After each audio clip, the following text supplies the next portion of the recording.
Oops. Hello, everybody. There we go. What's up? Today we're going to be playing Rogue Trader, the Warhammer 40,000 game. I've been highly anticipating this since it was announced. I was saying last night on our brief Cyril and Ultimate stream that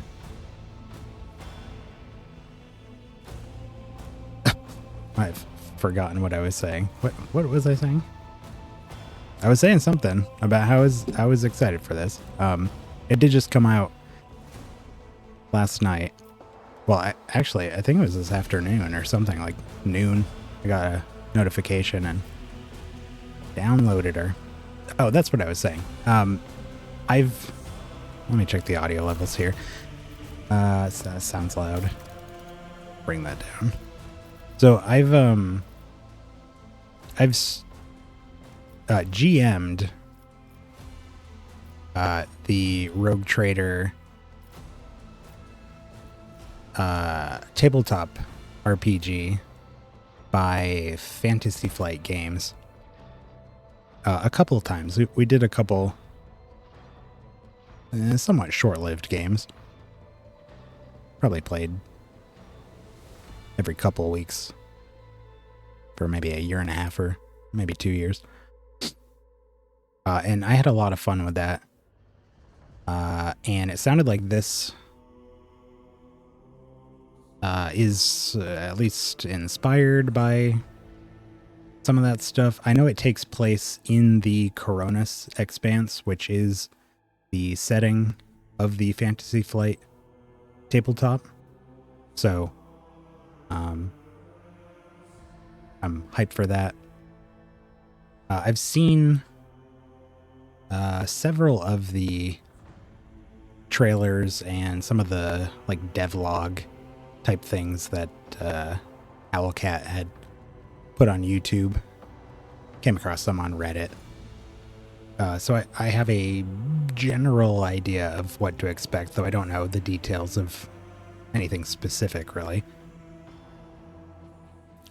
Just making sure it was something I knew for sure I'd want to play. But so that's about it. That's all I really know. I mean, I'm a big Warhammer 40,000 fan, so you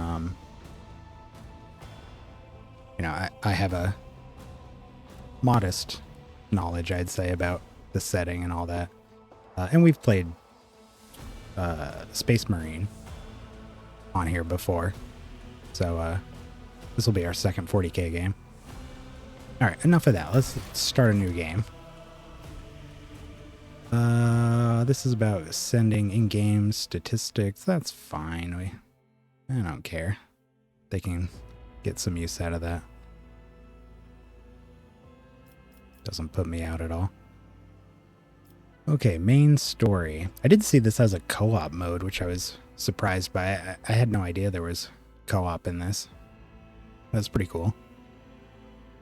You take up the mantle of a rogue trader, the scion of an ancient dynasty of daring privateers that reign over their trade protectorate and explore the fringes of the known galaxy. Darkness looms over the bloodline of von Valencius, as it faces multiple threats from within its own ranks and without, as countless enemies seek to destroy the most daring and brave agents of humanity. It's up to you to hold the reins of this shattered protectorate and forge a new path for the von Valencius dynasty, currently finding itself in a vortex of wars, intrigues, calamities, and heresy. The stakes are high and rise even higher as you cross paths with terrifyingly powerful and ambitious adversaries in the darkness of the Koronus Expanse. Sounds great. Difficulty... this looks a lot like what they did with the Pathfinder games. Looks like we can... Oh, wow. Yeah, modify all kinds of stuff here. I really don't think we need to mess with that unless there's something I have a...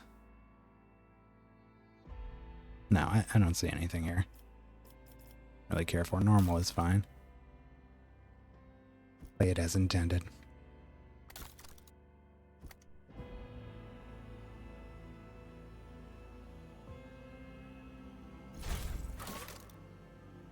Oh boy. Okay. Character customization. We got some pre-generated characters. Hecata. The soldier. Darius is an operative. And Bahador is a warrior.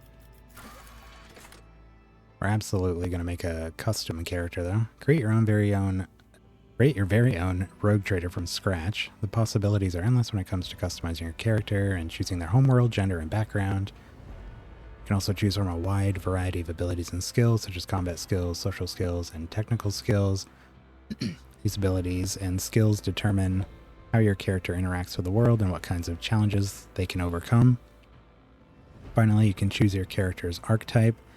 Each archetype path offers its own unique set of opportunities and challenges, so choose wisely. With all these customization options at your fingertips, you can create a rogue trader that is truly one of a kind and embark on an adventure unlike any other in the world of Warhammer 40,000. Yeah, let's do that. Oh boy. Okay, before we get to any of the augmentations... Noise. Before we do any of that, I prefer to get an idea of what our options are for classes and stuff. Looks like they have the same homeworlds from the Fantasy Flight games. Origin. Sanctioned Psyker. Okay, so is this our... This is our class, I guess?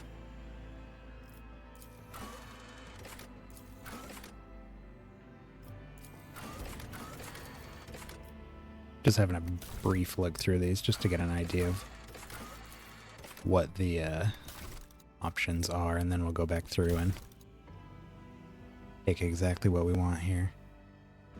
Archetypes. Now, does this change depending on our origin? What if we do a Psyker? Okay, that changes. Darkest Hour. No, it looks like this is shared between all of them. Characteristics. Okay.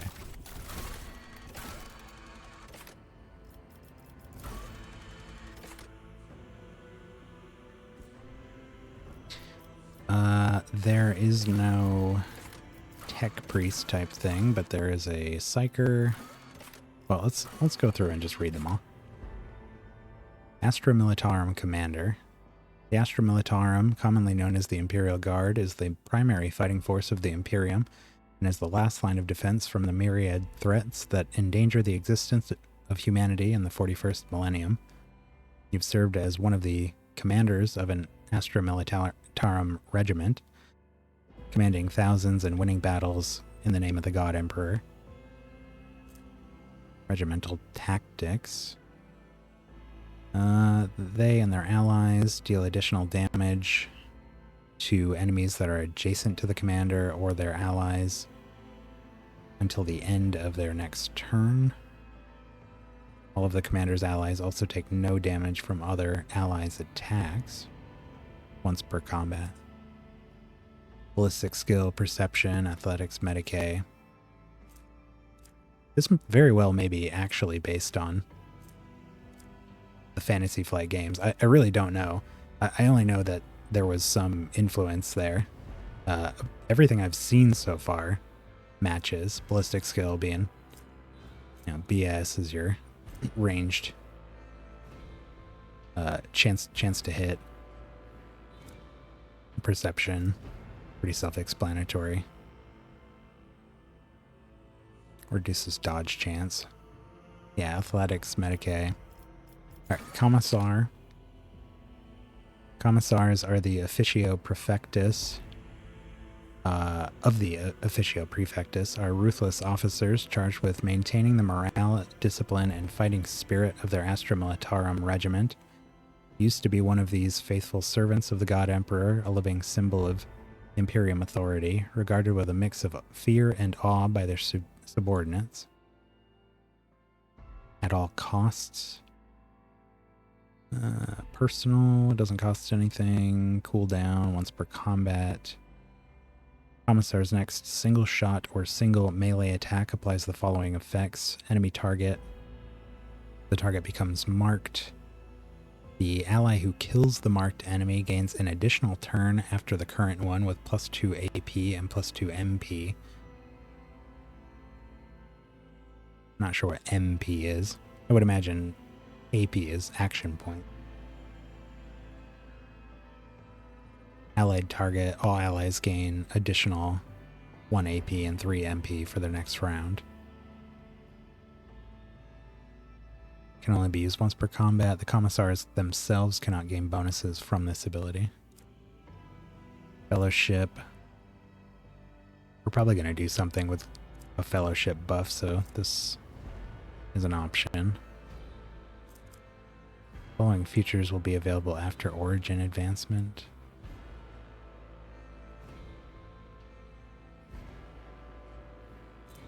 Talents. Crime Lord. The Imperium survives and prospers in no small part due to the narrowness of its vision, but a rebellious mind and will such as yours could not be so easily constrained. The dark path of smugglers and renegades that wind behind the facade of the Imperium's society offer a dangerous refuge for those unwilling to bow to the law. You used to be one of these dangerous yet resourceful individuals. Surefire plan. At the start of combat, the Crime Lord gains plus int bonus stacks of the Surefire plan effect. Activation of this ability consumes 1 stack and makes the next action stronger depending on the type of action. If we attack, we deal more damage. If we move, we gain a increased chance to dodge and parry.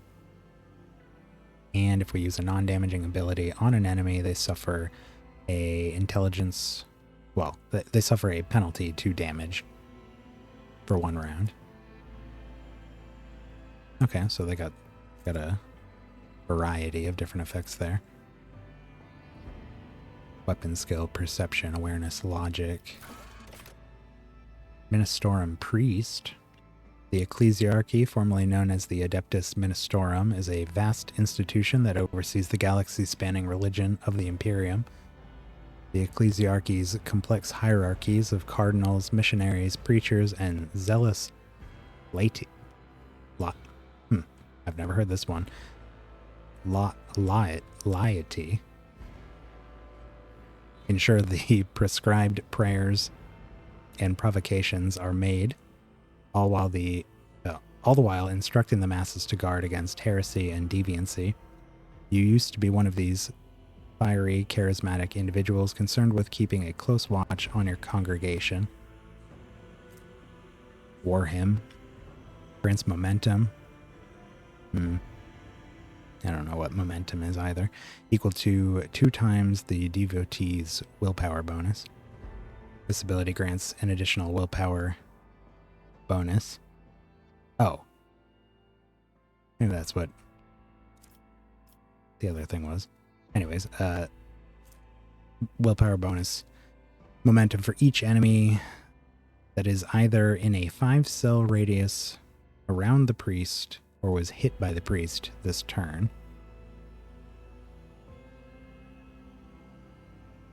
Okay. So it strengthens mental fortitude. Toughness, willpower, lore Imperium, Medicae. Navy officer. The Imperial Navy is responsible for the fleets of void ships that assert the dominance of the Imperium amid the stars and fulfill other duties connected to the void and warp travel. You used to be a Navy officer and a commander of a void ship, hardened in numerous battles and famous for resounding victories. Brace for impact.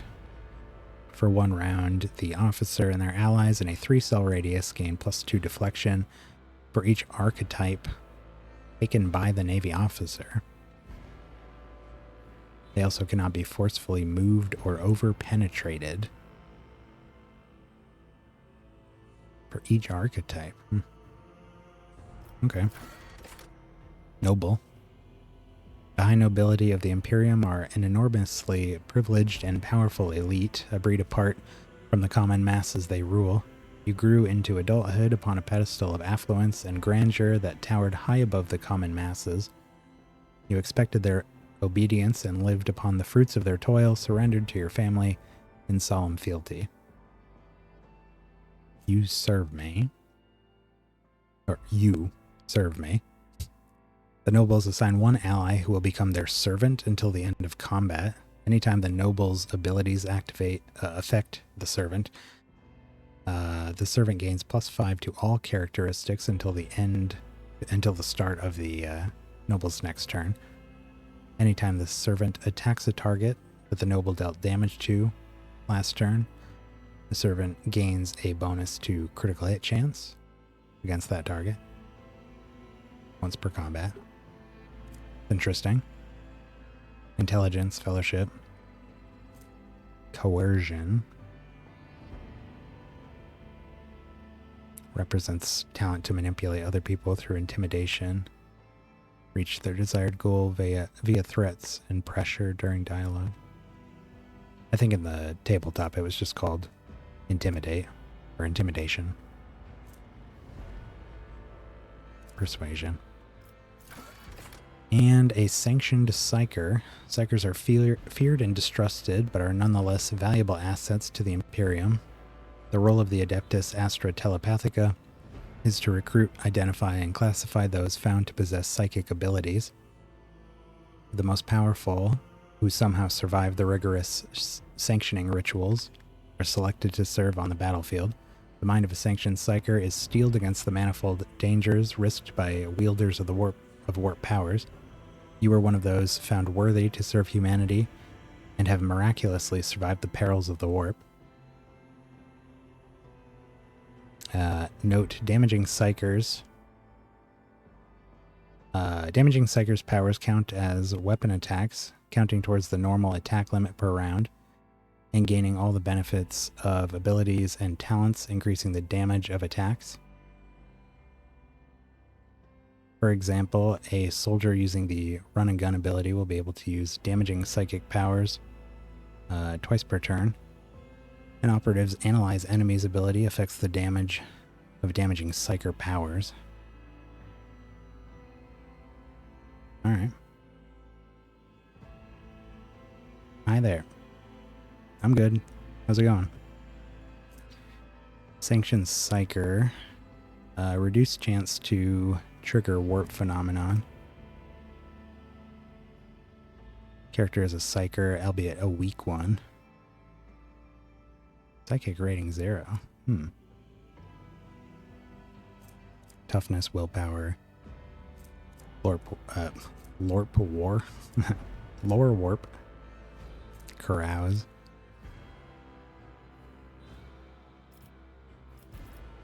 Okay. Well, I think of these.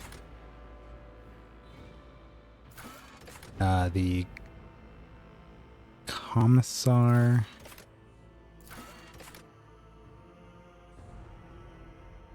Navy officer.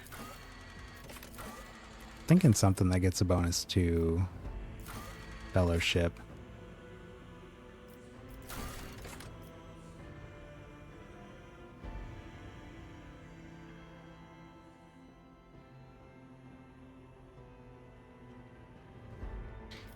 Apex of Brilliance. Logic, Coercion, Demolition. Are these different for each? Oh yeah, they are. Imperium, Athletics, Persuasion. Doing good, that's good. What's my day going? Day's going good. Just started. Probably be in character customization a while here.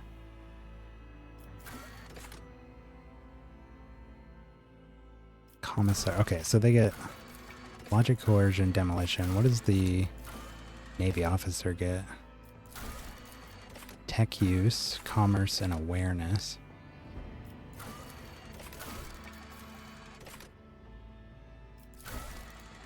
Psyker. Oh, geez. Biomancer, Diviner, Pyromancer, Banktic, and Telepath.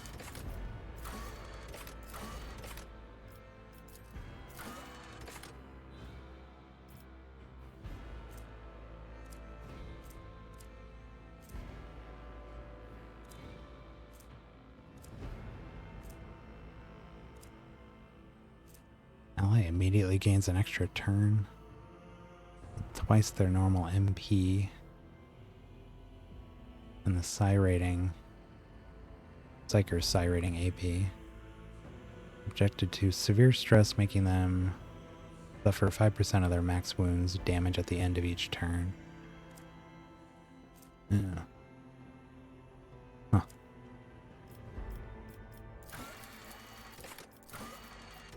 I mean, being able to use psychic powers is always a cool idea.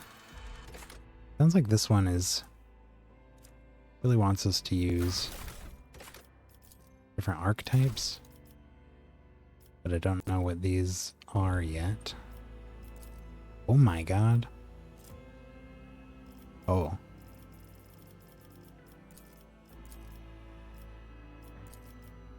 Oh. I see. Interesting.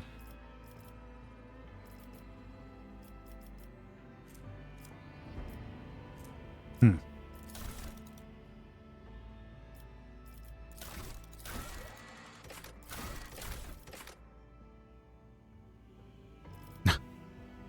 This one's cool.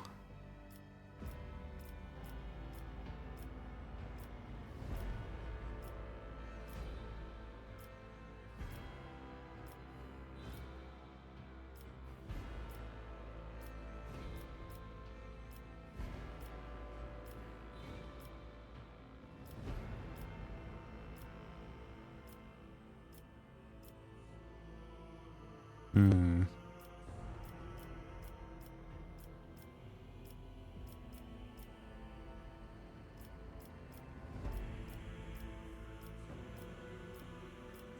I'm also tempted to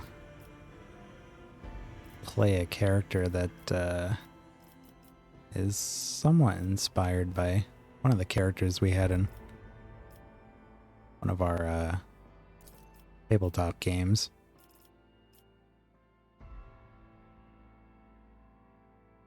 He'd probably be well, he was a seneschal in that, which is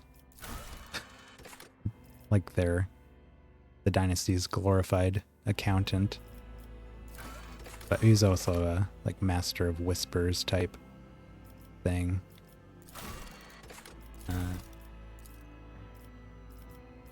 Could do like a Crime Lord.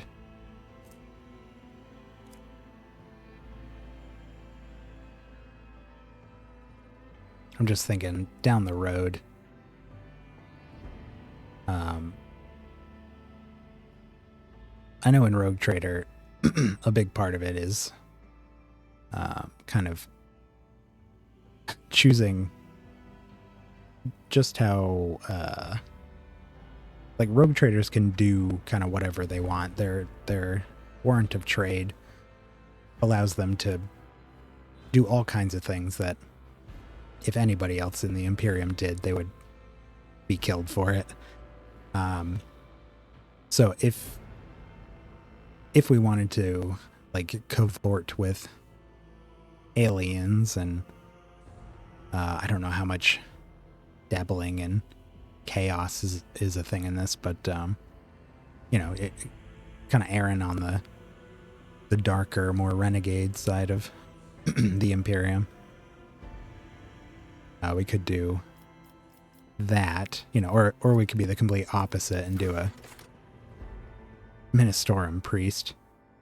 I probably won't do that. I don't think I'm going to do like some kind of hardline Imperial loyalist here. I like to be a little flexible. Not necessarily a crime lord, but somebody with a more open mind.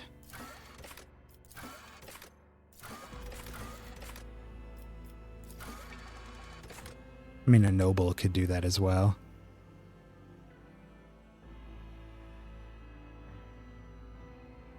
These are all, you kill it, you protect me, you do something.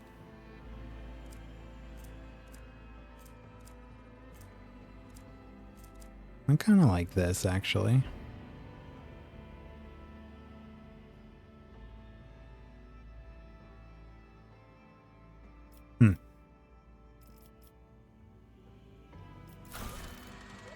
Persuasion, commerce, coercion.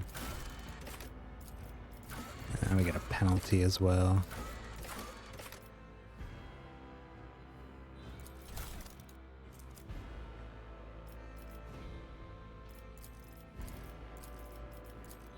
It doesn't look like there's any restrictions on where you start here. Let's read through these.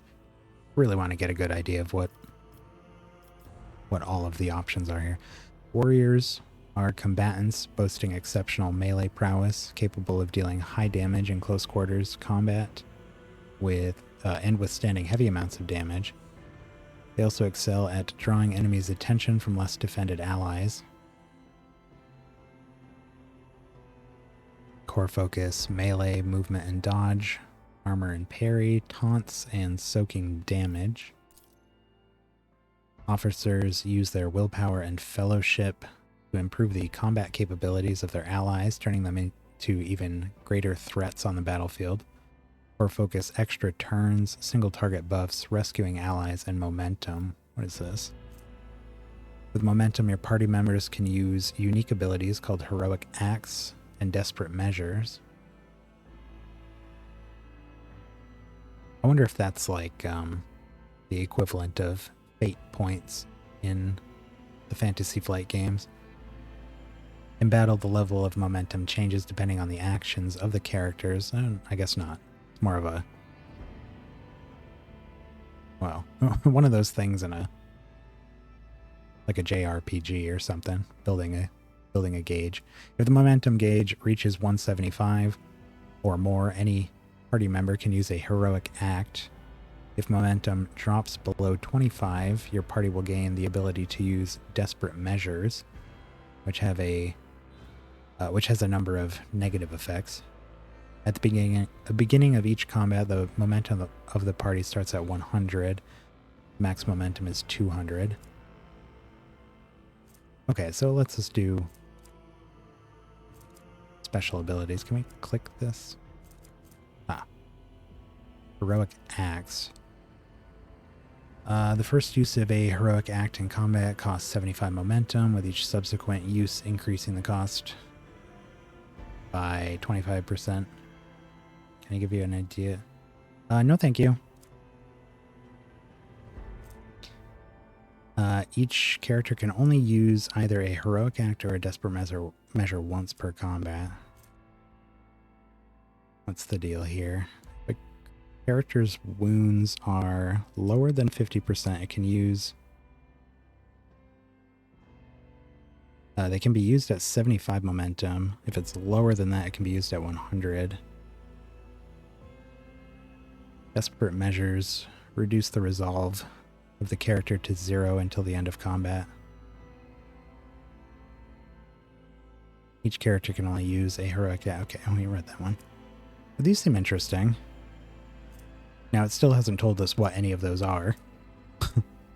But, I suppose we'll find out. How do we get rid of this? There we go.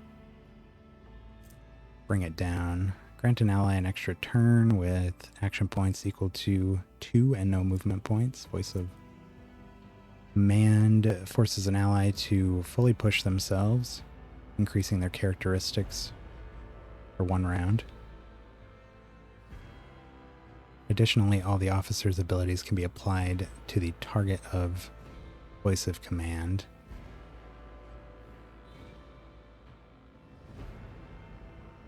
No, thank you. This sounds interesting. I think for archetypes, we'll probably stick with that, but let's look at the other ones. An operative uses intelligence and perception to find and exploit weaknesses in an enemy's defenses. None can withstand an attack from an operative. Core focuses precise single target attacks, defense pen, area debuffs, consistent firing position. Yeah, that sounds about right. And a soldier, the master of all ranged weapons, quickly able to assume an advantageous position from where they stand ready to rain fire on the enemy. While well trained in a highly diverse range of arms, a soldier is particularly proficient at blasting their targets with burst fire and area weapons. Focuses movement, range attacks, cover and dodge, burst fire, and area attacks. Yeah, we're gonna do the officer for that one. Working our way backwards here.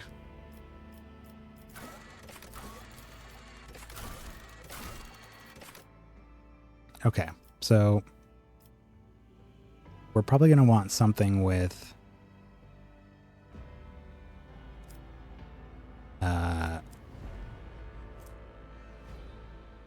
yeah, I'm thinking either this for the additional abilities we can use to affect our teammates, or what was the other one? Commissar?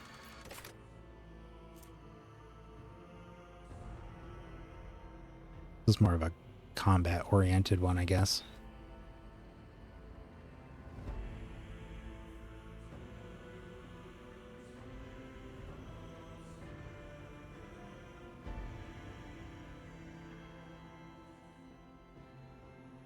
Next single shot or single target melee attack applies the following effects.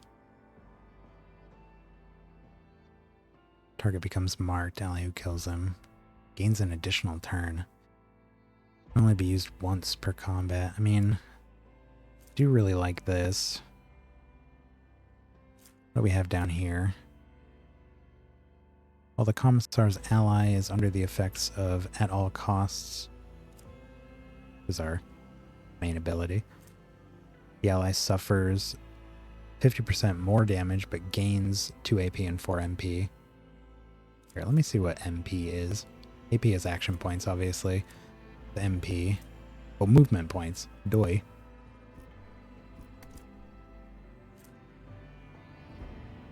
Okay. Show them contempt. While the Commissar is adjacent to an enemy, their allies gain resolve. Influences how efficiently and for how long characters can fight in a battle. Determines the amount of momentum gained at the beginning of each turn after killing an enemy. Okay, anything that affects that momentum, I think maybe we'll build into. When momentum is less than 100 points, killing a marked enemy or targeting an ally grants additional momentum.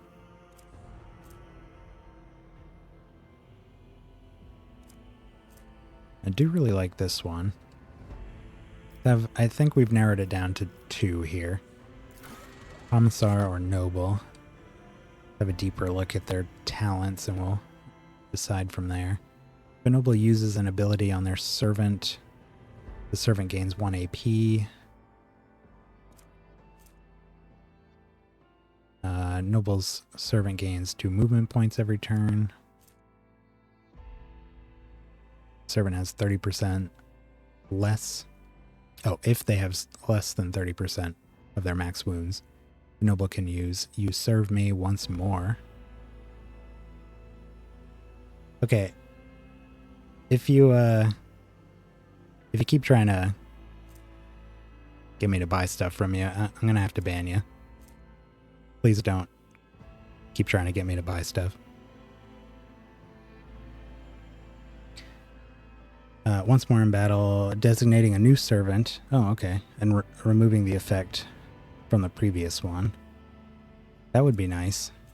Because they can only do that once, right? Yeah. If the noble and the servants are adjacent to each other at the start of the turn, they both gain temporary wounds. And if the servant kills the target that the noble dealt damage to last, they gain 1 AP. I think that one's a little too selfish. They get bonuses to the specific servant they have. And I guess to themselves. But the commissar seems to be able to affect everybody. So I think we're going to do that. Weapon skill, so we're good at melee.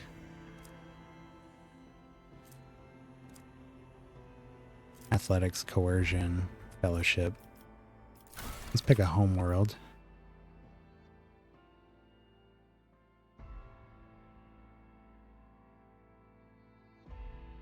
No worries, I just don't care to have people trying to get me to buy stuff in the comments, you know. Death World. I'll just read through these. On Death Worlds, the plants, beasts, and sometimes even the environment itself take aggressive and destructive forms. Inimical. Wow, that's the second time in 2 days this word has come up. I just read this for the first time yesterday. Inimical to human life. Whilst exceptionally difficult to colonize, many death worlds possess valuable resources that require an outpost or other human presence upon the planet's surface to harvest.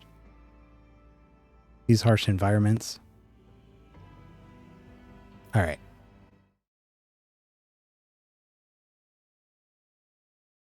One sec.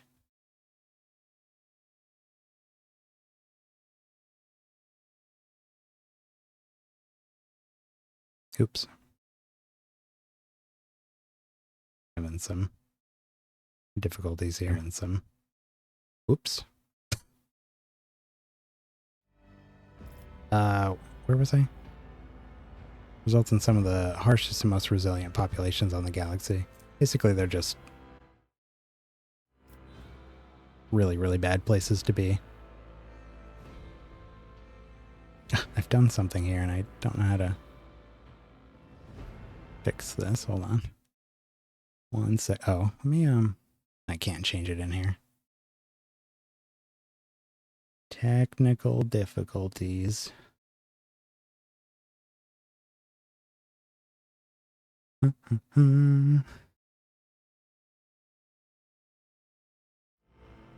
Okay.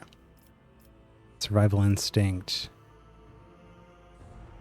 Once per combat, when the wounds of a Death World character drop below 30%, they gain 20% of their max wounds as temporary wounds. Also gain a bonus to dodge and armor while they have at least 1 temporary wound from any source. Yeah, I don't think we're gonna do that.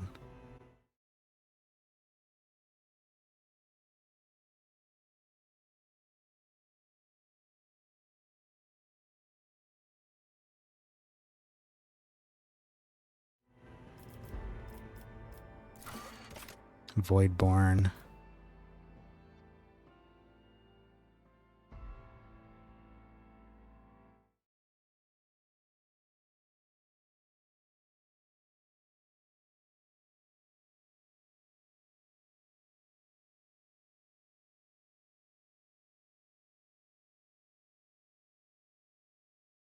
Okay. These guys live in space. They're born on ships, right? Voidborn are humans birthed in the belly of a void vessel or aboard an ancient orbital satellite. Those who have lived their lives on void ships become a nerd to some extent due to the reality-altering process of warp travel and to living in low or zero gravity environments. In many cases, their features are drawn and their skin pallid. They may even have minor deformities or a strangeness to their speech gait or general appearance that sets them apart from others. Can re-roll failed attacks, dodges, parries, characteristics, or skill tests with a 20% chance of success. Can be greater than the base success chance of the roll.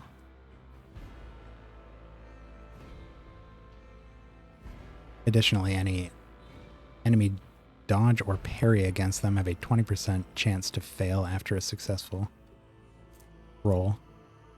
It's pretty cool, but I don't think it fits us very well. Got to change the audio so it doesn't turn off when I go to my other monitor here. I hate that. Okay. Hive world. I'll get through these. A hive world's population is so dense that great swaths of the surface of the world are frequently covered in gargantuan cities bejeweled with towering spires that pierce the atmosphere. Hive worlds are vital to the welfare of the Imperium and are the beating heart of its economy and war machine. They produce munitions for the Emperor's armies and vast manufactories, mine valuable minerals, and refine fuel for the Imperial Navy. Innumerable regiments of the Astra Militarum are raised from their massive populations as well. Strength in numbers. Hive world characters gain resolve if there are 3 or more creatures in allies or enemies in a 3-cell radius. Yet they suffer a -2 with no creatures around. And resolve was momentum gain.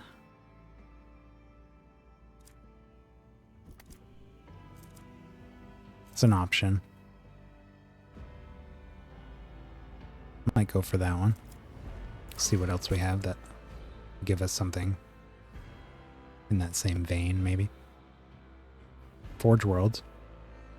Forge worlds are the domain of the Adeptus Mechanicus, entire planets ceded to the demands of vast macro industries. Each is a manufacturing supercomplex of unimaginable capacity and power. Over the millennia, different forge worlds have become especially renowned for their philosophies or ways of war. These are often colored by the technologies they specialize in manufacturing.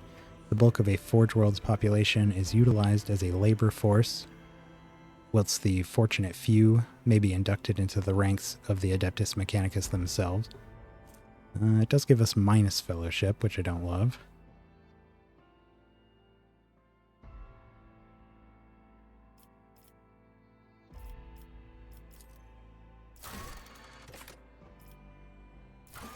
But you get,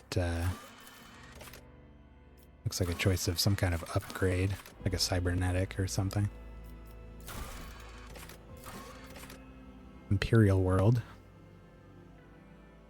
An Imperial world is one of a million planets united by the belief in the immortal God Emperor. Hailing from hyper-technological societies to grimy feudal populations, the inhabitants of countless worlds offer fealty and devotion to the master of humanity and the Imperial Creed espoused by his servants. The designation Imperial World encompasses a vast array of wholly dissimilar worlds that are nevertheless part of the Imperium. Imperium World characters can select any characteristic and add plus 10 as a bonus.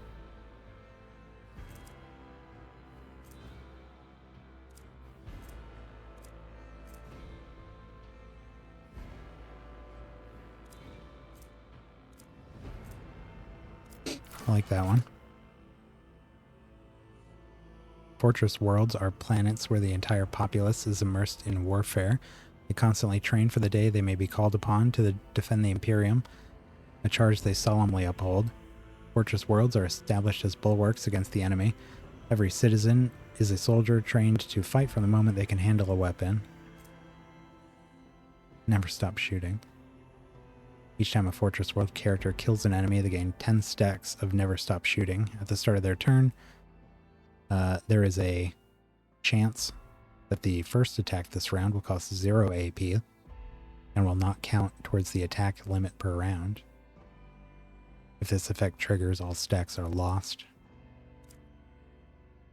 Minus Fellowship. Seems like that's better on that like gunner archetype.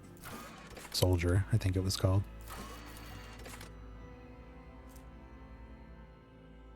So we need 3 creatures nearby for this to help us out. Have a look at what else we get as well. I don't often like having a condition for bonuses, but I think that one fits the most. Can pass willpower resistance test using fellowship value instead. Well, that's nice because we get a -5 to willpower. And I do want to go heavy into fellowship. Weapon personalization. All ranged weapons dealing physical damage have +1 damage, 5% AP. No, armor penetration. I guess AP in this game would be action points. +1 rate of fire and -5 to recoil. Outnumber. If a Hive World character has melee superiority against the enemy, the effect is increased by 10. If an enemy has melee superiority against a Hive World character, it's reduced by 10. Melee superiority is in melee combat, any target surrounded by more allies than enemies receives a +10 weapon skill bonus for each additional ally. Okay, so we get a +20, I guess, normally. Oh, well, with this, it's an extra +10. Larger creatures need to be surrounded by more than 2 enemies to provide an advantage. Okay, so this helps us in melee, this helps us in range. Helps us with willpower. Helping Hand. If a Hive World character starts their turn adjacent to an ally character, that Hive World character gains 2 movement points. If a Hive World character ends their turn adjacent to allies, they gain +2 movement points. They all gain +2 movement points on their next turn. Hive World characters gain a 50% bonus to dodge against the first attack of opportunity every round. Yeah, I think we're going to do Hive World. Everything there looked good. So we're a Hive World Commissar.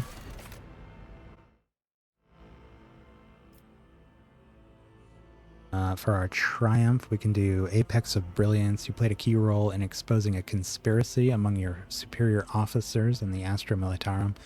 Gives us +5 logic.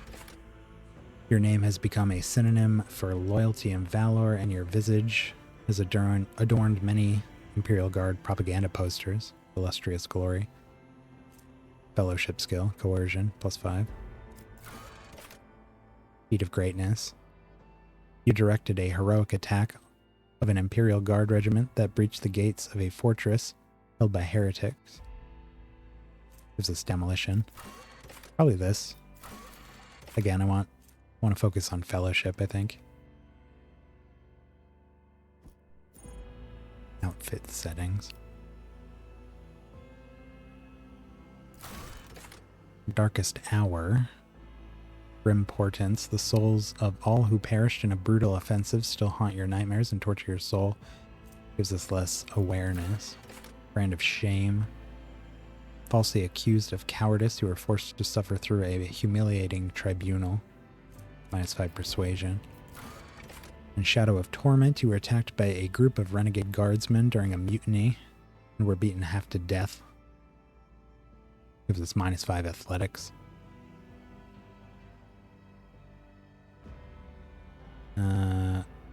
Represents abilities to traverse difficult terrain. I think either Grim Portents or Shadow of Torment. Really don't want to negative to a fellowship skill.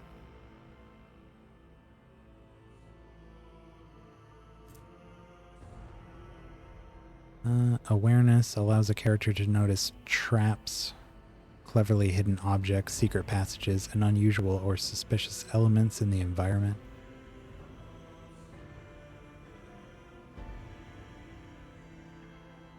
You know, if anything, this description makes me feel like I would be more aware. Just be paranoid. Looking for something going wrong.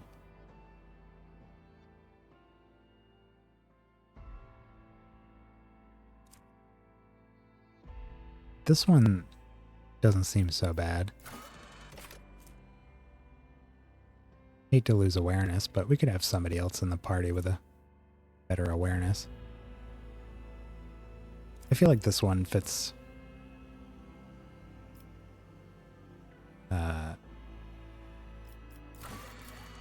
it's kind of the developing story we have evolving for this guy here. Then we'll do officer.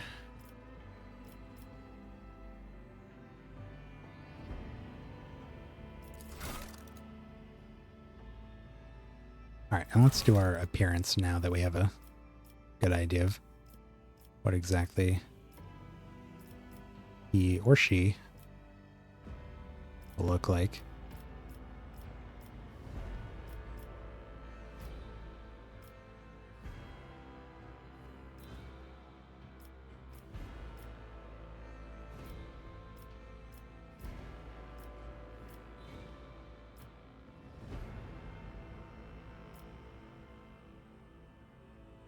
That one looks cool.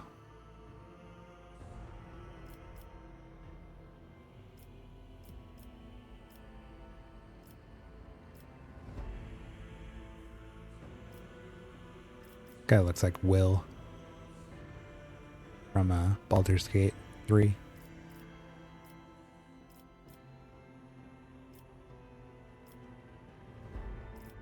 Oh, he's got one of those cane swords.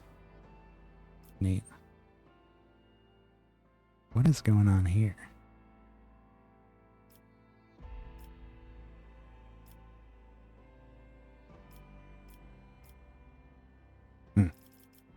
Well, I mean, these are very commissar looking. They got the pointy hats.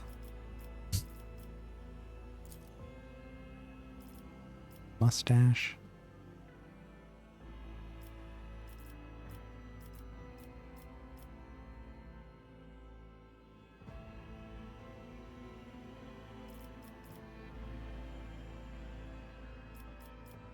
Now, we were a commissar.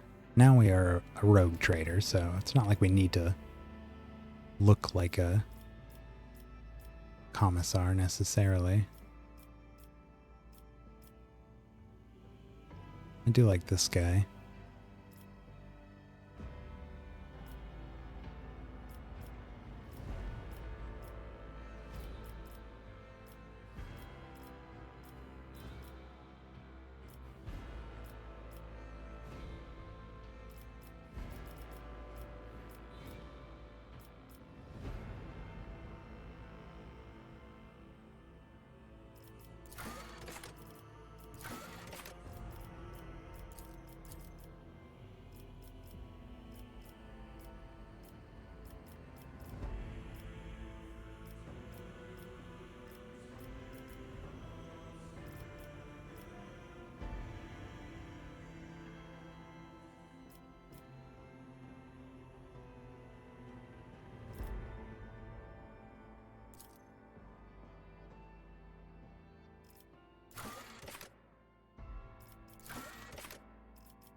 Yeah, let's do that one.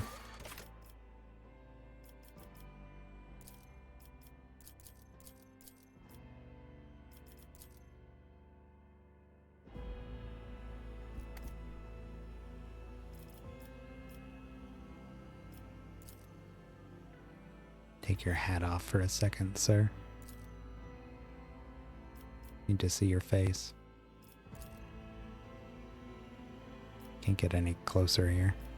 I don't feel like this menu needs to be this large. Let me see that beautiful little face. Want a little bit of weathering on there.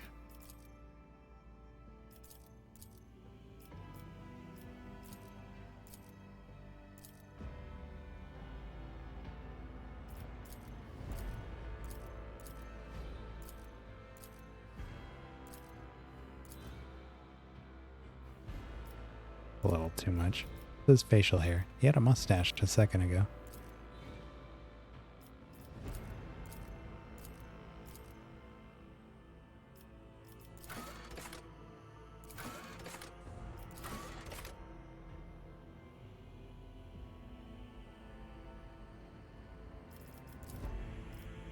God. There we go. This is the most important part. Let's start there.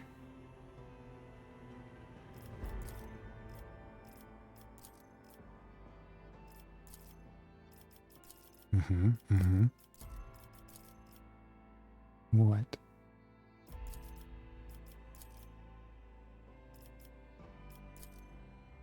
A rogue trader's only as good as his facial hair. They're a lot like dwarves in that way.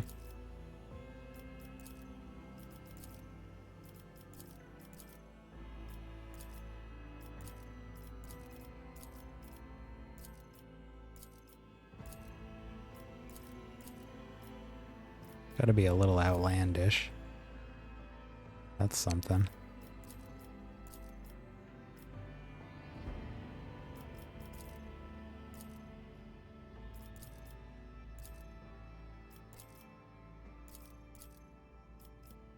Wowee.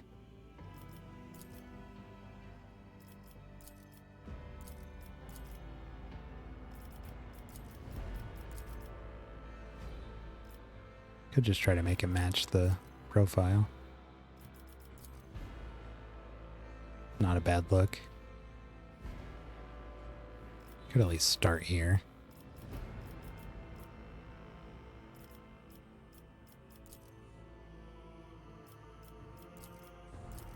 Give him some equally pointy eyebrows. That's a little too... a little too much. Too sharp.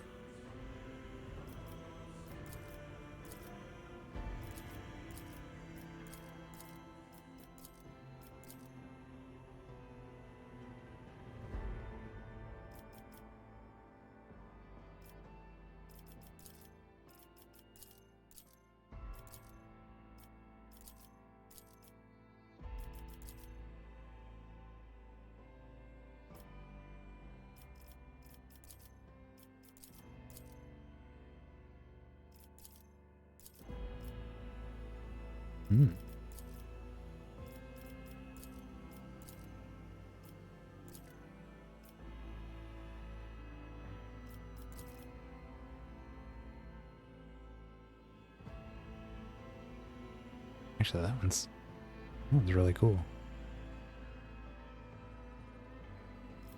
Maybe with different facial hair.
Gotta remember that this guy was a commissar.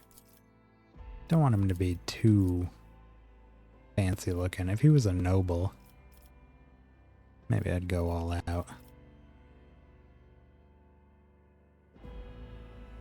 Curly mustaches and crazy hair.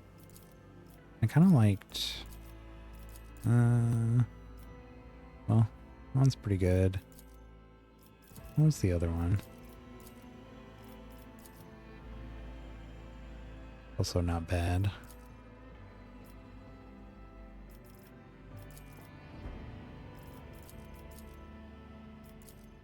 Anybody who's seen our hero creation in Age of Wonders knows that this part of the process can take a while.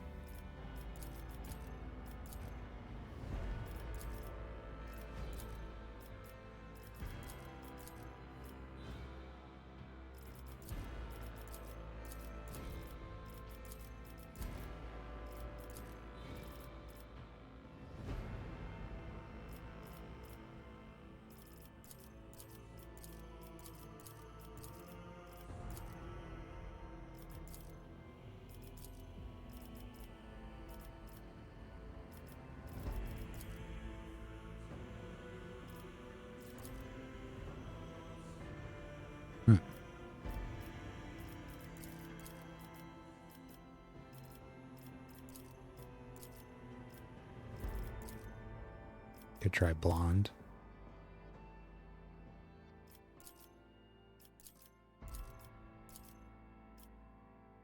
Gandalf beard.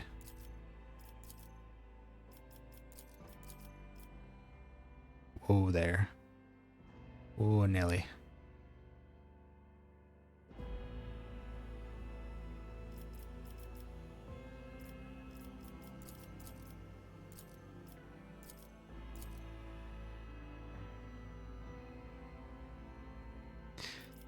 Not for a commissar, I don't think.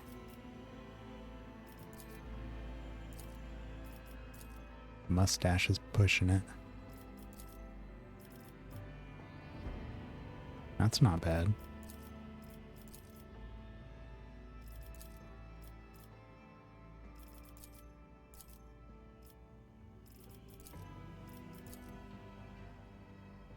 Some Obi-Wan Kenobi hair.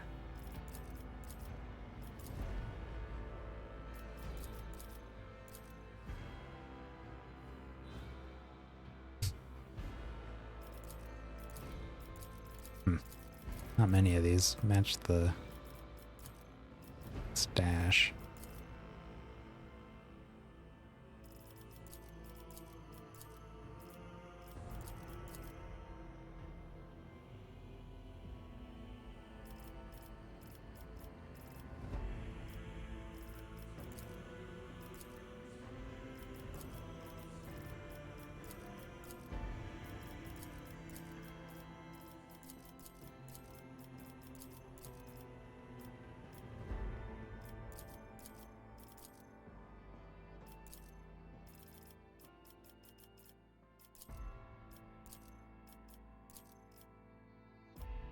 Good lord.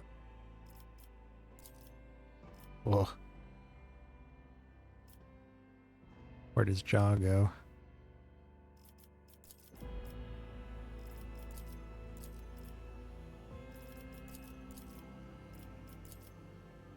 I can't overstress how important it is to get the facial hair right. What's the point of a warrant of trade? We don't have glorious hair on our face.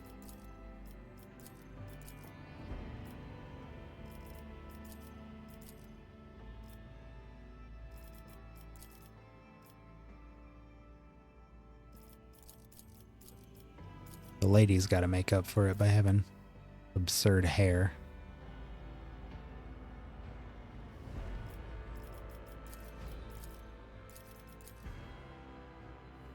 No.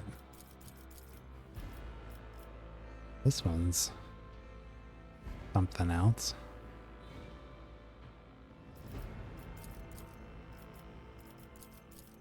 I want a fine balance between not too over the top, but still eye-catching.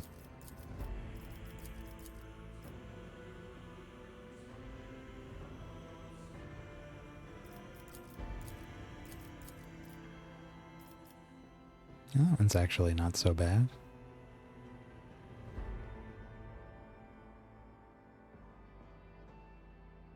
Those are some thick chops on the side there. I mean, not this, but more reasonable.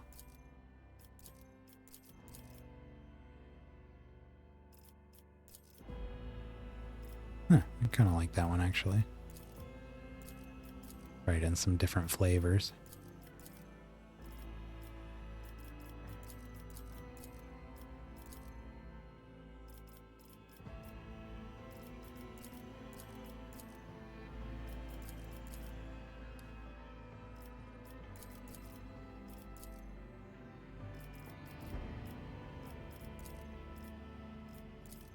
Run it through the hairstyles one more time.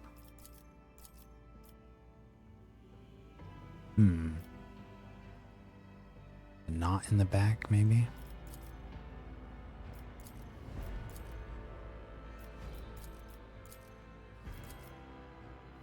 Well, that's...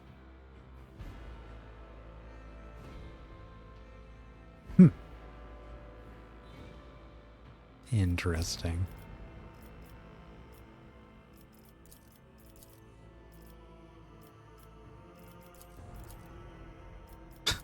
This is...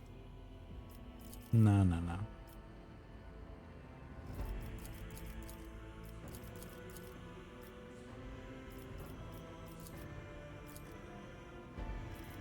Yeah, it's gotta be one of these up here. That's not so bad. Could see what other options there are in here. I don't know about blonde though.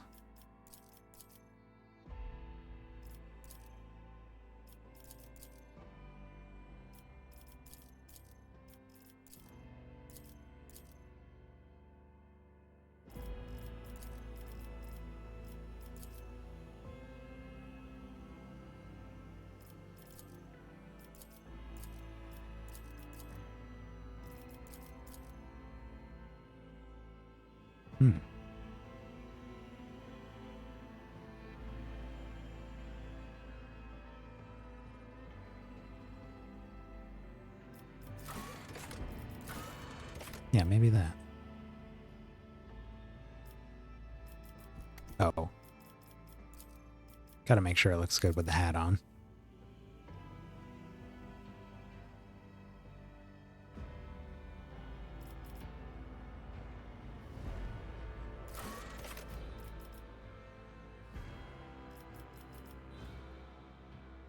We'll probably do this one, but it'll be our last check. See what these look like with the hat.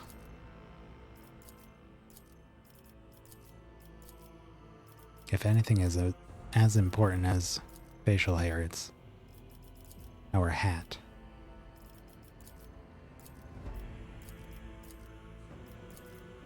That one looks better with the hat. Is that what I had? I think that's what I had.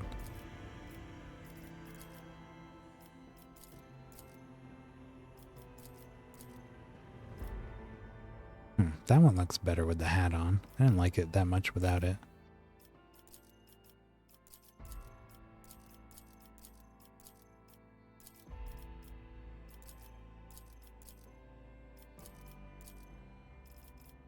Yeah. That one here.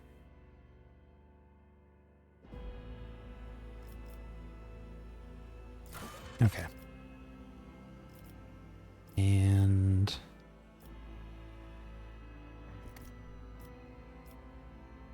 this is not going to make him too nude for school, is it? Hopefully it's just undies. Let's find out. Oof. Okay. Oof. Not Baldur's Gate. Thank God. We should probably give him either a tattoo or a scar. Probably a scar. What is this? Is that a... Wait, is that a chaos symbol? Sure looks like one. If it isn't, it's too close.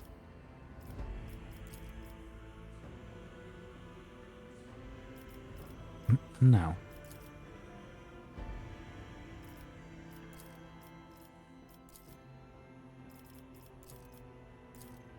Yeah, I don't think we'll do a tattoo, but...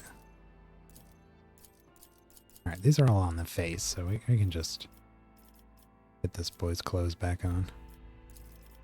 Oh, what is this with... Oh, color schemes.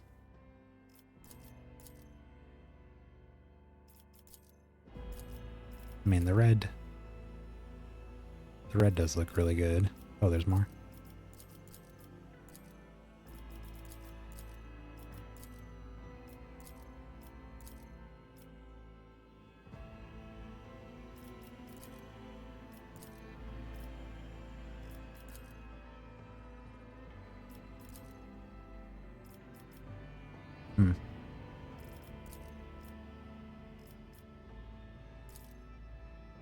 Yeah, the red is good.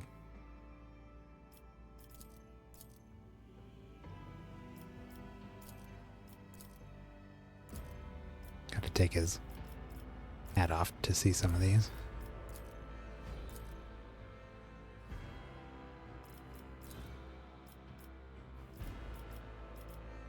Why does it keep skipping to the end?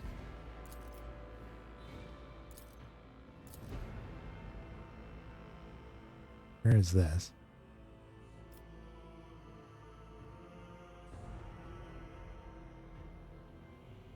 Can't really see that one.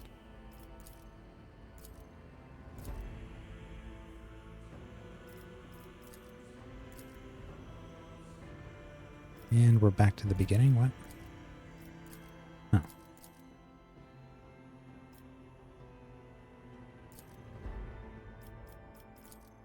We have minus awareness, right? Maybe we'll do a one damaged eye or something. This one. I don't know if we can change his eyes. Can we? Face, body, skin tone, hair, tattoos. Oh boy, augmentations. Whoa. Oh, it's... Okay, you can just have two. They're all the same ones. Let's get that hat off one more time. Sorry to put you through all that, buddy. Wants his hat on.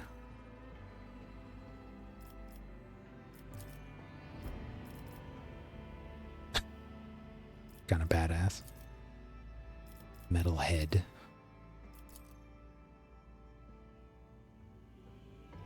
I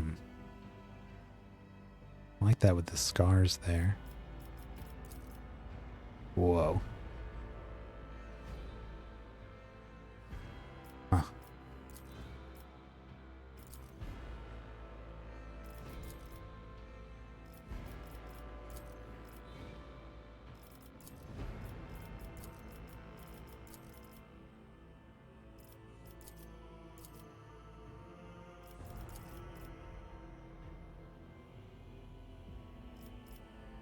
Covers our mustache.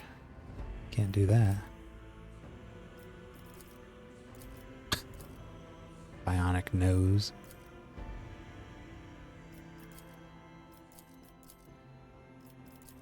Don't want anything too high up on him. I want to be able to see it with the hat. Oops. And these are all little things. Yeah, I kind of like the this one here.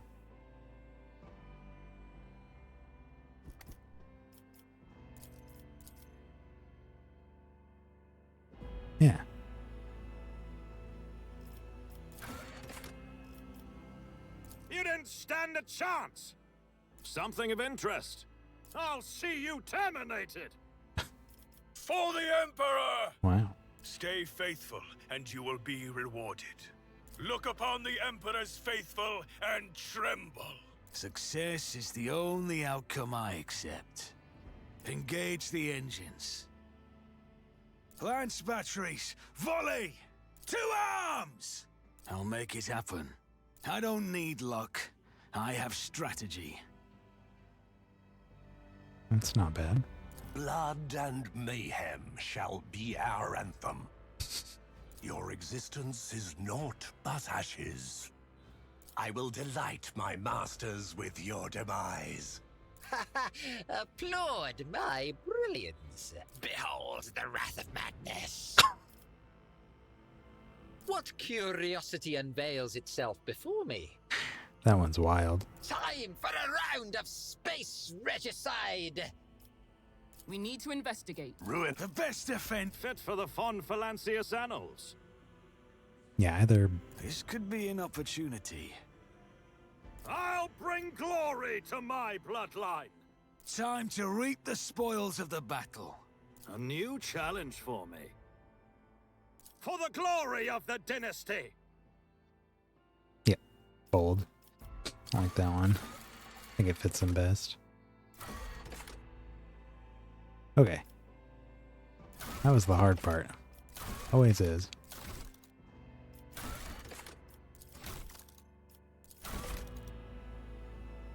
Characteristics.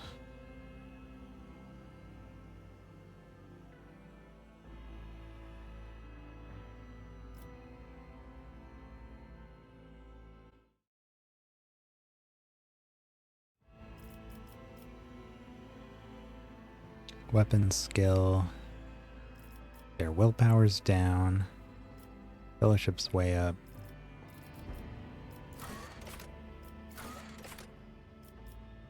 Alright, weapon skill. Reflects the character's competence in all forms of close combat. Increases parry and reduces enemy parry and dodge chance against melee attacks. Increases chance of scoring critical hits in melee. Ballistic skill is the same with ranged, although it increases their hit chance.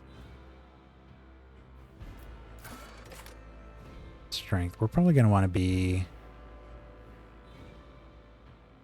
somewhere between close and mid-range in combat. Since we do want it to have people near us at all times. That could mean either being up close in melee with a bunch of enemies nearby, or being just behind our melee fighters and just in front of our ranged fighters. Probably a better spot there. So maybe we want a little bit into ballistic skill. Oh, it goes up by 5. Okay. Strength. How much damage we inflict with melee. And allows them to lift heavier objects. Each bonus point gives 1 additional damage with melee. I don't think we need strength. Toughness. How easily we shrug off injuries, as well as how easily they resist toxins, poison, environments, diseases, and other physical ailments. Increases the chances of resisting negative physical effects and the amount of a character's wounds. Bonus point. For each bonus point of toughness, you gain 10% wounds. And it affects carouse. I also don't think we need to go too heavy into that. Agility affects our initiative, dodge, damage reduction when using a melee weapon. I could see some points in agility. Intelligence affects our lore skills. I'm sure we'll have some kind of specialist on our team that's a little better with all of that. Perception effects. Our awareness skill. Can pick out a stray bolter shell casing in between the day-to-day morass of an underhive. So when someone's being deceitful, put a point in there.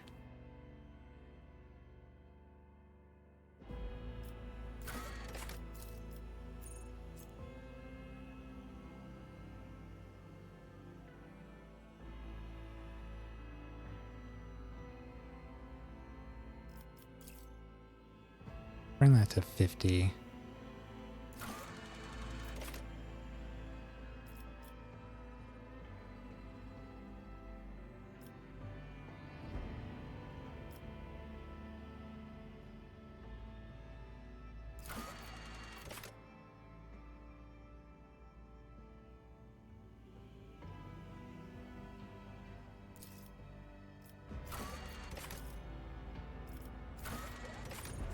Just trying to be kind of evasive.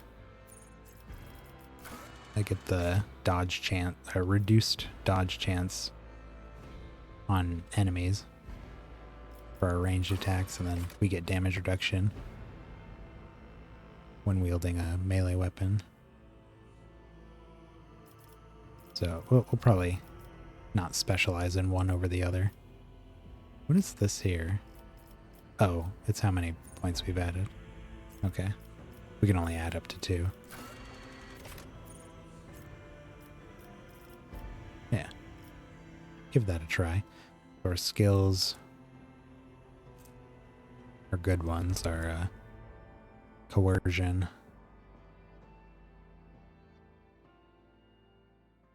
Ability to manipulate other people through intimidation. Commerce is pretty good. Represents a character's business sense and ability to make profitable bargains. And persuasion.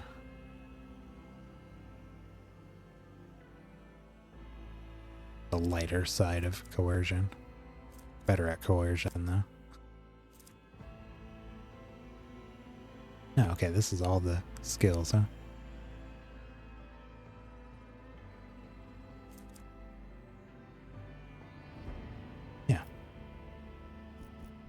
Okay.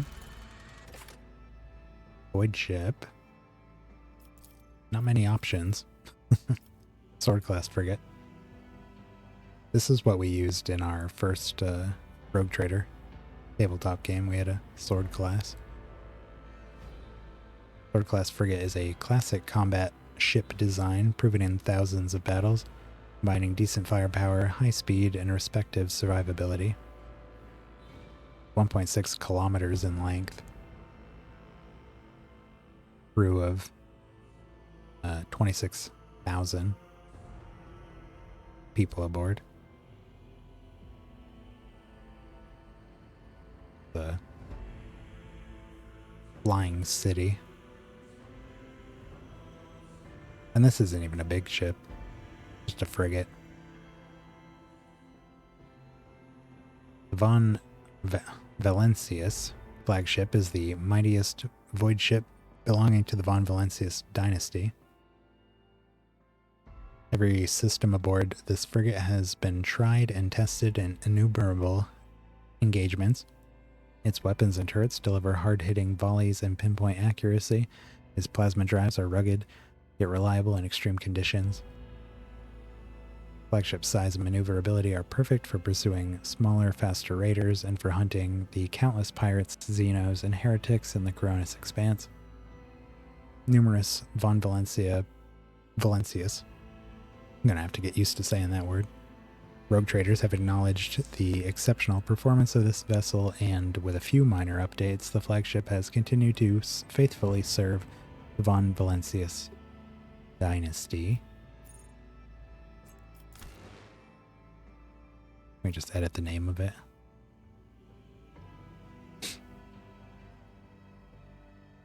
I don't know why this just came to my head. call it the Von Voyage of the Von Valencius dynasty.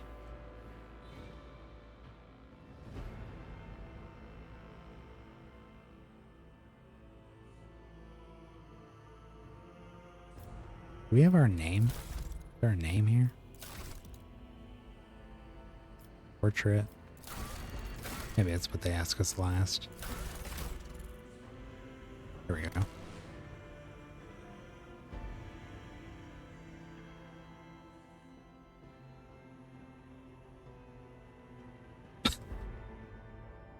Vaughn. Vaughn. I don't know if they're gonna... I don't know if they're gonna put our last name in here.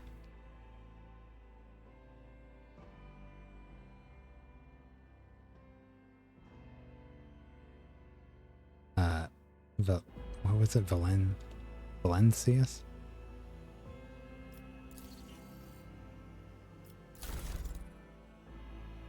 Valan.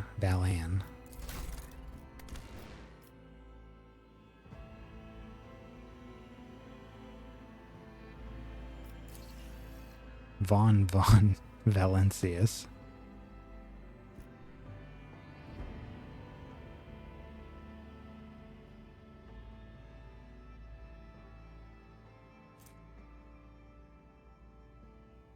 Although I don't know if we're actually part of the bloodline of the family. Although the guy did shout about a bloodline. What was that in? Was that an appearance? Where was that? Must have been appearance. Yeah. I'll bring glory to my bloodline. He does say that. You don't have to be a blood relative of a dynasty to hold a warrant of trade. It could be given to a close, like, trusted member of the dynasty who's not part of the actual family. So, wasn't sure about that.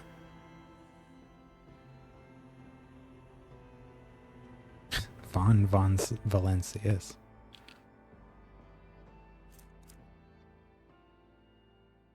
Okay.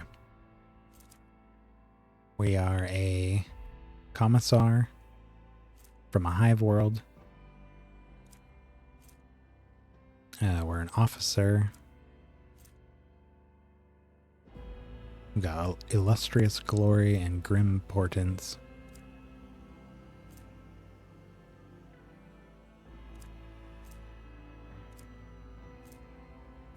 Bit of a haunted hero.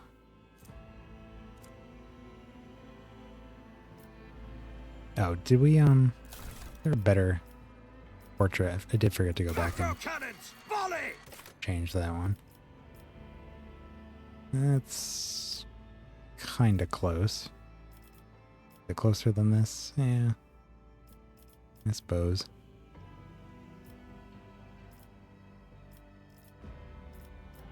None of these are exactly how we look.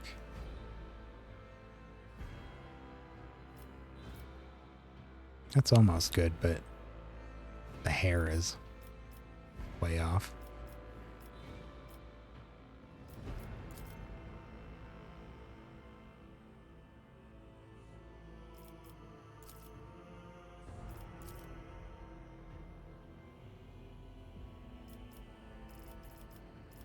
It bothers me irrationally when they don't exactly match, but only so much we can do there. Could use an AI generator and make him in that, but no. They do have the custom portraits. I'm sure this will be filled with stuff on the workshop within a week. Yeah. Alright, we'll use that one.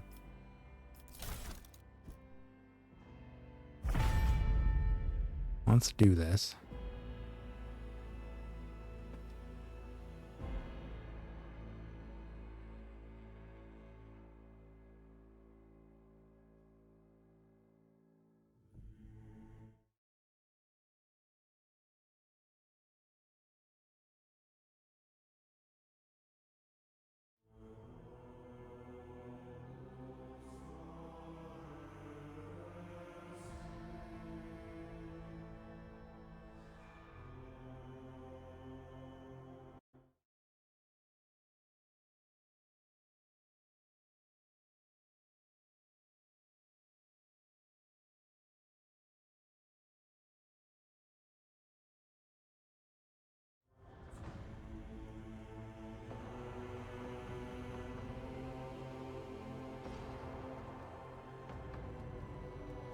100.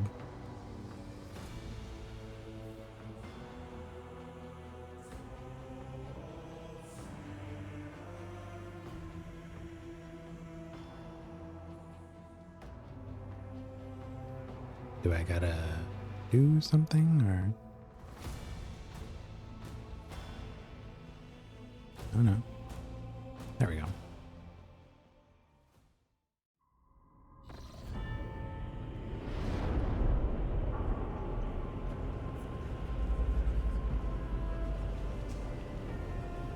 I have to mess with the graphics too. I didn't do any of that. Looks a little choppy.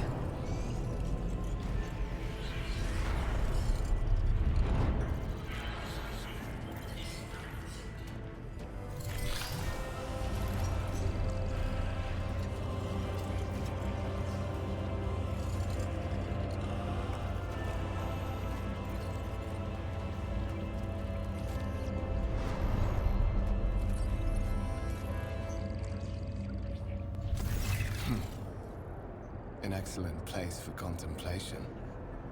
One has the best view of the cathedral from here. Mesmerizing, wouldn't you say? An impeccable manifestation of the God Emperor's sublimity. Voices in dialogue. You're in dialogue. Here you can learn more about current events, influence the character you're speaking to, or even alter the course of the game's narrative. Your character's personal story depends on the dialogue choices you make. Available dialogue options are displayed on the right. Select a reply by clicking on it or pressing the corresponding digit. Can we get the options here? I'll bring down the volume of the music. Wee bit more. Where did I get the voice to be? Maybe the loudest thing there. Turn that off too.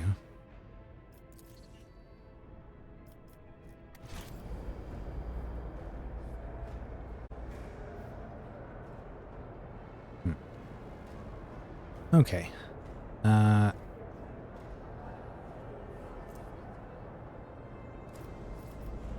Truly an awe-inspiring sight. Frankly, such excess can be tiring at times.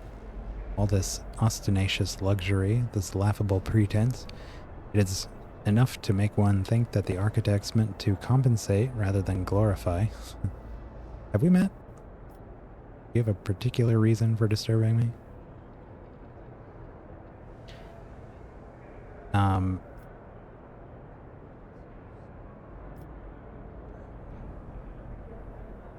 Trying to decide what kind of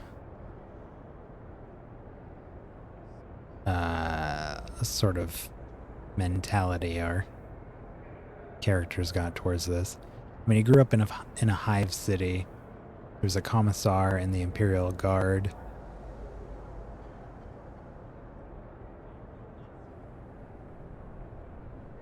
He probably takes a really pragmatic approach to a lot of things. Sees the advantages in being kind of dressed up in a way that inspires his troops, but doesn't personally care much for luxury.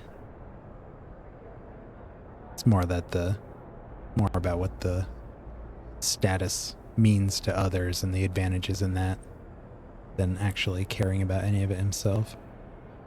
Let's say this one. An interesting perspective. However, allow me to offer you a bit of advice. In the interests of your own well-being, you should frame your thoughts with greater piety. Demonstrating such a lack of care when choosing your words might be viewed by certain people as evidence of insufficient trepidation before the God Emperor, the master of humanity. I didn't consider that he would probably not vocalize those thoughts, especially to somebody that I don't know. So that's a fair point. Also, his voice still seems kind of low. Maybe turn this up and keep the rest down.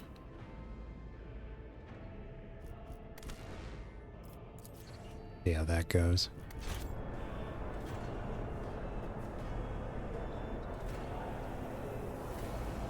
I merely criticized the talentless architecture of this place, nothing more. Preferred to serve by acting, not speaking. That's fair. I thank you for your advice. I shall strive to follow it in the future. I do not show a deference for things I do not believe in myself. Boy, you seem much too attached. You seem to attach much importance to words. While I have a fondness for names, I have yet to hear yours.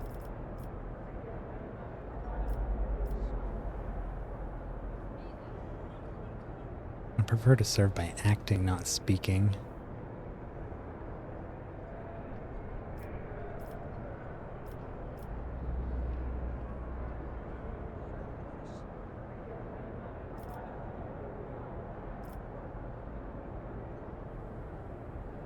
Let's do this one.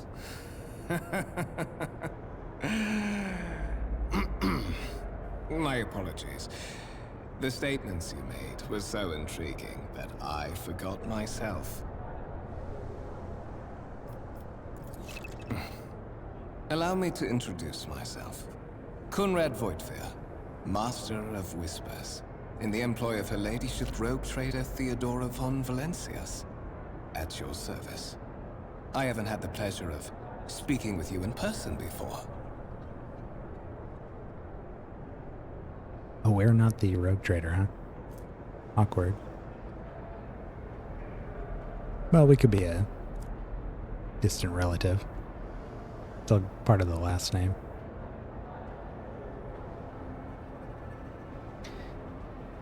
Master of Whispers. Okay, so this is potentially our seneschal. My name is von Valencius, Divisional Commissar of the Officio Prefectus von Valencius, Zenithal. Is that my real last name? No intention of it.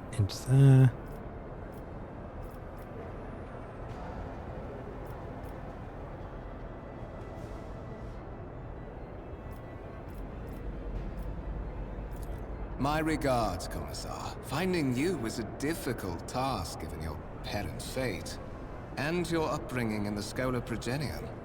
Truly our meeting is an act of providence, is it not?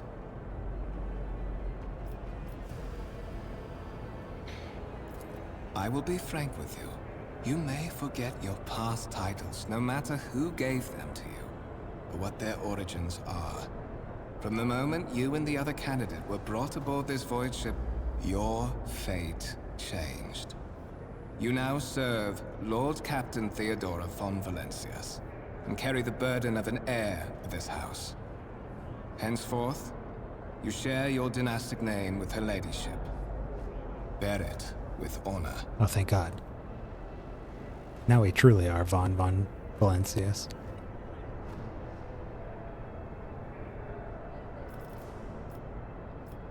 Although hopefully they don't call us von Valencius.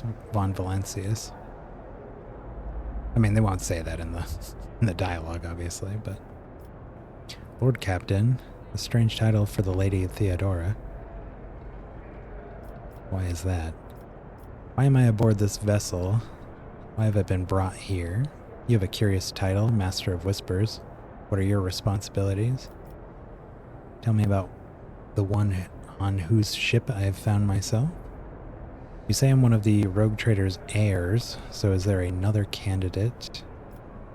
I assume you had some goal in mind when you decided to seek me out. Let's address it.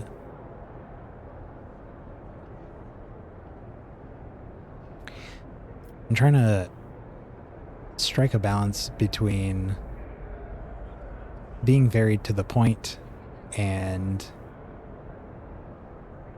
caring about sort of you know, staying focused on the task at hand, but also being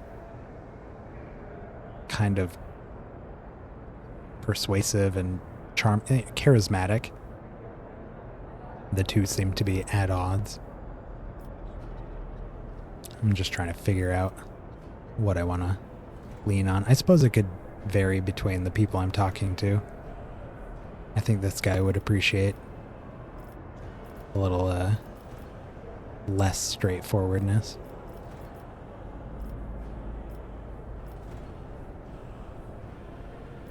To put it plainly, I am the head of the network of spies and informers who serve the interests of House von Valencius. I uncover weak links both among Lady Theodora's retinue and in the ranks of her rivals. I eliminate our vulnerabilities and exploit those of others.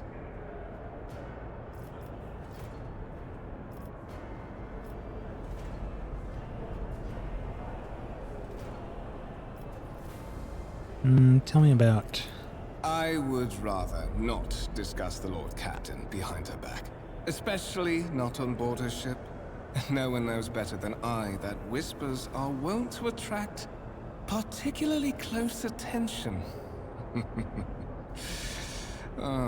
Suffice it to say that her ladyship is the bearer of the sacred warrant of trade and a woman of immense power and entitlement. However privileged your position may be, I ask that you do not incur her anger by being disrespectful or obtuse. Lady Theodora despises both qualities.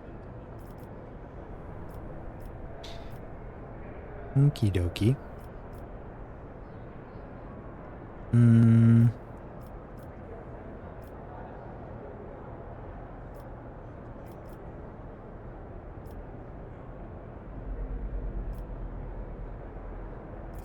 But of course, I have come to invite you to a meeting with Lady Theodora. I imagine you have many questions for your patroness, and I'm sure she has just as many questions for you.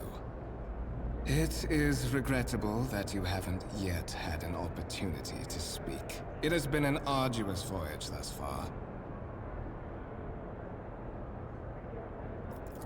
The Lord Captain and Master Ethelthred von Valencius are conversing on the observation platform. Let us join them there. Another von Valencius. Although I guess if it's true that anyone who's part of the dynasty inherits that last name, then I guess that's why. It's about time. Calm down, Vaughn. Some objects can be interacted with in a special way. They are marked with specific icons. Some icons allow you to study objects. Others will transfer the character to neighboring locations or launch a small event. These icons become visible when your character is standing close enough to the interactive object. Click on them. Some, such as doors or chests, are not always marked, but the cursor changes when you hover over them. Hold tab to highlight objects you can interact with.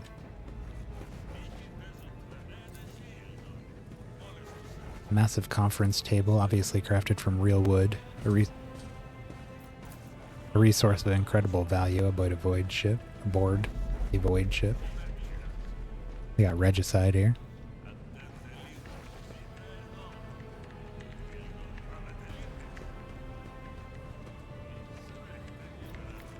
Got some tech priests here. Sacred mechanism has been interfered with without due reverence. The duration of the data processing cycle has tripled. Oops.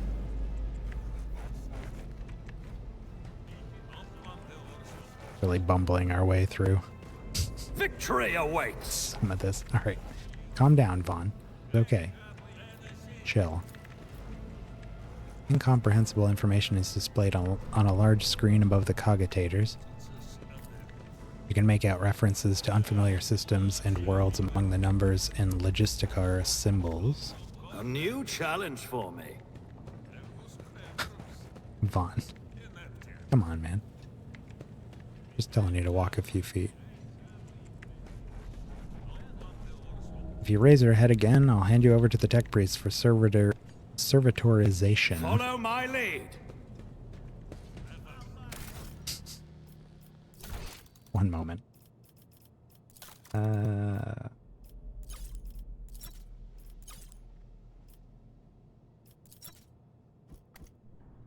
Let's do occasionally for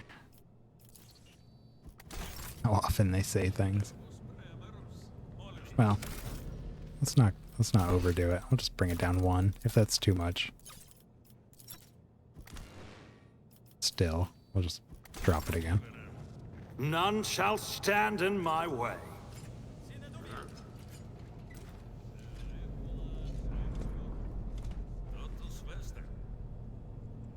What you doing, lady? A candlelit altar with a copy of the 2348th volume of the Lex Imperialis, the Codex of the Sacred Laws of the Imperium.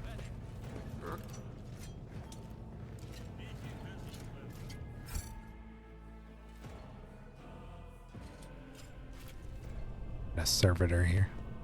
As you approach, something in the servitor's body begins to hum as if in response to your presence. After a couple of seconds, the noise subsides.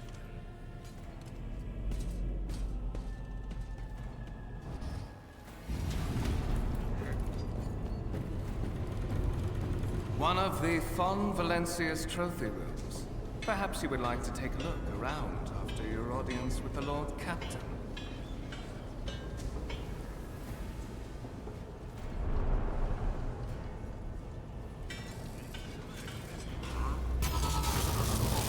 What's happening?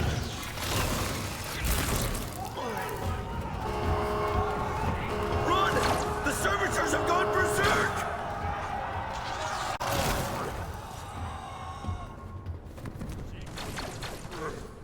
That's loud. Annihilate them! Gotta turn that volume down. Been ambushed. Battle begins. To survive in the grim darkness of the far future, you will have to face enemies of all kinds and fight for your life. These hints and tutorials will familiarize you with the combat systems. Great. Gonna be a bit of this happening early on here. The eternal struggle.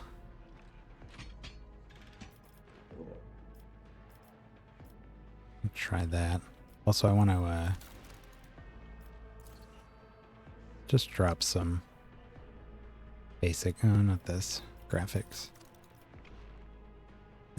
Just usually dropping stuff like shadow quality. Do texture.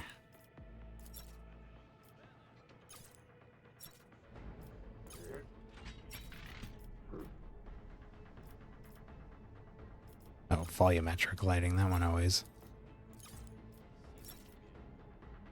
tanks things. That might help. See, the cursor is slowing down here. A little better. Okay, battle begins.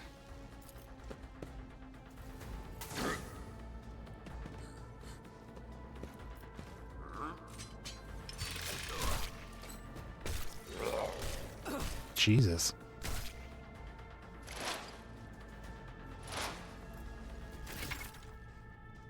All turn-based battles, or all battles in the game are turn-based and take place on a grid.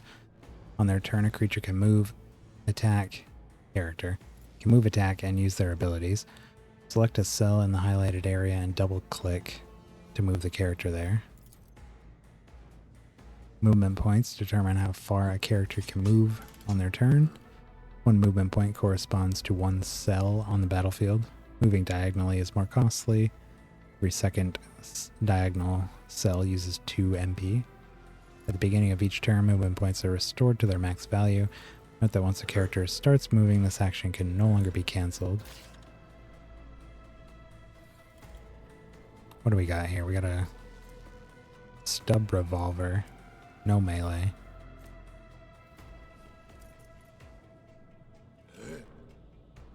What's our range?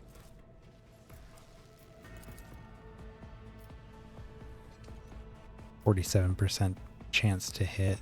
Looks like it's maybe out of a range increment or something. If we move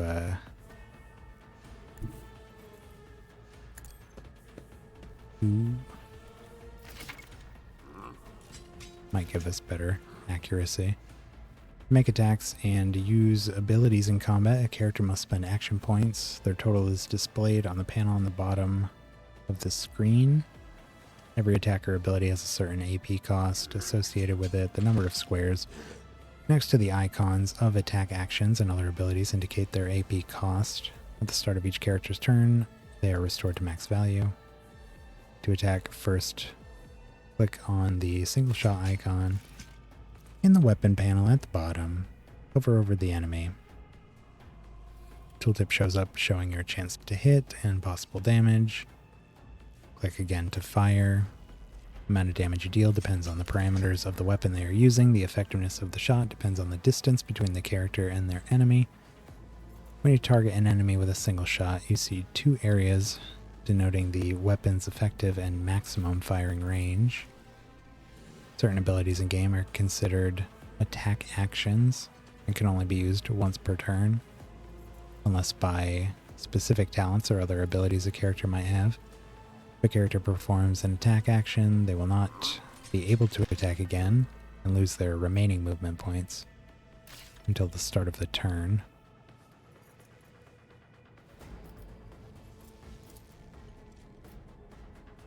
Still a 47% chance to hit. Oh, we're still not in that range increment.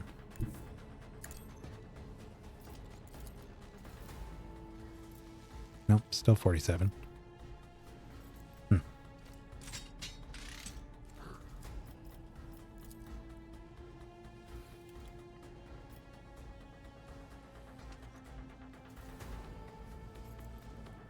What do we got down here? At all costs. Can be used once per combat. We're just fighting the one?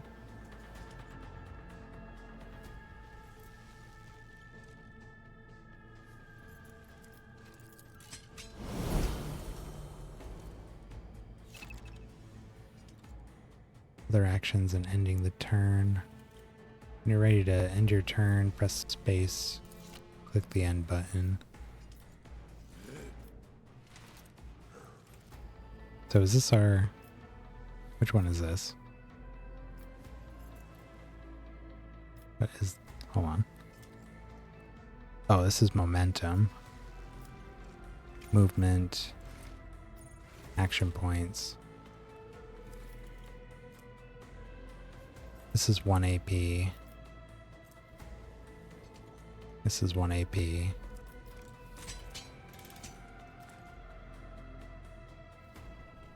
Forces an ally to push themselves, increasing characteristics by plus 15 for 1 round. Additionally, all officer abilities can be applied to the target of the voice of command from any distance.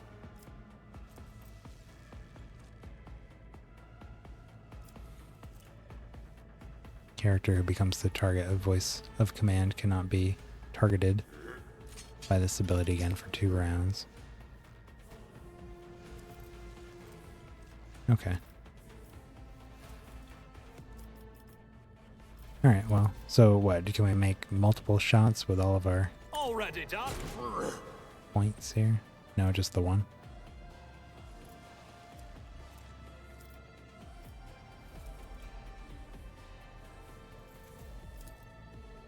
Reload.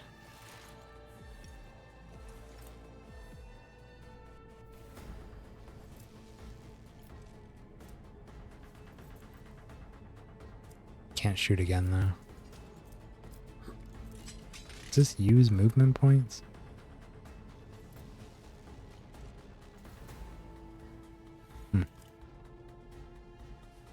Okay.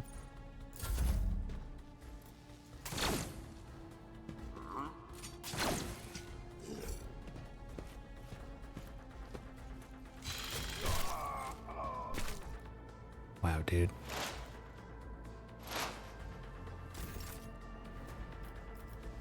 Now, what is he doing there? Is there a way to see what's going on here? Conditions.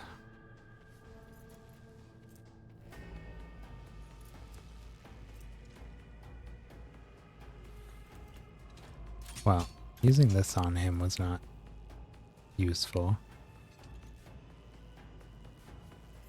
Because he's our only enemy. We only get the benefit for actually killing him.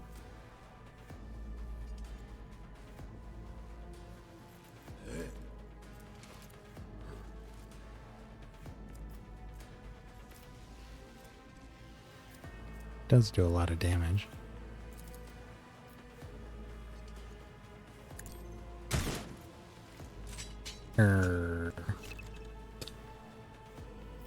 Missed. To increase hit chance, equip your character with a decent weapon and place them on a vantage point. Abilities and talents that improve weapon skill characteristic will help you hit more often in close combat. Marksmanship, increased perception, and ballistic characteristic. Well, unfortunately, we can't move.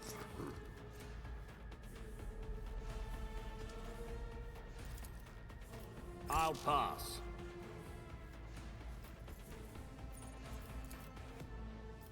So I guess we'll just pass.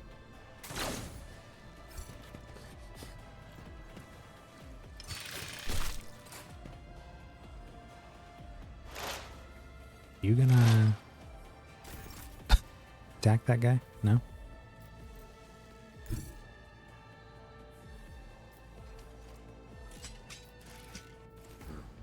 There's some turrets here we could probably turn on, but dude's almost dead.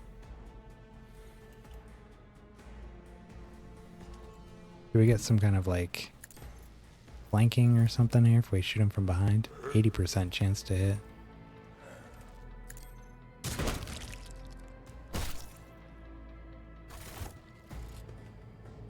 What suspiciously poor timing for such an accident.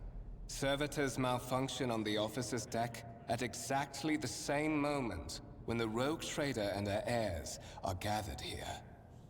I have blocked all passages between the upper and lower sectors of the residential decks. If this is a deliberate attack, it should stop the culprits from advancing their plan.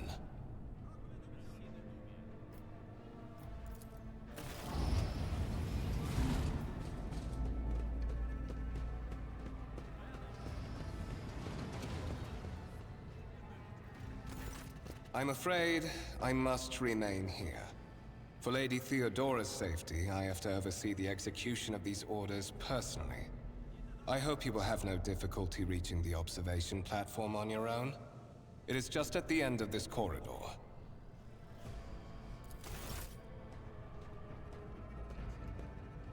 I will try not to get lost. Open the map with M.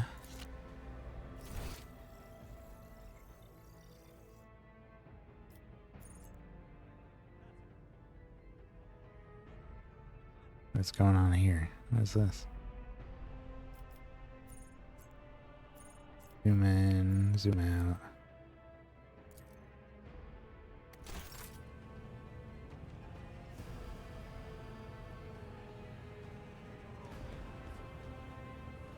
I'll lay claim to the stars. Still seems a bit choppy. What else can we change here?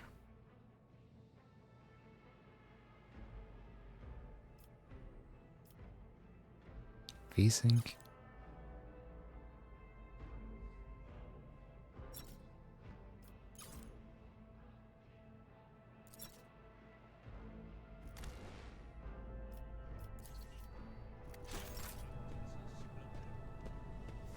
Victory awaits!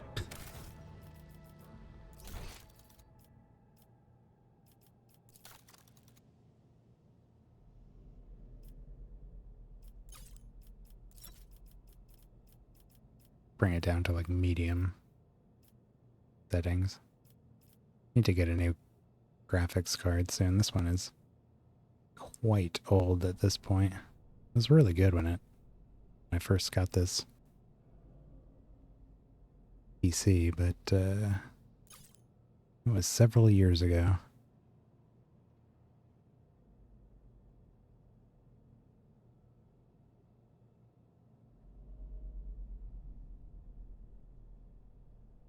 Minimize jagged edges.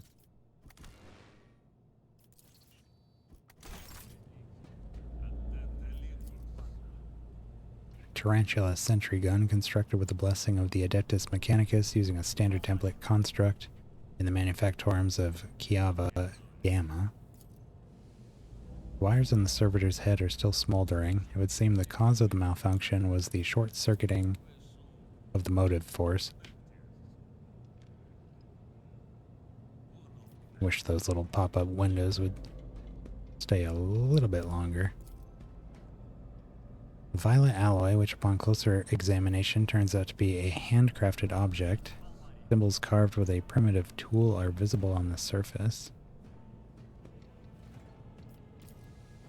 A black shard resembling obsidian. If you look closely, you can discern a strange, barely perceptible glow inside the artifact.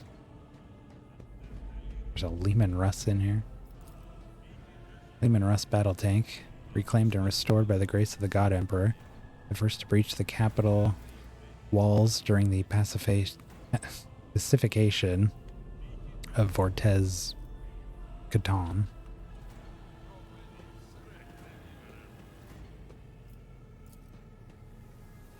Massive golden amalgam interspersed with sparkling particles.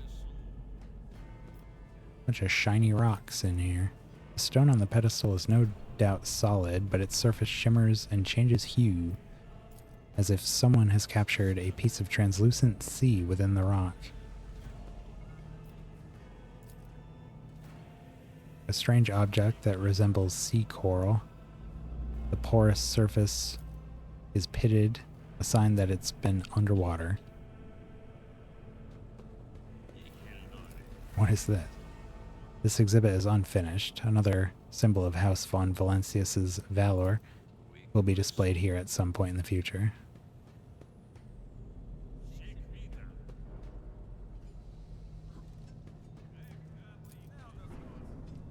Green-gray crystal with white veins. A low hum can be heard coming from the artifact. I won't tolerate weakness.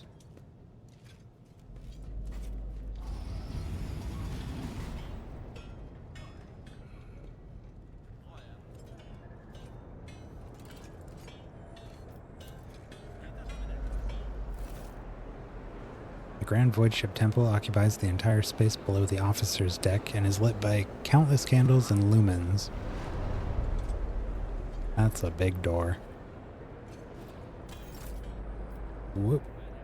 Camera's going for a ride.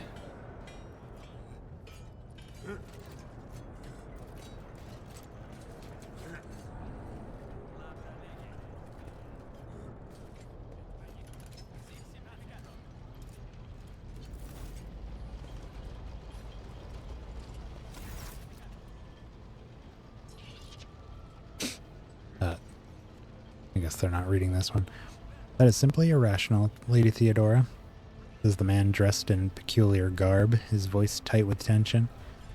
His face, half of which is covered by sin skin, is twisted in a grimace of displeasure and disbelief.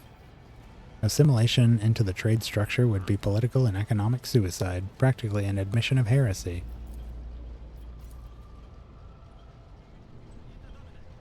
The tall, gray-haired woman pins him with her gaze, her cybernetic eye flashing crimson. Then suggests an alternative that would satisfy me. I have described the situation, no worse than my seneschal could have done. Make a decision. What will you do with Aeon 6, Edelthrad?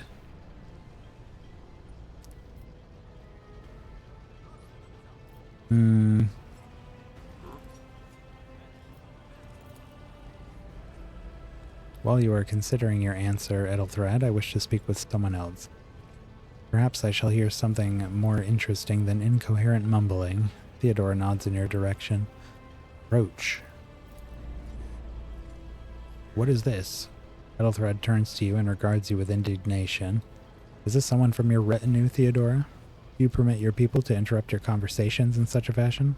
I didn't do shit. I just walked up here and stood here. I give that permission to those with something of substance to say. Let us see if it was worth it. Theodora tilts her head, her lips stretched into a cold smile. This is von Valencius, the second candidate for the title of my successor. The rogue trader regards you with a look that is imperious, predatory, and oppressive. Step forward, von Valencius. I'm regretting putting von Valencius in her name. I'm just going to shorten it to Von. Or even just V. What is this? Passive skill tests. Your character's skill reflects their knowledge and capabilities. Some dialogue automatically initiate passive skill tests. If a test succeeds, new information will be revealed or a hidden dialogue option will be unlocked. If your character is traveling with allies, the party member with the highest score in the applicable skill is selected for each passive skill test. I'm glad for that. While I very much enjoyed Baldur's Gate 3 for so many reasons, one thing I did not like is that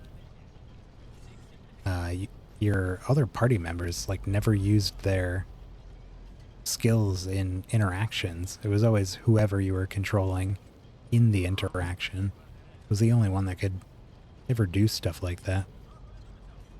It seemed kind of odd. You have a expert in some particular field with you, but you're just riding on whatever you've got for it. Kind of missed opportunity there. Okay. Consider this hypothetical. Ion 6, a new world on the fringes of the Koronus Expanse. High seismic activity, regular magma eruptions, metamorphic rock deposits, prospects of large-scale mining. The world is populated by natives who worship some heretical underworld spirits that protect those who offer them sacrifices. Flights of fancy, you might say, but attempts to install ore extractors have failed for the second time. The mining crews sent to the planet's surface simply vanished overnight. My question to you is, what would you do with this poison treasure?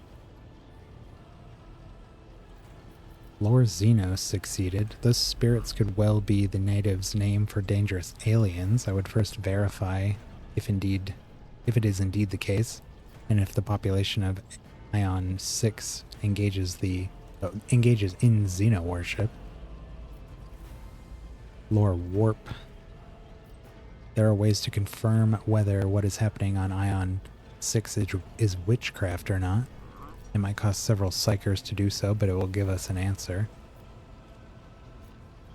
I'm a former commissar. I would continue sending in more people, one crew after another, until someone succeeded in their service to humanity and the conquest of Ion 6. These reports of spirits certainly sound like evidence of heresy. However, I would put my interests first. No matter what means I would have to use, the riches of Ion 6 would be mine. Ion 6 must be purged for the good of the Imperium. I shall exterminate the heretical beliefs and otherworldly powers that rule the native apostates. I don't know.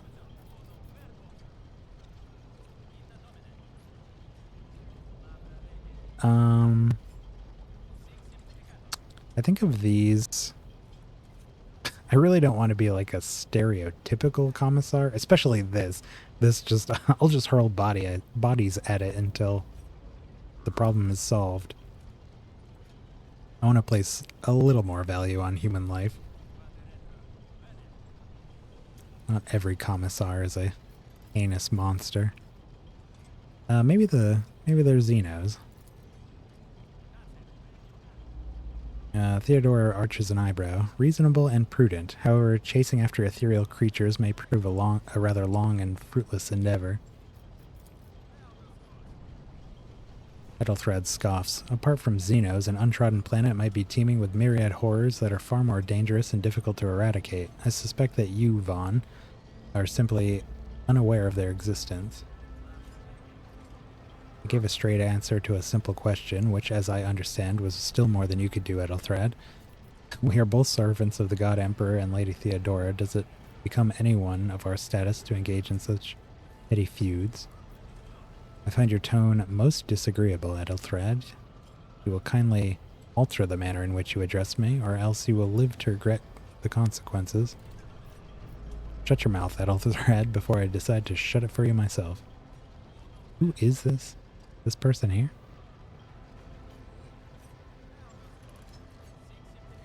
Can't really see what they even look like. They don't look too fancy to me. I could probably talk down to him a bit. No, I'll just...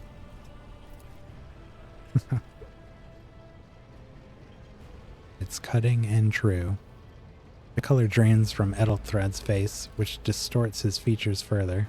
Insolent, ignorant upstart. How dare you? Ethelthred, I believe I gave you an assignment on this ship. Explain to me, then, why my senior congregator is still dawdling about the officer's deck instead of... Oh, he's a congregator.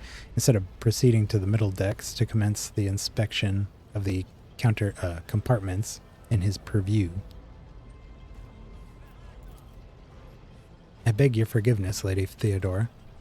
Your presence has such a profound effect on me that I well forgot the time. Wow. I'm sure that's what it was. Ethelthred bows ceremoniously and takes his leave without sparing you another look.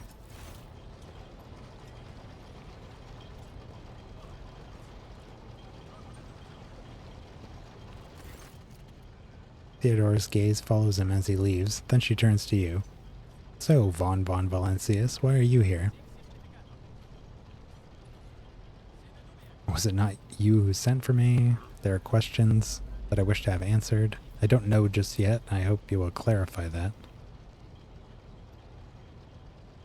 Well, we don't know why we're here exactly.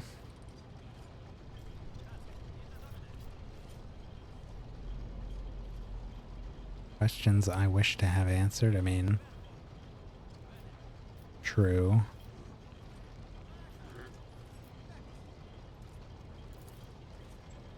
Theodora smiles wearily. Clarity, a luxury that few of us can afford.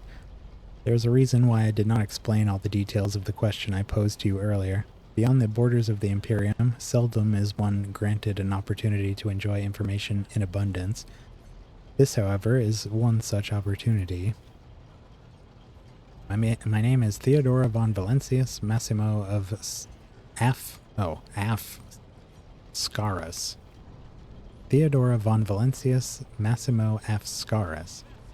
I am a rogue trader in the service of the God Emperor of humanity, and my rights and freedoms are vindicated by a most sacred relic, the warrant of trade, kept aboard this very vessel. Mine is the honor to venture into the darkness beyond the Imperium and carry humanity's light, where powers wicked and heretical reign and bow death and ruin to us all. I'm gonna have to read all this, huh? It is my decision alone to determine the fate of whether I find... determine the fate of whatever I find past the bounds of the explored void. Every world I discover, along with all there is to find thereon, resources, people, riches, and mysteries, is mine by right. I command millions of lives, rule over numerous planets, and possess fortunes that no planetary governor or commander could dream of amassing. And you, Vaughn, are one of those with the...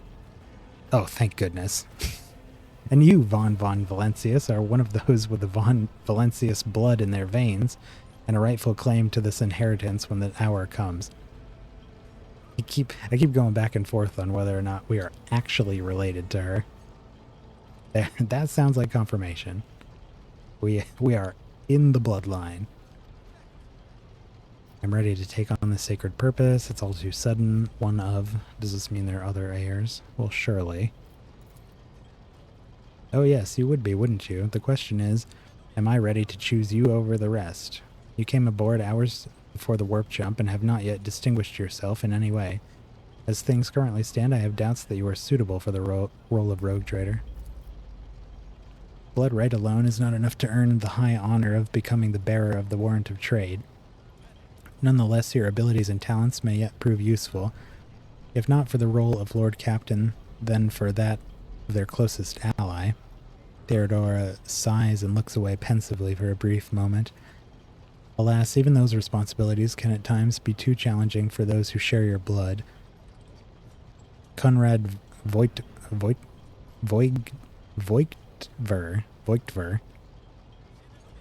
He said it earlier, but I don't remember. Served me for many years before he made his mistake.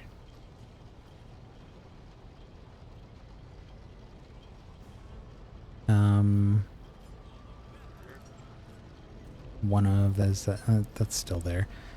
Naturally, some have yet to arrive on board, but you have had the pleasure of meeting one of them.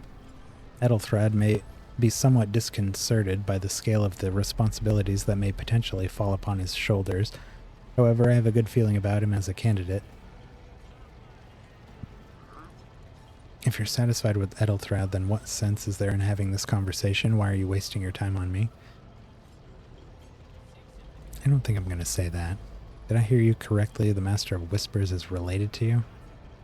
Again, I don't find that too surprising. I mean, I'm here.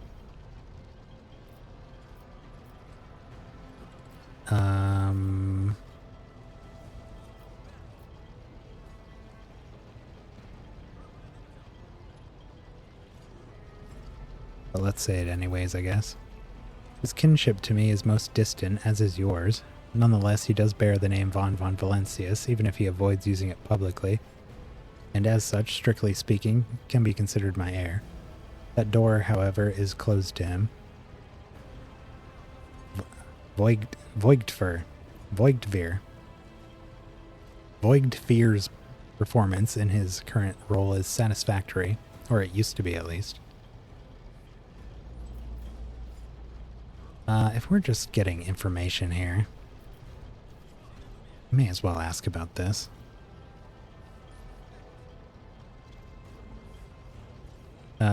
Theodora shakes her head. Impatience. I'm rather fond of impatient people. They are not as quick to resign themselves to circumstance and are more eager to show initiative. Even if I do choose Ethelthred as my successor, I will still require loyal advisors. The skills and knowledge you acquired in your former life may prove invaluable here in the Koronus Expanse. Once you were a commissar of the Imperial Guard, a political officer who was not afraid to face his own death or to send his underlings into theirs. Resolve, faith, implacability. All of it gives one a unique perspective when presented with a situation where a less steadfast individual could falter.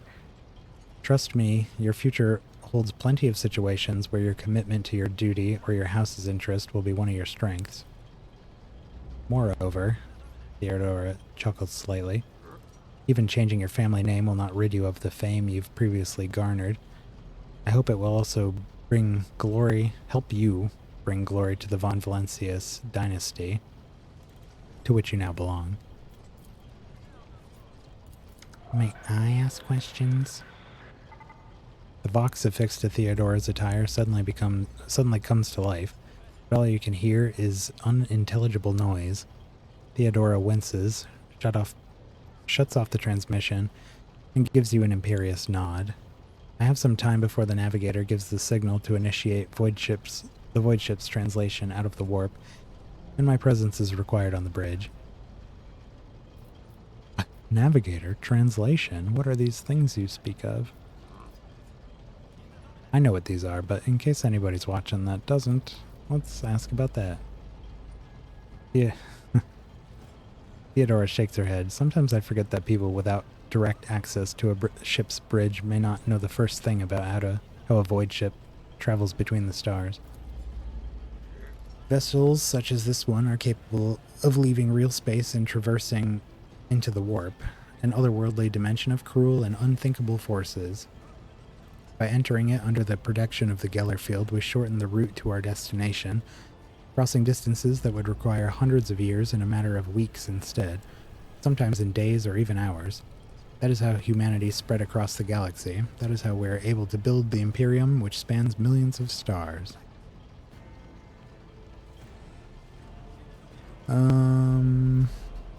What else we got here? We get brown nose.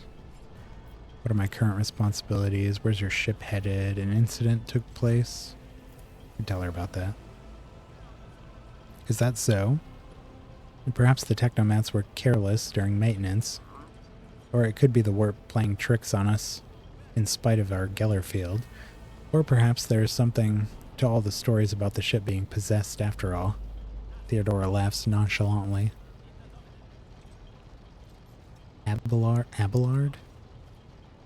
A gray-haired officer gives the rogue trader a look of cautious disapproval. Lady Theodora, for the God Emperor's sake, surely you did not intend to start repeating idle rumors spread about by uneducated riffraff. Enough, Abelard. Such hearsay amuses me. Idira eagerly retells me everything she learns from the whispers of her unseen advisors. She turns to you. This ship is thousands of years old. It has enough hidden nooks, malfunctioning cogitators, and unused compartments to make ignorant folks speak of specters dwelling inside the bulkheads and plotting against those who yet live. That's all we can say about that. Where's the ship headed?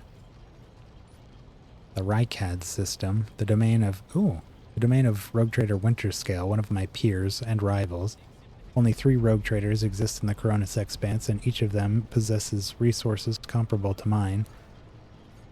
Perhaps one day you'll assist House von Valencius in surpassing both of them in affluence and splendor. I don't know why I said splendor that way. I'm somewhat familiar with the Winterscale from the tabletop game. I just read a little bit about him. There was a bit on all the different rogue traders out here. She does say only 3 exist out here. There were more than 3 in the books, but Winterscale was the biggest, and I think... Oh, what was her name? Like Corda, I think, was one of them. They were like the big 2 rivals. I don't remember. Maybe she was one of them. Maybe von Valencius was a 3rd, but I don't remember that name. I set the course for Rykad on the demand. Theodora grimaces. She gives you a stern look, then shrugs. For a very specific reason. Perhaps I shall yet apprise you of the purpose for this voyage, but now is not the time. Alright, what are my current responsibilities? I don't know what I'm doing here. Observe, learn, absorb. It will take time for you to find your bearings aboard this vessel and in your new position. Eventually I will find a post that suits you as I did for Edelthred. Until that time comes, consider yourself my aide.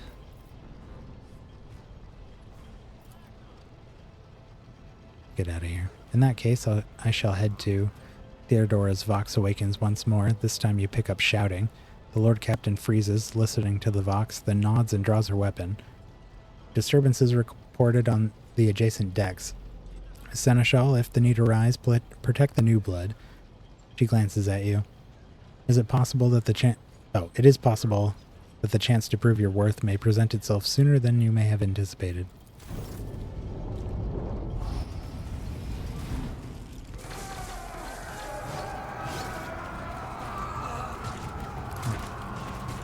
Shooting at the camera guy.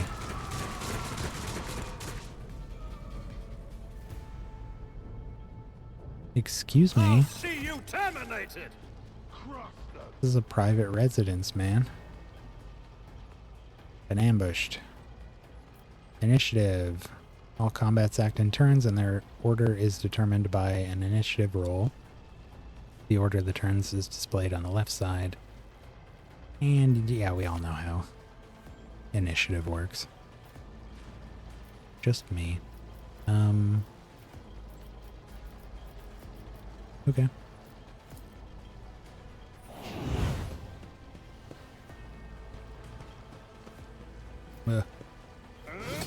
Reduced to dust. Can't see. Wow.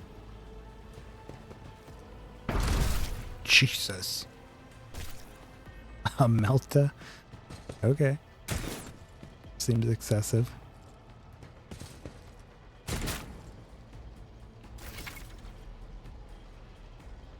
Use cover to avoid enemy attacks.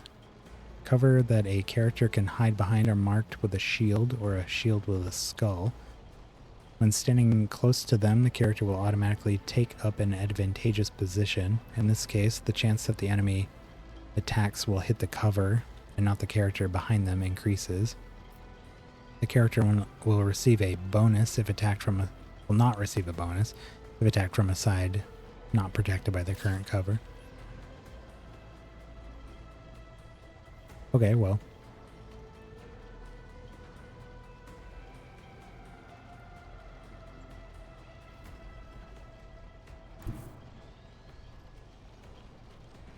Oh, there's a guy there. Brawler. He's a melee dude, maybe? You got a gun? Oh, he's got an axe. I don't know what his movement's like. Forge ahead! All too easy.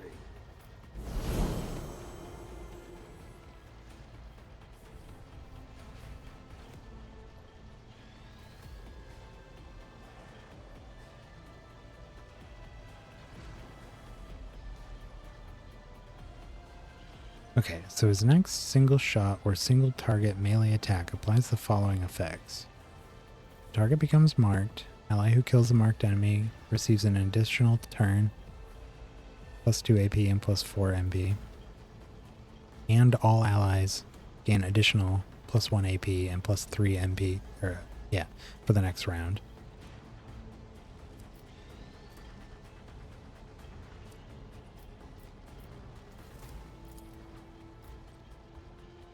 $95, $95, $95, $47.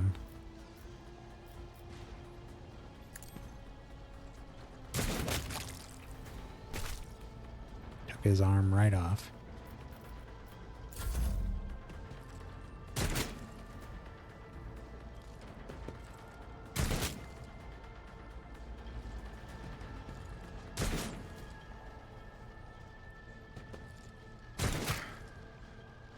Brace yourself, Abelard.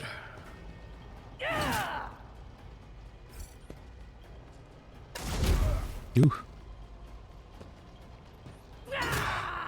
Just a minor setback.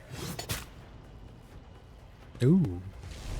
One fewer target. Jesus, dude. He's going crazy over there.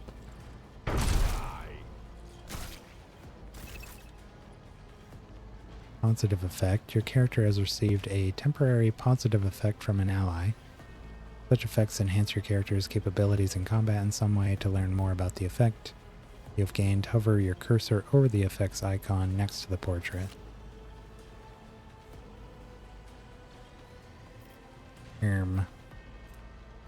Oh. Here?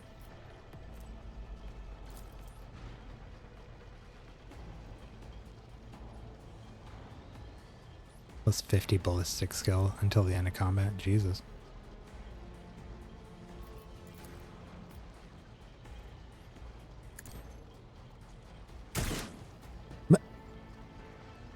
It's gonna be like that, huh? Gonna be like that. Ah! 72%.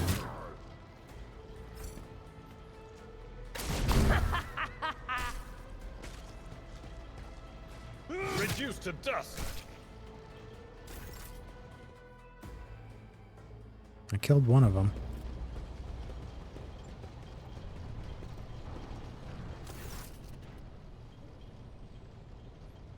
Theodora waves her hand in a commanding gesture. Mort, take a team with you and clear a path to the transport line. Do not let a single whore's son survive. The rogue trader turns her eyes to you. Didn't bat an eye when that scum burst onto the deck, hmm? Not bad. I've seen many an officer who panicked at the sight of combat on the upper decks. The false sense of security offered by their position makes them that much more vulnerable to the harsh realities of warp travel. She looks at the Vox in her hand. All you can hear is lifeless static.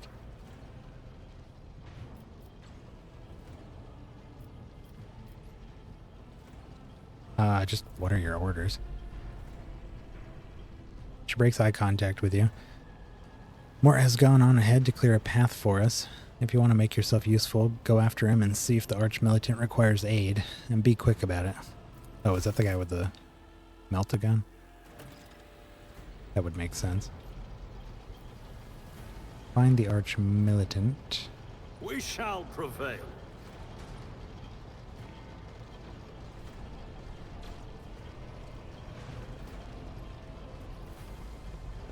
What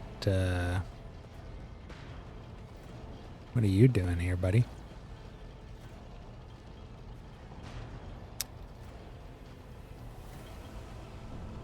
I don't think he's supposed to look like that.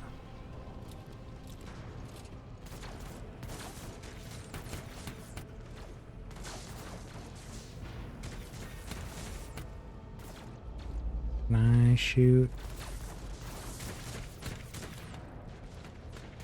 Doesn't seem like it. About time.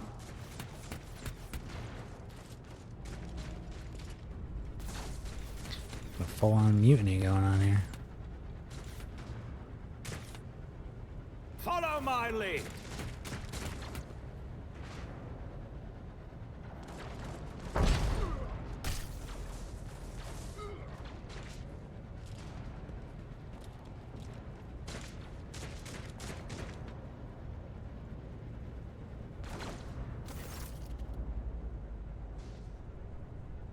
Rad. Lets out a sigh of relief upon seeing upon you. Thank Providence you're alive and well. Always on time, eh, Conrad? The moment we finish chasing the riffraff around the deck, you show up. Always just after the fighting is done. You could set your chrono by it. Conrad pointedly looks away from the Arch-Militant to you. Mort, pull yourself together. The Arch-Militant looks back at you. What did the Lord Captain send... What, did the Lord Captain send you to chivvy us along? We're all done here. I'll report right away. Mort pulls his Vox from the belt and hurriedly reports on the situation. Oh, she's right there. Master of Whispers, what's happening on my ship?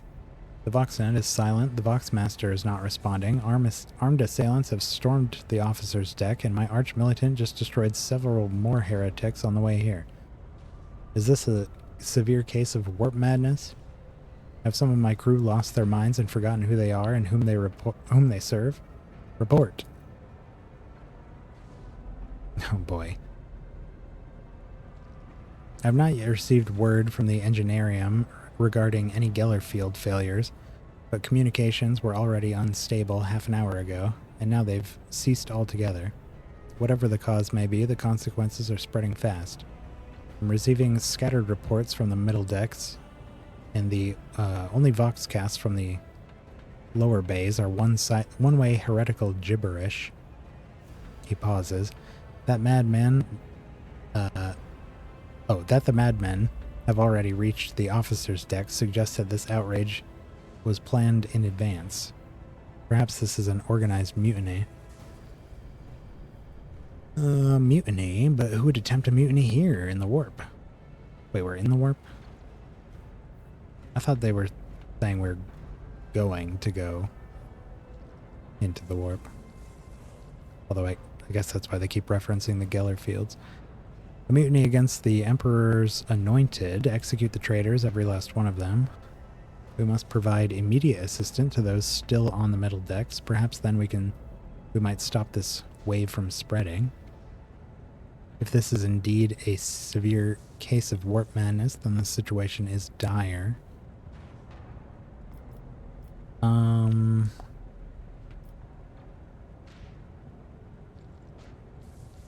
I mean, as a commissar, gotta be that one. First, we have to confirm that the bridge and the navigator's sanctum are secure, and I have the means to do both things at once. Her expression changes as her eyes flash ominously. Theodora looks at Voigtveer. Ethelthrad, where is he? I must know if he's unharmed. A psyker aboard the ship. A psyker aboard a ship that is potentially being assailed by the warp could pose a greater threat to himself and others than a whole army of madmen with improvised weapons. I tried to locate him, but the last thing known about his movements is that he arrived on transitional deck 18. Blast it. Master of Whispers, find Ethelthrad immediately. Seneschal, locate Tlas and the Sister of Battle. Oh. Both are to remain at my side. Archmilitant with me. I must go to my study, and it appears we might encounter heretics along the way. Vaughn? If I may, Lord Captain? His voice soft and cautious. Transitional Deck 18 is at the heart of the disturbance, and if our goal is to bring Ethelthrad back, I could use some support.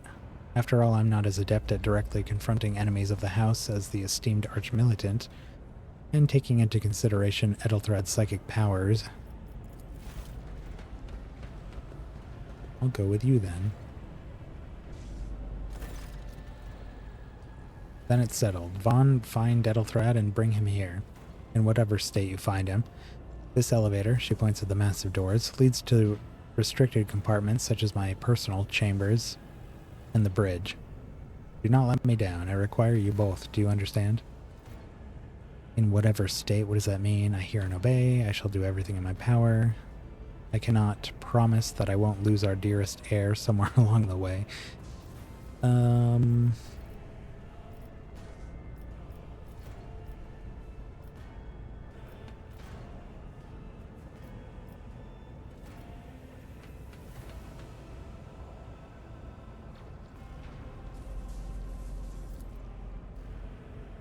Theodora waves her hand impatiently, then move out.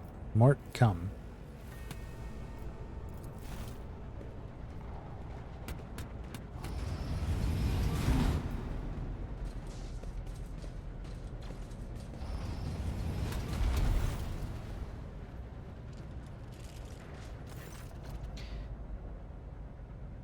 Voigtveer gives a nod. Are you ready to head to 18? It's a long walk, and you don't even have proper gear. I shall make do, lead the way. I have a proposition. Since I'm the more important person here, you can go in the front of me. You can go in the front to shield me from potential threats. Better not fail me. The Lord Captain made it clear that relying on you is fraught with risk. No, just... Let's go. Of course you will. He rummages in his pockets for something. Lady Theodora would never have someone she couldn't rely on as one of her heirs, but that is no longer relevant. With a pop and a crackle, something hits you in the abdomen, and you are consumed by unbearable gut-wrenching pain. What a dick. I promised you a special destiny, Vaughn. It's time to fulfill it. Just got wrecked.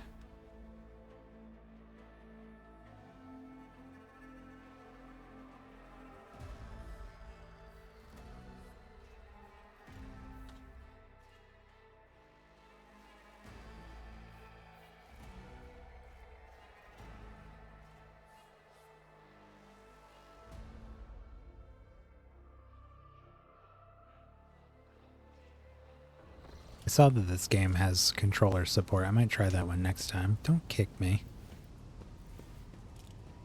Careful, careful. Be gentle with our guest. He has an important mission to complete during our visit to the Warrant Chamber.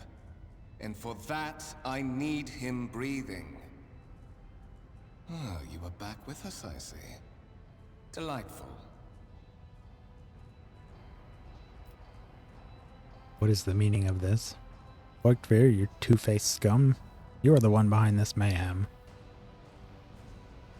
Sure. How perceptive of you. I know. I'll help you with the next insight. I need you here for your blood. You have the option to share it voluntarily, or I will squeeze it out of you myself. Aren't they related? Is this not him? Is this somebody else? We are in the anteroom of the Warren Chamber, this void ship's most hallowed vault. There, beyond those gates, lies the relic that gives Theodora all of her power. Theodora? The sacred warrant of trade. Only one obstacle remains on my path to obtaining it.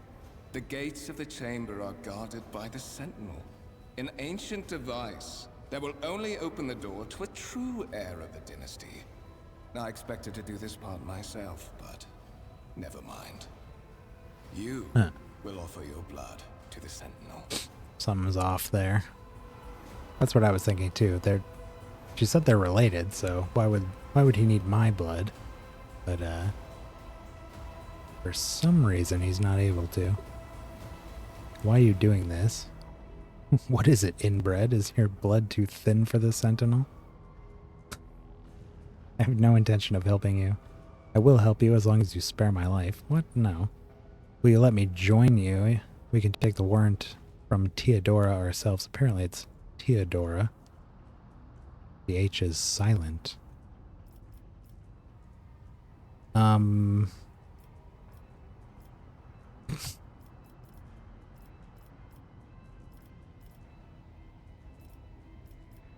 of the top three here. No intention. Why are you doing this? Well, I think it's kind of obvious. He wants the warrant of trade.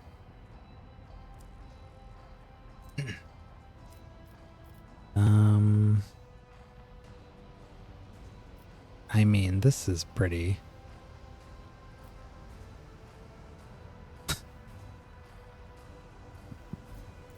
On the contrary, the warp's blessing has raised me too much above your kind, Fon Valencius. The Sentinel refused to submit to me. But you can help. After all, isn't that what family is for? Coercion succeeded.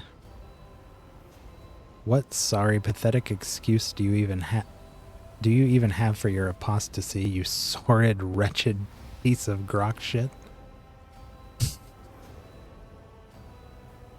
Why are you doing this? I have no intention. That's the same ones. That one. Wretched. What do you know about wretchedness? Theodora's cur. Are you hoping to buy a grain of her indulgence with your blind loyalty? Oh, I know this delusion. But thank the gods it no longer has power over me. Humanity can rot. I no longer serve mortal kind. Dude, I just don't want to help people that stab me in my gut.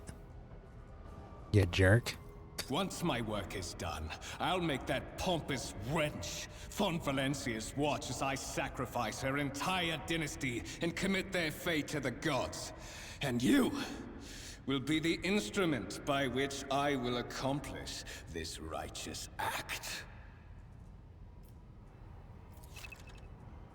Skill tests in dialogue. One of the available dialogue options requires making a skill test. Unlike passive tests, which are made automatically, in this case you can decide whether or not to select an option, consequences of which will depend on the result of the associated test. Success or failure affects how the dialogue will develop. Depending on the context, you might change the course of the conversation, alter the character's attitude, or perform an action whose consequences will only become apparent later. This little bug thing is in my way. Oops. Hover your cursor over the dialogue option that requires a skill test, and you will see a tooltip detailing your chances of success. The number after the skill's name indicates the difficulty of the test. Once your character starts traveling with allies, the party members with the highest score in the applicable skill will be selected.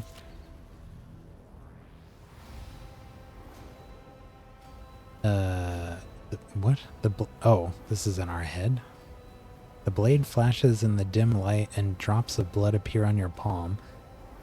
For a brief moment you feel nauseous, your head spinning, and then quiet whispers begin to flood your mind. More and more sourceless voices echo each other, drowning out your own thoughts, replacing them with a similar urge. Go to the gate. Go to the gate. Go to the gate. Fight to the voices. I will do as you require, but I will find a way to make you pay. Enough threats I welcome. No, get out of my head. The voices in your head giggle and mock your desperate outcry. You feel this intruding influence forcing you onto your feet and making you take a step towards the gate, looming in the center of the chamber. I didn't see any dialogue options there.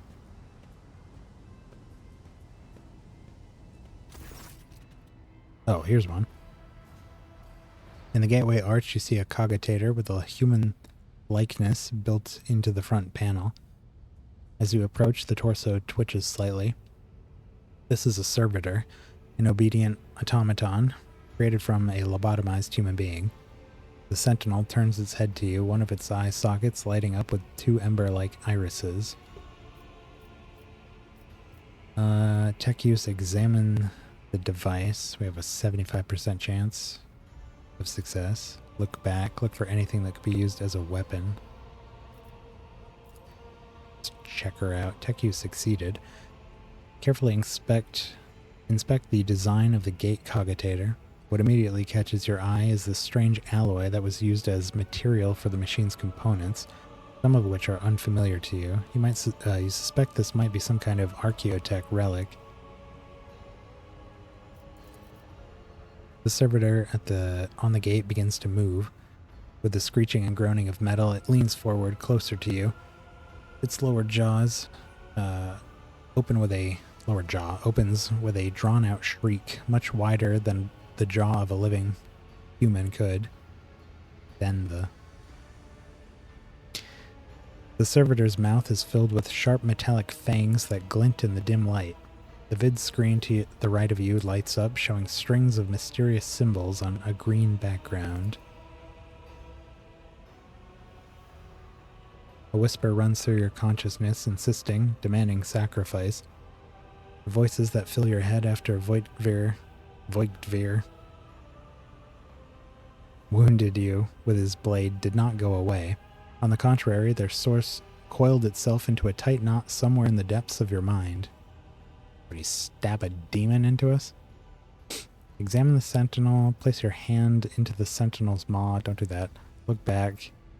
Look for anything that could be used as a weapon.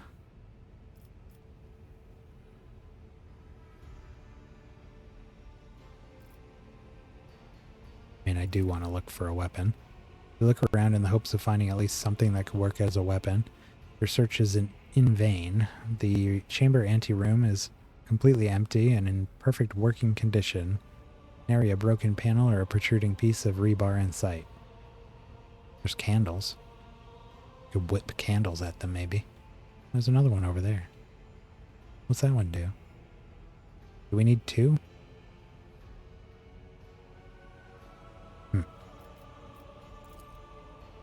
The servitor looks noticeably different from the ones you're used to. Its skin covering, it's stitched together. Its skin covering is stitched together with copper thread, and it has metal hinges in place of the standard joints. It seems that the creators of the Sentinel did everything to ensure that the service life of this unit would be much longer than that of ordinary automatons. Did you forget something? I suggest you hurry. Well, this is all we can do. Bite my hand. The Sentinel's jaws clamp around your hand, puncturing your skin and sinking into your flesh. A few dark drops fall into the servitor's throat, and immediately you hear humming as the servo motors start up and the pumps stir into motion. The vid screen of the cogitator flickers. Several long minutes pass. The sentinel's jaws remain closed, and you are beginning to feel sick. Perhaps if you were to lean against the gate, you could catch your breath. Maybe even close your eyes and pretend none of this ever happened. High levels of caustic humus. The subject is in a state of heightened stress. Do you require assistance? You do not understand where this quiet voice is coming from, crackling like static. Is it the sentinel? The cogitator? Is it a figment of your weary mind? Whichever it is, you can clearly hear every word. Who is this? Yes, I do require assistance. I suppose this is the onset of the warp madness they warned me about. I must have lost my mind. Assistance, please. Pain shoots through your head and subsides just as quickly. What's going on over here? What? I do have warp madness. Did you see that? Blood appearing and disappearing. Pain shoots through your head and subsides just as quickly. It would seem the entity coiled in your consciousness does not have the ability to do you any real harm. Request accepted. Initiating defense protocol. Don't shoot me.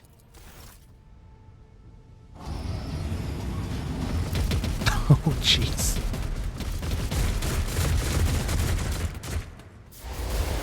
Oh my god. Well, there is still another way.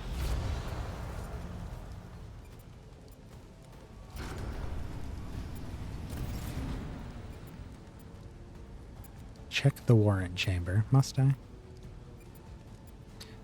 Thanks, Sentinel. I'm gonna call you Bitey because of how you bit my hand. Everybody's sinking metal into my flesh today. What we got going on here? Whoa. The enormous gates match the importance of the thing they protect. The massive doors are made of heavy metal and look impregnable.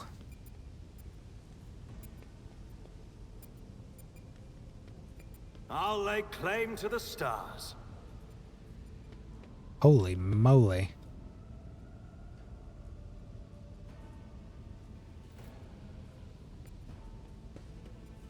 That is a big document.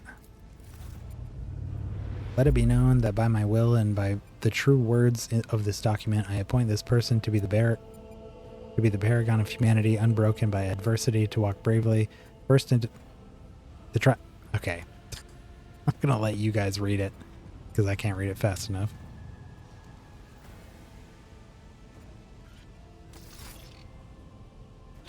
Escort the child of the house to safety. What? What madness is happening here? Who are you? Who addresses me? I need to contact someone, preferably Teodora. I need a weapon. I'm utterly defenseless.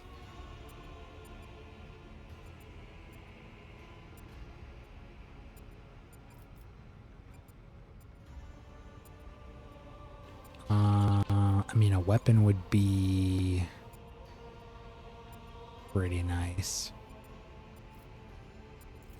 Distance from the current location to the nearest arsenal.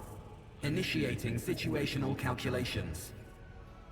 The servo skull goes silent, its relays clicking. Seconds after seconds passed, and you realize that the servo skull will not answer you.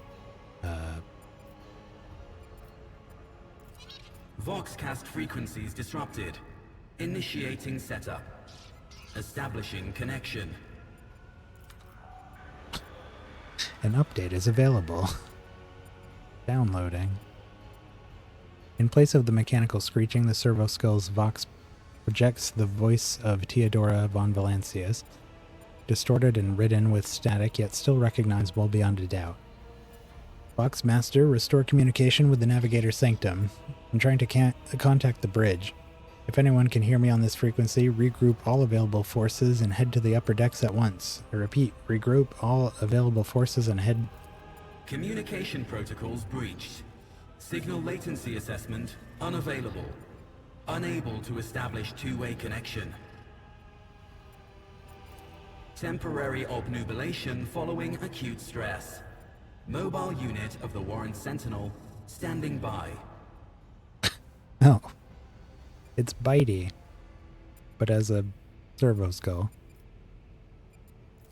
Mobile unit of the Warrant Sentinel designed as a personal escort of the child of the house and a means of communicating with the rogue trader's subjects. Mobile unit standing by. Great. Middle and upper decks.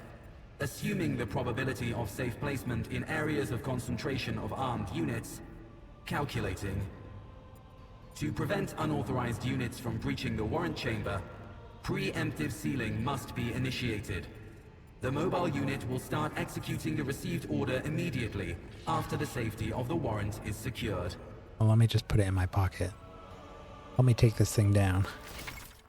Oh, journal.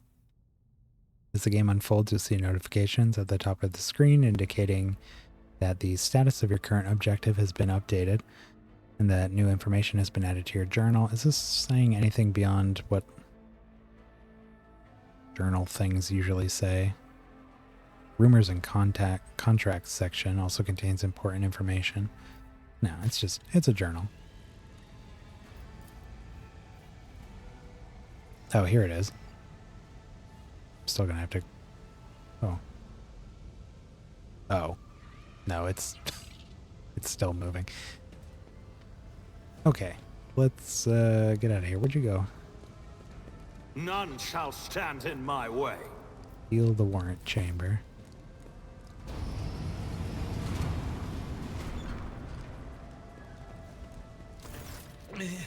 Master, whatever are you doing in the warrant chamber? How did you... Throne preserve me. What is the meaning of this? I did this. I'm the mastermind. Conrad is the traitor. When we parted ways on the officer's deck, he stunned me somehow and brought me here. Did you find me? Are you with the traitor? No. What? What? He intended to take revenge on Theodora for something, and trying to reach the warrant was somehow part of that plan. He's clearly serving the unholy gods of the warp. I mean, while this may be true, this one is, it seems like less of a wild accusation. Oh, holy God, Emperor. I presume he is the one responsible for the mutiny. And, Master, I wish to remind you that you are to refer to the Lord Captain as Lady Theodora. What did I say? Voigtveer openly admitted that he is the mastermind behind the mutiny, unquestionably, so it would seem that he's not here and we have a mutiny to end. Why don't we leave matters of etiquette for another time? From your seneschal, you're asking too many questions.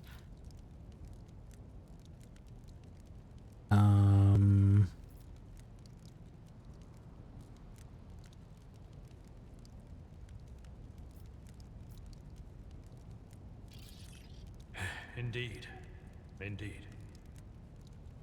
That is easier said than done, of course. But seeing one of Lady Theodora's heirs alive inspires at least some degree of optimism.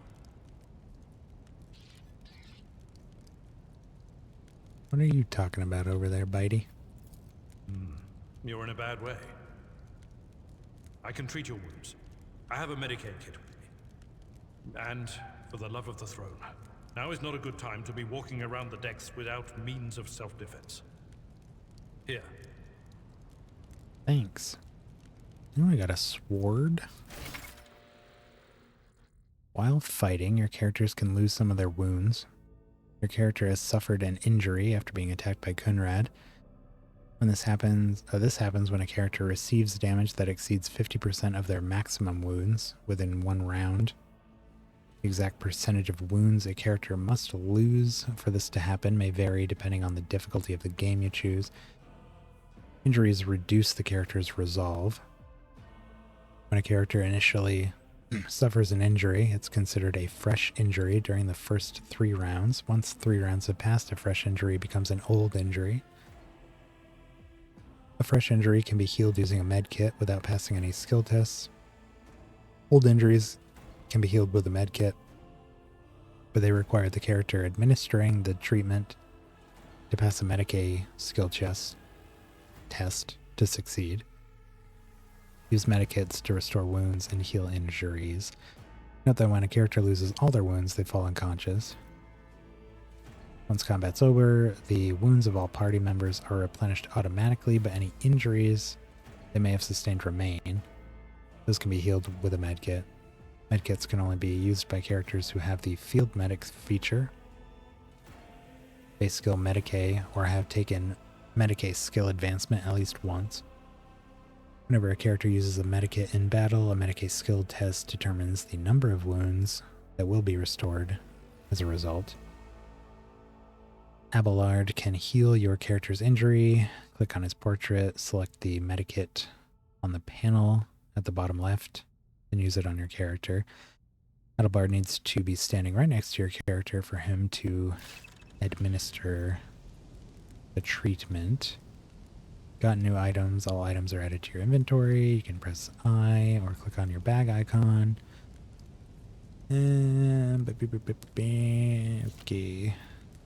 This one? Nah.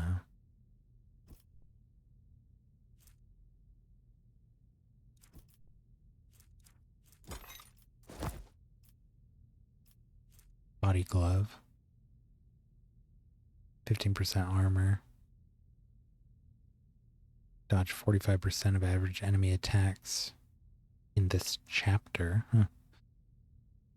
Armor reducing... This armor reduces the incoming damage of average enemy attacks in this chapter by 10%. I don't think I've ever seen a game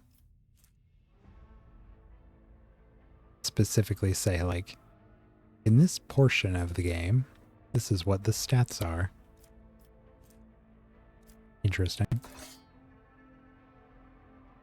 We got a pistol. Can we do both? Ooh. Nice. Can we switch these? Does it matter which is which? Is there like a main hand? Offhand? Or are we ambidextrous? 10 to 11. Doesn't seem to matter. Rather the sword be in the right hand though.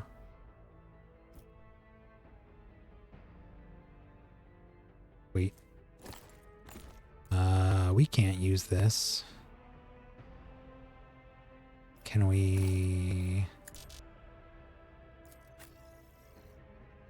Oh, is this our party stuff? Okay. Yeah.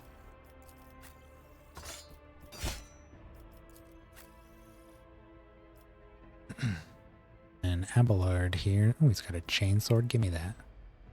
No, I'm just kidding. You can keep it. No ranged weapon.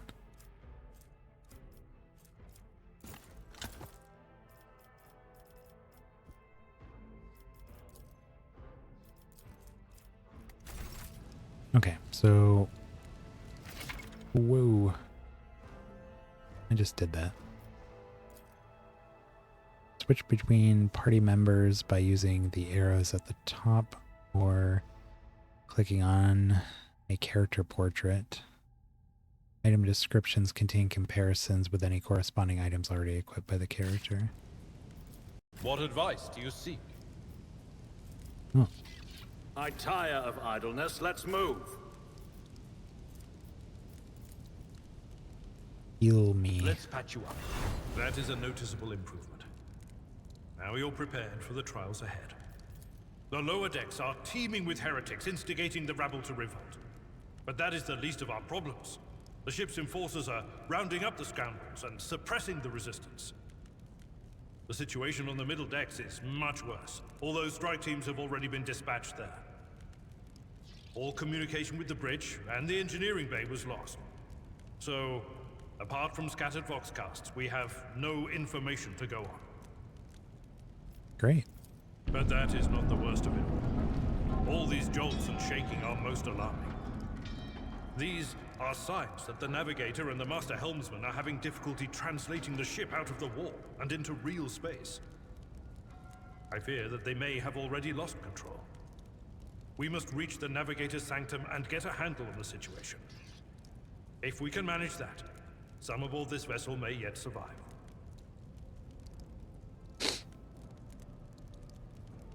Delightful. What exactly has gone wrong with the translation? How did you find me? What can we expect in the Navigator's sanctum? I heard one of Theodora's Vox casts.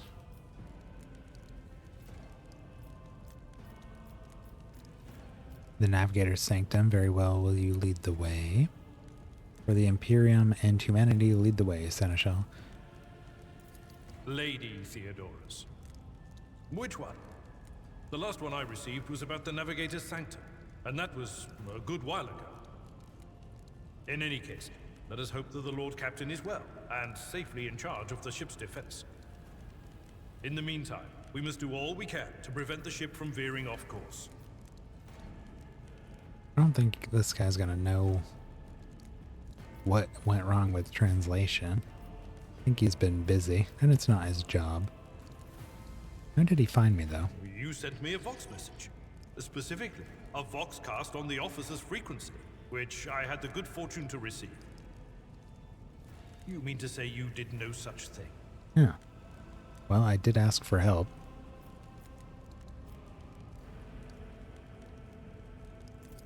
Warren Sentinel? The Lord Captain barely ever ventures down to the chamber, and I was at her side only once or twice when she did. And I did not see anything of the sort. What? The Warren Chamber is an ancient and rather sacred mechanism that Oh, the Christ. ship's tech priests treat with the utmost reverence.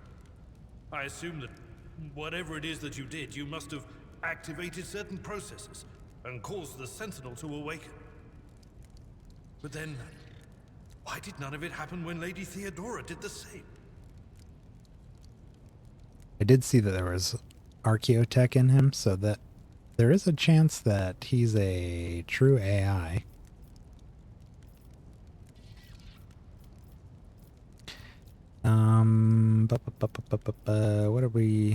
What can we expect to find in it? Oops. Absolutely. Let us proceed. I feel like my cursor is kind of off a little bit. Like it points a little too high. Oh, oops.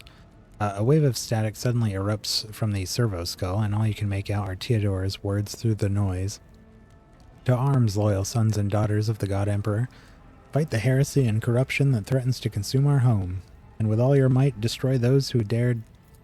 The Lord Captain is calling her crew to battle, which means the Vox networks are set up for broadcast transmission, not message exchange. Splendid. While the rogue trader inspires proper resolve to fight in her subjects, you and I shall prove that her trust in us is well deserved. Onward!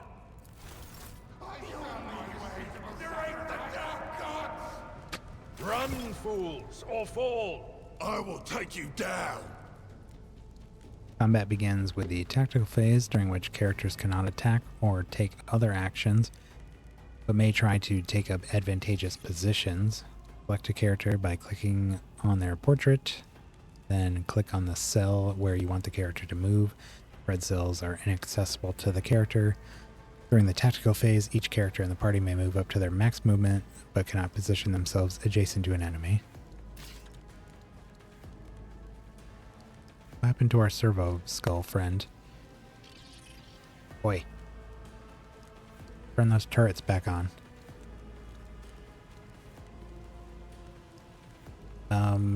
Battle positions. There's not a ton of cover here. We could... What do we got here? Melee, melee, melee, melee. Are they all melee? There's one gunner in the back. So...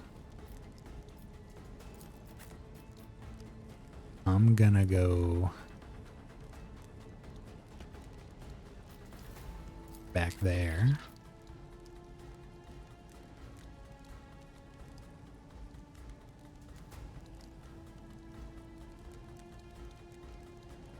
Put him up front.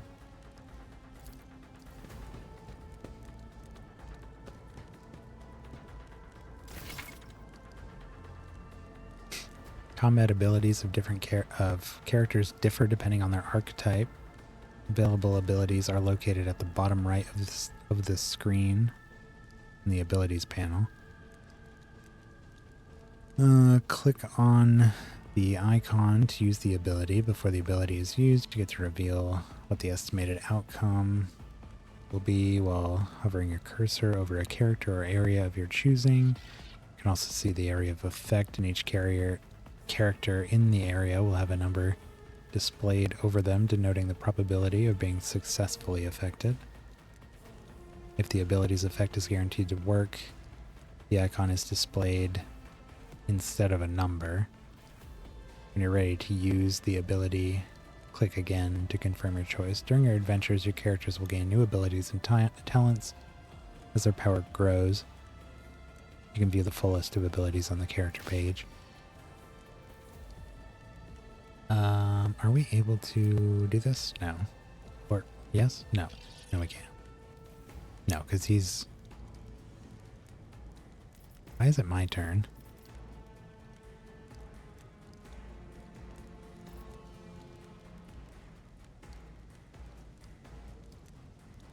Am I not at the bottom of the initiative? Is this screen whoever's active turn it is?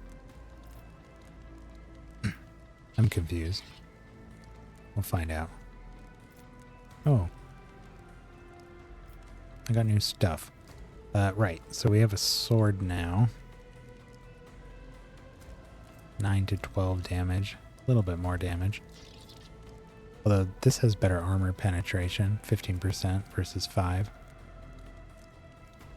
The sword has strike. Costs 1 AP. Base damage. 5 armor pen. We also have cleave, which costs 2 AP. Base damage, armor pen. All characters within the area. So it looks like it can hit up to 3 enemies. And we also have a new pistol attack. Pistol burst. Costs 2 AP. 2 shots. First creature for every shot within a 12 cell cone, including allies, it looks like. We can't hit this guy without moving.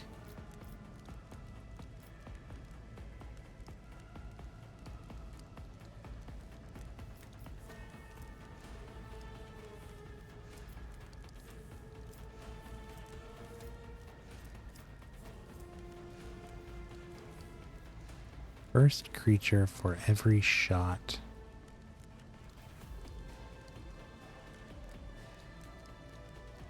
Within a 12 cell cone. Oh, and we get 2 shots, okay.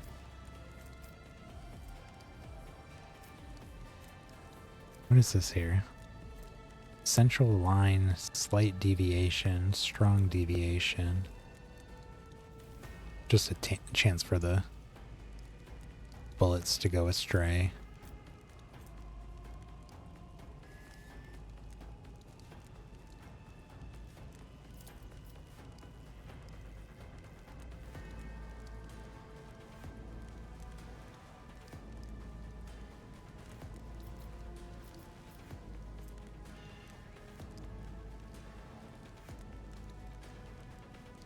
Not a problem for me.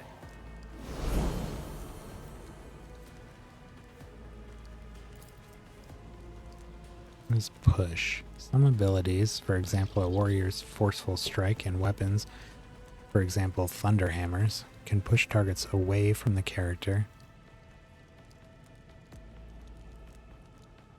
Wait, what? Is that?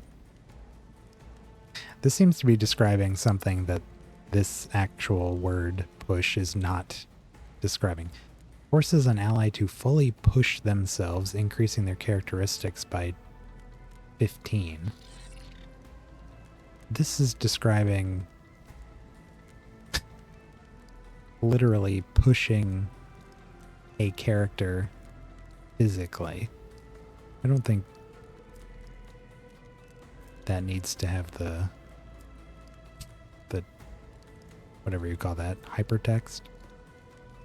Tooltip.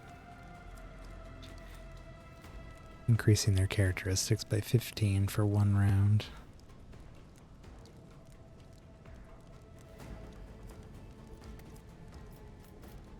Alright. Let's just shoot this guy. Nothing of value has been lost. And next.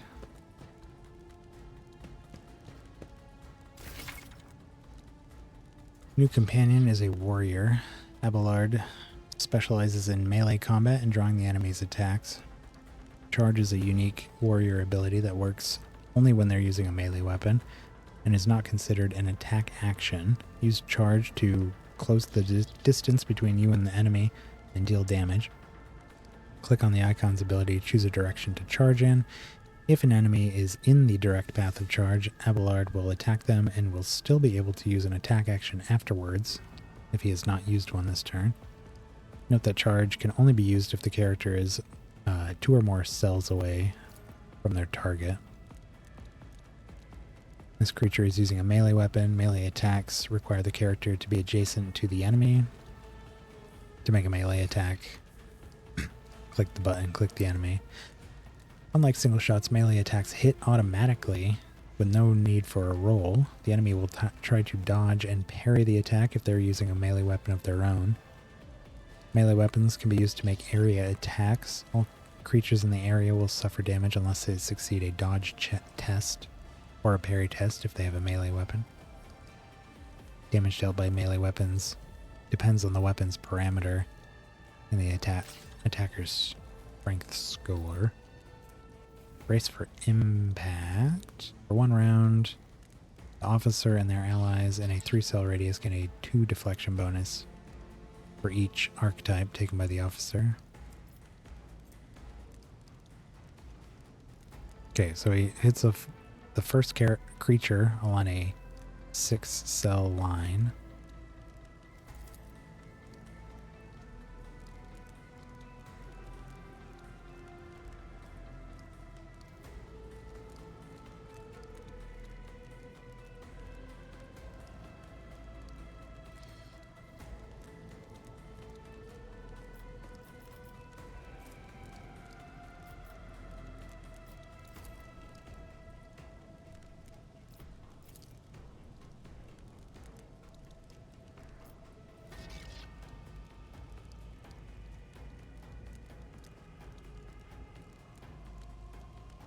How many times can he use this? No, just any turn. But it is 2 AP.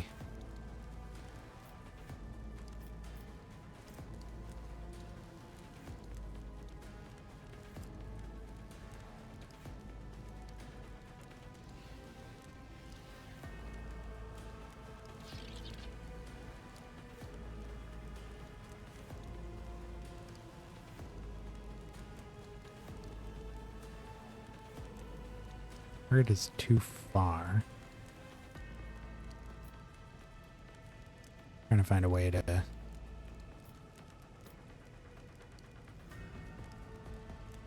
hit both of these guys, but I don't think we can.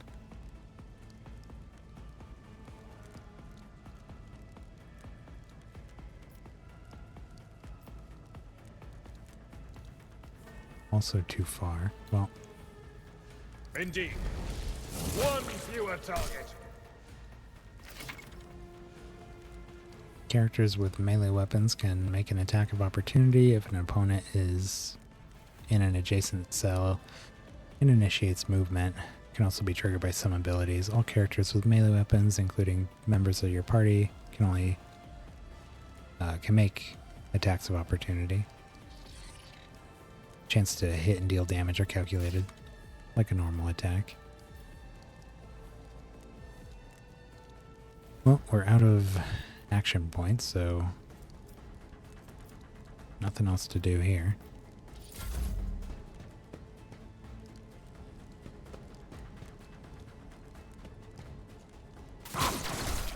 What?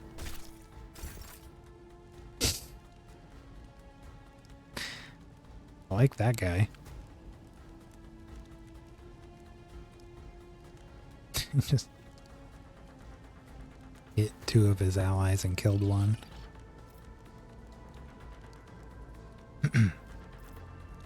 So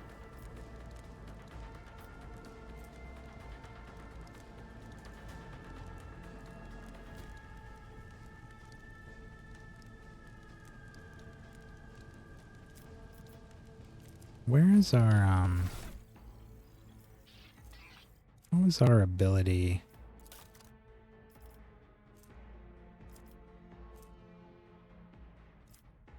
It wasn't these. Talent?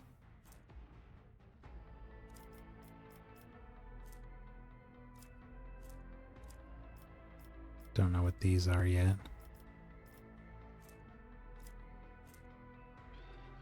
Gain 3 resolve if there are 3 or more characters in a 3-cell radius. 3 cells.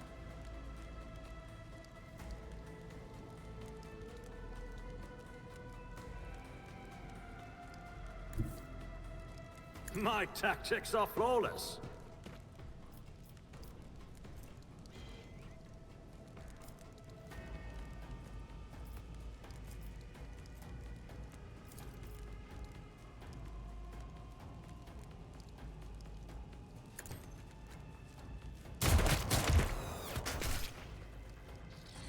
Missed. The second one.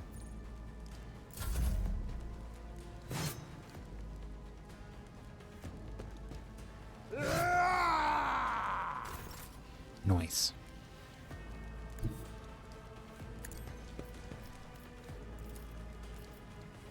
I will do my duty. Reduced to dust. Buried. Can we?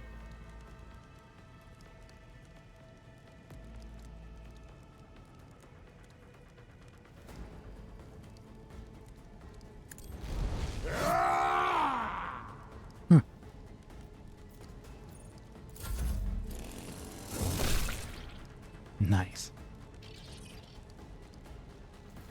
Movement and attack. The order in which actions are taken in combat maneuvers. Your characters can only move around the battlefield before they take an attack action. Once a character attacks, they lose their remaining movement points, unable to move until the start of their next turn.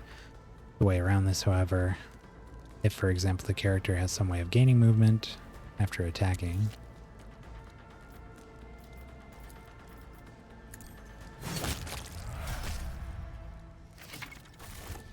that guy got my sword bloody. Experience points. You can advance the level of your character and companions. Prevailing in battles, exploring the Koronus Expanse, and completing quests earns you experience points. Once you have accumulated enough experience, your characters gain a new level. Click the arrows to open up the level up menu.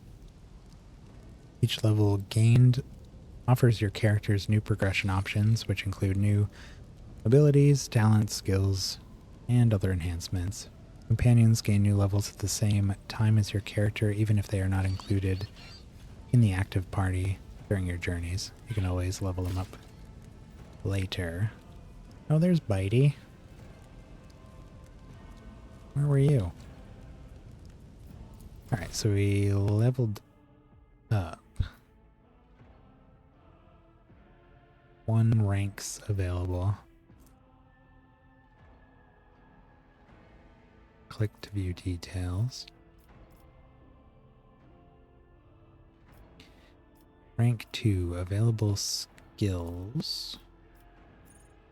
Choose a skill. At this archetype rank, it's possible to increase character skills. The higher the skill score, the easier it will be to pass. What are the thumbs up? Recommended, or do they note things we already have bonuses with? Collapse.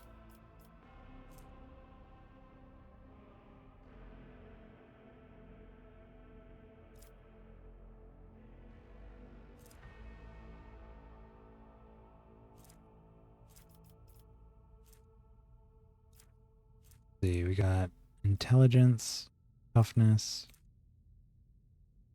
fellowship, fellowship, fellowship.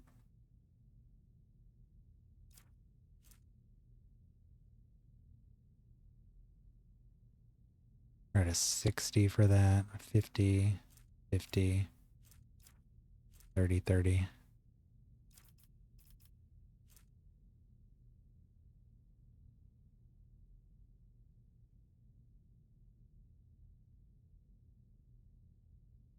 We already have some good bonuses to those. Maybe,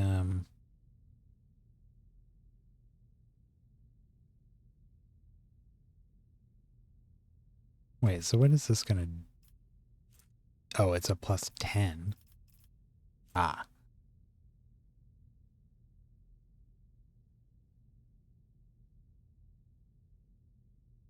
Could make ourselves a bit smarter.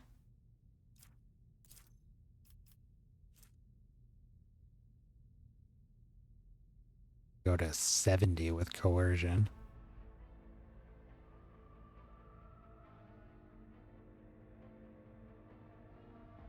Yeah. Let's just invest real heavy in coercion and some fellowship stuff early, and then we'll start developing other skills as we go. Okay.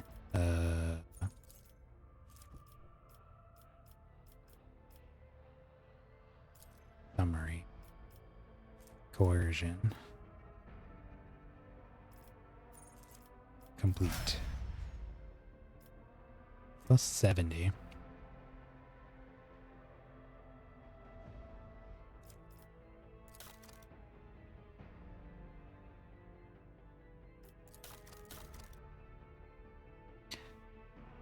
Ooh. I'm not going to look at that. I saw some familiar names there, though. Alright, what about you? Warrior. These are Seneschal? Is that what they said? Commerce 40. He's a warrior, though. Woo. Dogmatic, iconoclast. Heretical.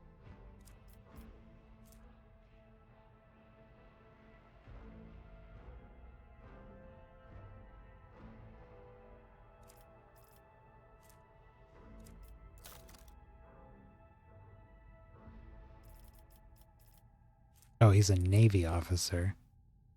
Okay. Well, that's his past occupation. I'm pretty sure he's our seneschal. What are his skills like? Got good toughness, weapon skill. Everything else is pretty mid. Oh, strength. Yeah, so right now he's just kitted out for murdering things in melee. But he gets bonuses for multi-classing, it seemed like. Having additional archetypes or something like that, the Navy officer. It was his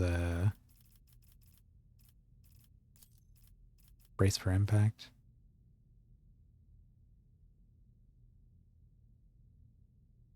+2 deflection for each archetype taken by him. But I think, like with us, we'll kind of focus on one thing kind of early on and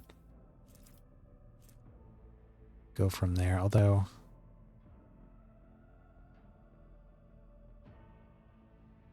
he was able to use Medicae on us, it would be good to bump that as well. But that's decidedly not what he's currently built for. Agility, Fellowship, Medicae.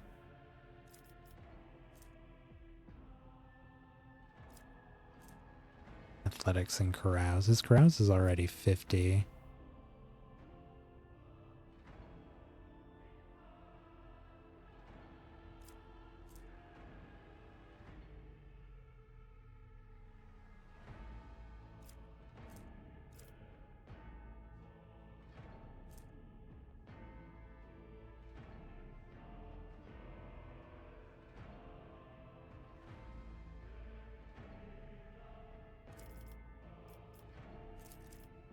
Could just bump his athletics to be on par with his Carouse, I guess.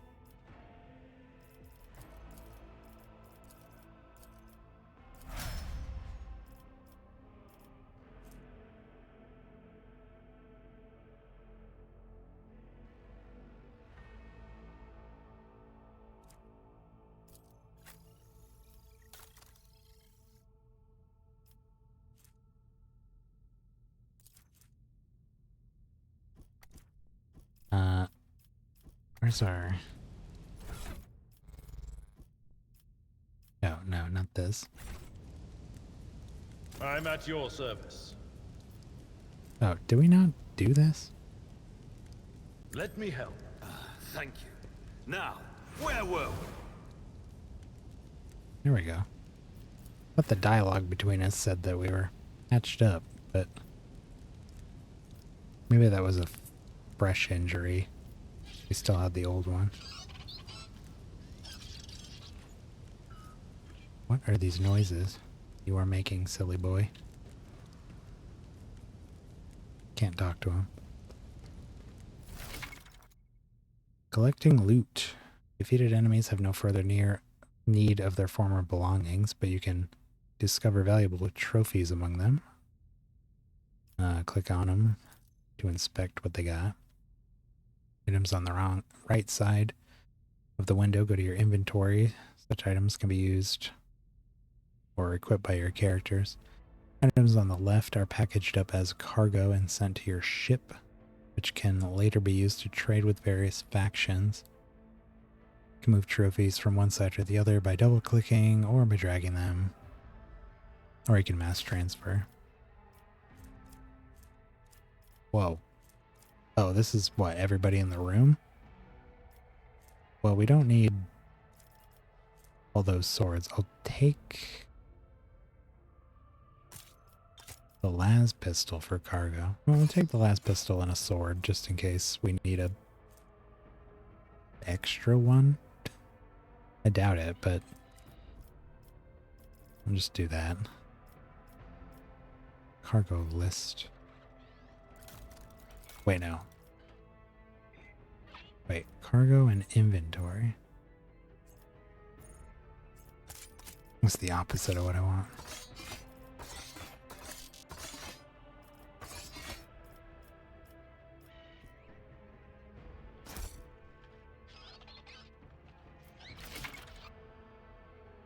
Alternative weapons.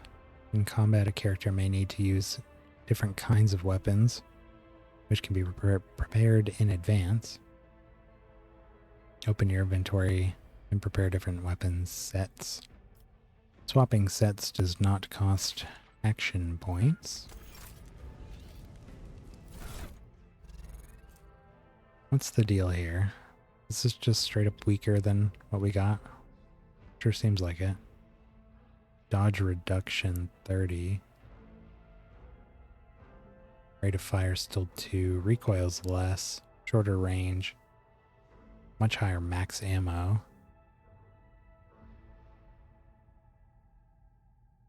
It's only semi-auto? Doesn't have a single shot, it seems like.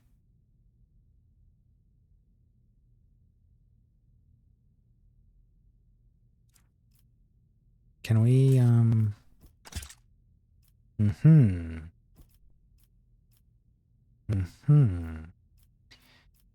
You can dual wield. Melee? Yep. Oh, that's... that's cool. Is there an advantage to this? I doubt it. Although, maybe it increases our parry. 10% to parry for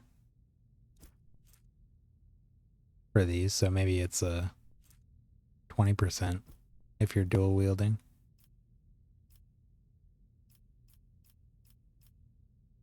But no, I think we're gonna do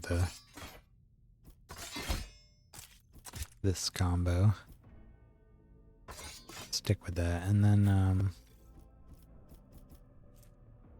I mean, we could do this on him, or we could give him the pistol. It'd be good to have a ranged weapon on him. Unless there's something that requires that he only use a melee weapon.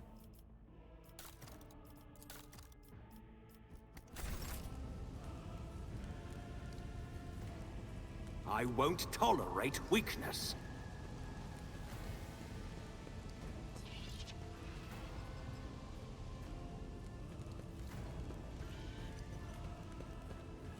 A new challenge for me?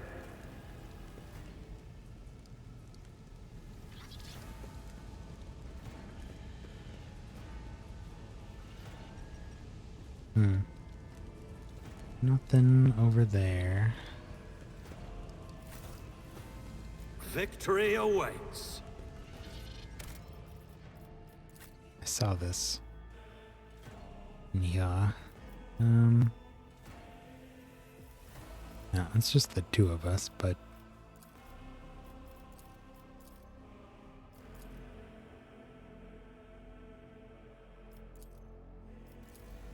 It's about time. yeah. Zone map. Here's a map of your void ship. Consists of several parts between which you can travel. Some parts are not yet available, but over time your characters will be able to access them. Click on the active part of the void ship. Move there. We are here. We're gonna go find the navigator. Whoa. The Navigator's Sanctum is directly along the passageway. I pray to the God Emperor that we are not too late. What is going on with the purple? Somebody's eyes open. Jeez. And so, he will enter the halls of the blinded guide and witness the radiance of the final dawn through the cracks and fall victim to a whim of fate. It's beautiful. Master, watch your head. Idira, Oh, Jesus. would it be too much to ask that you phrase your soothsayings plainly for once? That was too close. Sorry, old man. The voices are so loud I can't even hear myself. They shriek, they sing, they... Oh, Abelard, how they sing! A drunk psyker is a scary This is thing. Idira Tlas, personal psyker and diviner of Her Ladyship Theodora von Valencius. Idira? I'm not drunk, old man. I'm suffering the effects of the warp that is seeping through these walls. I see the ship's fate. To die in the waves of the immaterium, fall under the burning rays of the final dawn. And in the roaring blaze, I see a figure standing. Who is it? I have no answer. The entity in your consciousness shrinks and crawls deeper, its claws scraping against the walls of your mind, as if the presence is trying to hide from the seer standing before you. A diviner, are you? The voices from beyond the threshold whisper to me. Sometimes their murmurs are clear, they grant insight. Sometimes they drive me mad. But I am patient. I know how to listen and discern. But now, with this clamor around me, too many voices, too loud. And you are Von Valancius, one of Lady Theodora's heirs. Well then, we finally meet. Oh no, it happened. Von Valancius. That's my name though. I didn't pick it. It's what my parents named me. They're very proud of their last name. So proud that they made it part of my first name. I would have been bullied in school, probably. You hear a few clicks from the relays on the servo skull, which has followed you all the way here. Then Theodora's scrambled words give way to a voice vaguely familiar to you. Officers' frequencies. To all who can hear me, those with a weapon in hand are to gather on the officer's deck at once. I repeat, gather on the officer's deck at once and prepare to launch a counterattack. That's Edelthrat! Oh, Emperor's Providence! The other heir lives as well. Quickly, we must head to... Not so fast, old man. If we drown in the warp, Lady Theodora's heirs won't be any good to us. If Edelthrat's like me and hasn't yet surrendered his mind or body to the mercy of the warp, then he can still hold on a little longer without us. Blast it! You're right. First, we need to deal with what is happening here. What are you doing here? The whispers called me. The ones I could make out among all the screams and screeches. Those who are rocking this boat hit us where it hurt. They went after the navigator, our guide through the warp. Other whispers called me to the enginarium, but it was too late. I heard the cry of our master Cog, and the silence that followed. And the wall's bleeding. That's you, right? Don't think I didn't see that. What? You don't mean the Enginseer Prime is... Said, without a doubt. And the voices wail, heralding countless nightmares, cackling at each soul among the hundreds that are now joining the warp. The shriek from the Navigator's sanctum was louder than the rest. And it's better that we saved the Navigator than some lever puller from a cooling module or a cook from the middle decks. That's fair.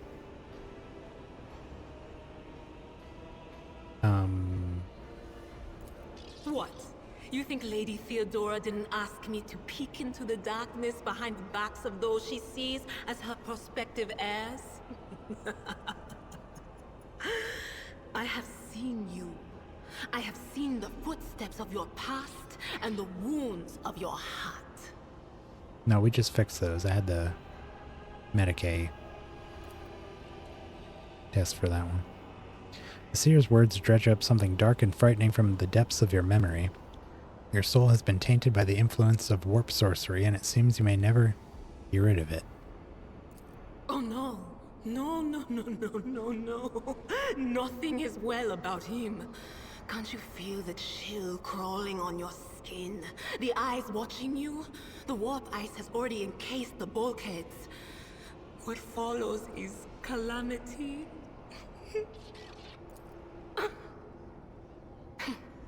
But we're not just going to stand here and take it, are we?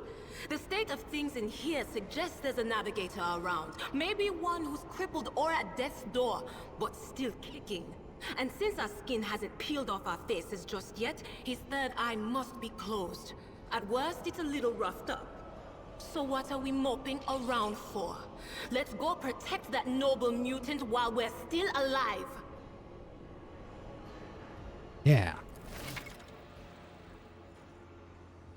Adira has joined your party, which now consists of several characters. To select one character, click on their portrait. To select multiple, hold the button and drag a box around them. To select the entire party and issue commands to all your characters at once, press backspace. Backspace? A weird button for that. Alright. Piece of pipe left a noticeable dent in the floor. Look at the walls bleeding. Warp buffoonery is occurring. Not to mention the purple glowing mist everywhere. What's in here? Jesus.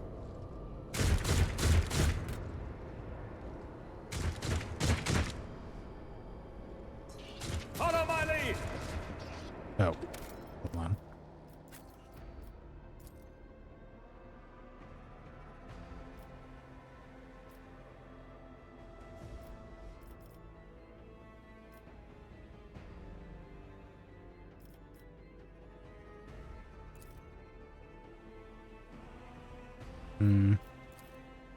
No, definitely not that. Me in the middle, him up front. And here, but she's also a psyker, so maybe like over here. I'm nervous she'll explode or something.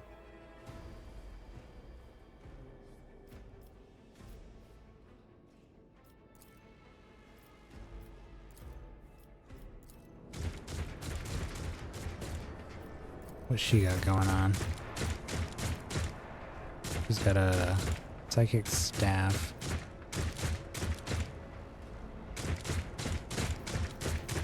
Some psychic abilities. I'm sure we'll find out in the... They say a little bit of humility never hurts anyone. I help others. The Emperor is with us. Show them no mercy. Okay. Whoa. You... What do we got here? Brawler, sharpshooter, a psyker, brawler, sharpshooter.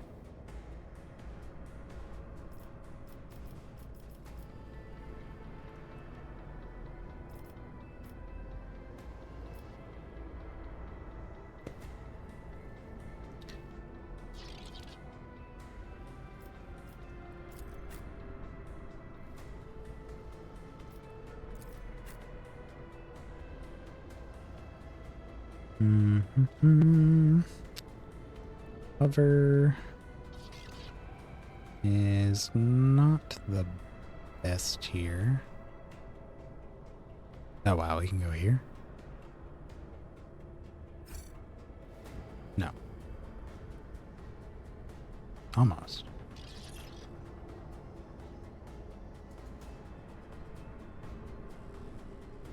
Can go way in the back.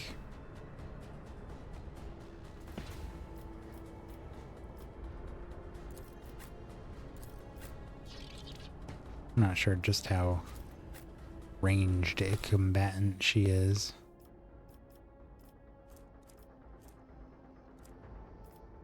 Got a las pistol, but this is two-handed. 7 to 11 damage.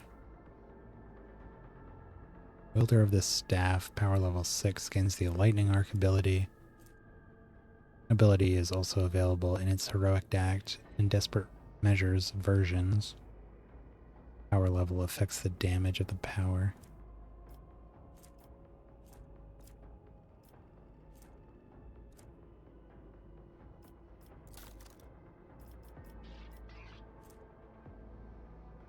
Psyker increases the target's dodge and parry by 10% until the end of the combat.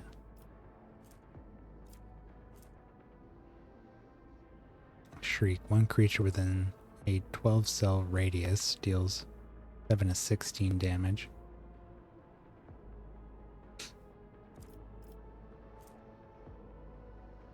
Operative targets one enemy within 10 cells. Target immediately gains 2 exploits. What is this? The operative hits a target with an exploit stack. The attack deals more damage.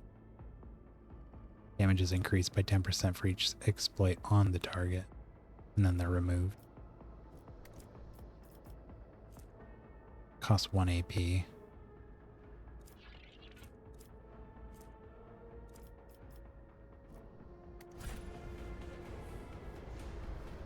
Twelve cells, huh? 1, 2, 3, 4, 5, 6, 7. Oh, she can hit from pretty far away with that. What's her, what's the range on this one? 10? Also pretty far. So she could hang out back here.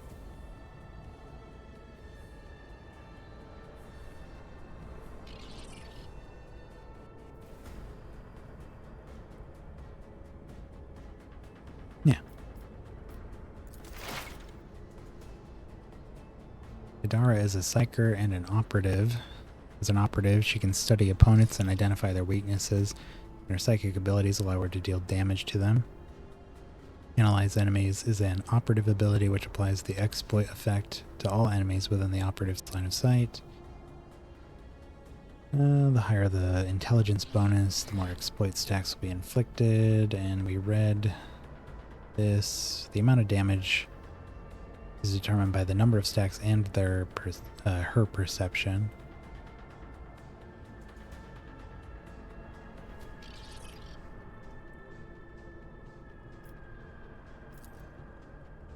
Is armed with a special staff that allows a psyker to unleash psychic powers against enemies.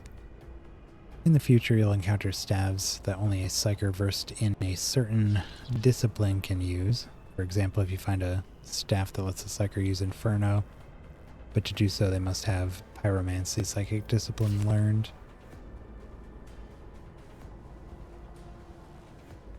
Oh, and she goes first. Oh, maybe the initiative starts... No, I still haven't figured this out. It looks like it goes top down, but whoever is active is right here or something. Let's see what happens when the next character moves. I want to...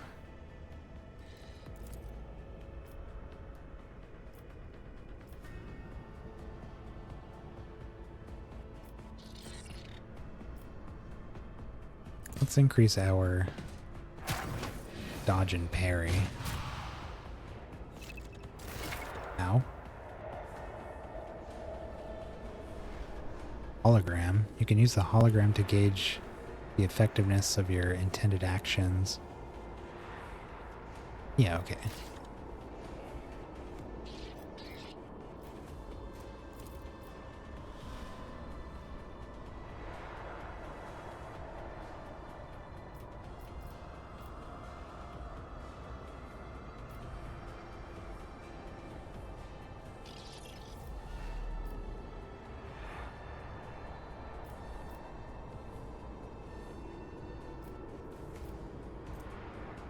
Nothing I can't do.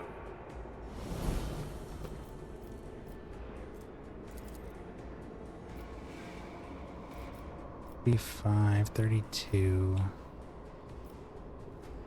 65.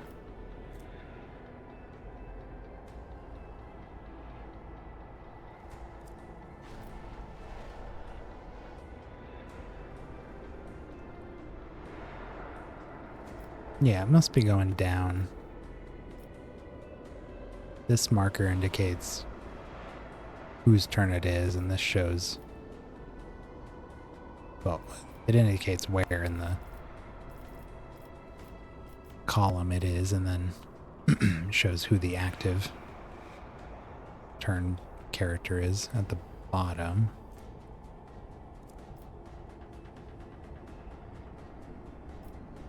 Accuracy is pretty bad here.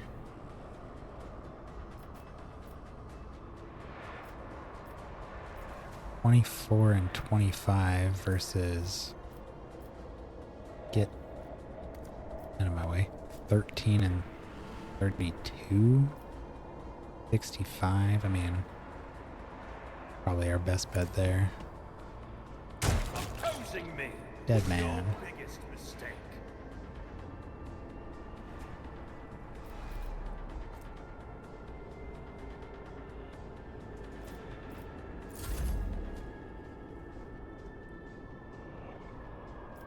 Can't get close enough to get the Psyker.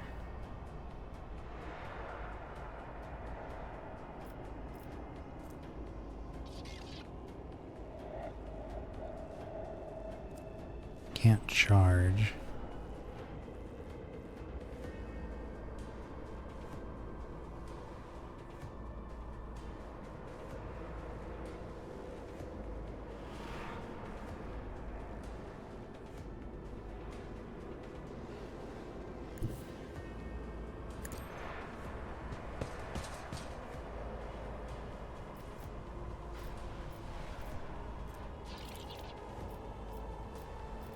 Just too far apart to stop that. To cleave. It will be done. But that guy has no defense, so...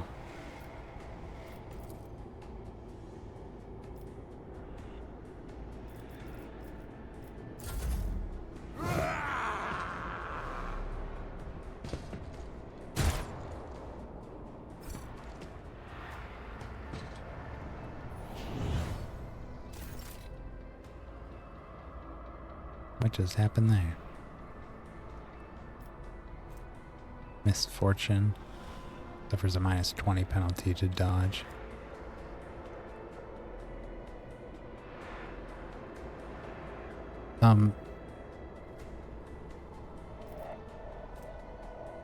What happened to her?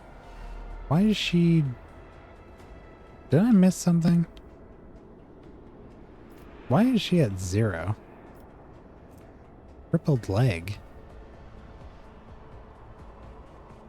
Oh.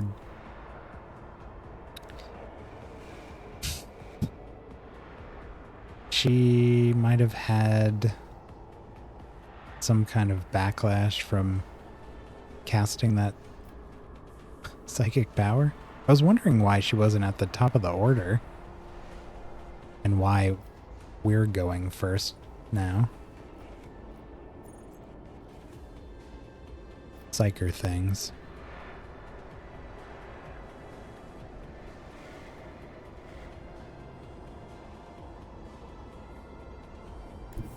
I shall not fear. Can we hit here? Yeah. Nothing of value has been lost.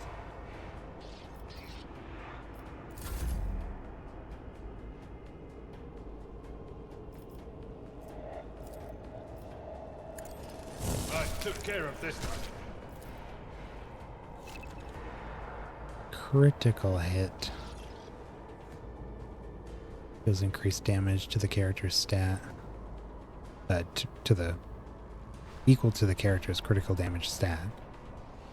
150% of normal damage by default, however certain things can increase it.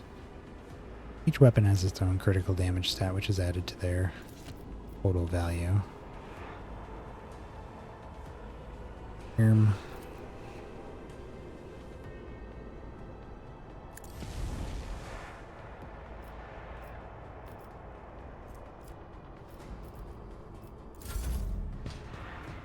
Enjoy your luck while you still draw breath.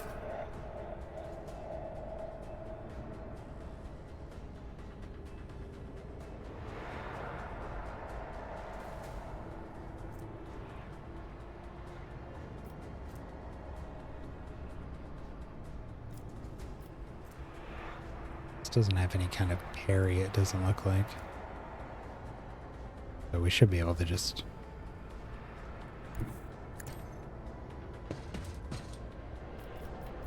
whack him from behind. He's got some HP though.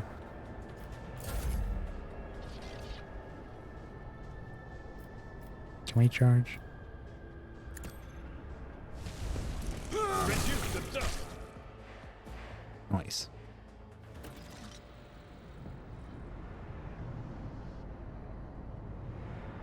Vespiades. The creature in the chair appears as if it has become one with its throne.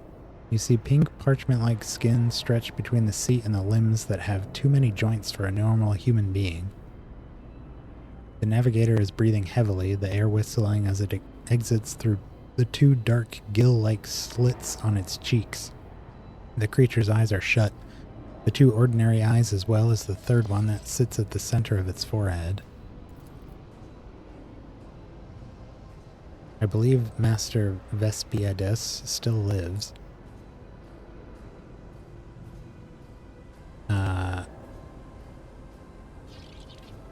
Sorry, one second. Okay, Abelard flinches at the sight of the stretched skin and the dark marks on the face of the creature. The servants are dead, but the chamber, thank the Emperor, is sealed from the warp. Well, we have a chance of leaving this place alive. Give him a pointed look. Address Vera. Yeah, you see here, this is what I was talking about earlier with the cursor is like off. I'm still on this, but if I go a little too low, moves to the next one.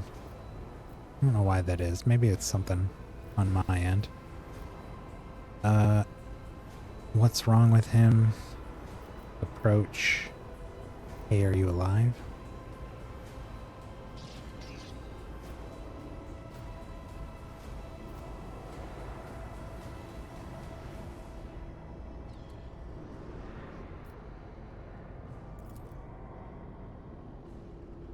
Dara winces. Wounded, exhausted, fighting back the endless horrors of the warp that are forcing their way into his head. Pick one. The navigator stirs, barely able to lift his head and half open his normal eyes. A dark drop rolls from under the closed lid of the third eye and down his face, leaving behind a black trail. Your time is short. The voice is coming from the Vox grill at the base of the bizarre chair. It's unclear how the navigator is able to produce human speech. Your time is short to do what? Are you alright? You're in need of help. I have to get you out of that chair. Nope, definitely don't do that. Suddenly, the navigator's body starts thrashing in place. It lurches forward, then falls back onto the seat, then thrusts forward again as its bones crack and its skin tears open. However, the fusion between the body and the chair appears to be stronger than these wild impetuses. The mutant remains seated but leans as far forward as he can, his layered raiment slowly turning crimson. The gill slits burst open, forming two hideous, screaming mouth-like pits. Fall to your knees, mortals, and behold the final dawn. Adira shrieks in terror. Same thing. It came from beyond. His body is not his. Adara's scream is echoed by the silent cries in your head. The unseen creature triumphs at the sight of the navigator, succumbing to the paradoxisms of corruption. It marches thunder under the burden of hopes. Unseal your heart, and I will flood your souls with myriads of words and meanings, each one a portent of salvation within me. The navigator continues to convulse violently in his seat, shrieking and cackling, but then his fit stops abruptly. His face is drenched in black and crimson, and dark ooze from under his third eyelid has turned from a trickle to a stream mixed with the blood coming out of his nose. There's a purplish swelling around the eye. Run.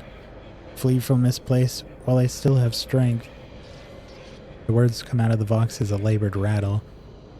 I can contain the intrusion, but not for long. We must begin the translation, leave the warp, but it can't be done without the Master Helmsman's help.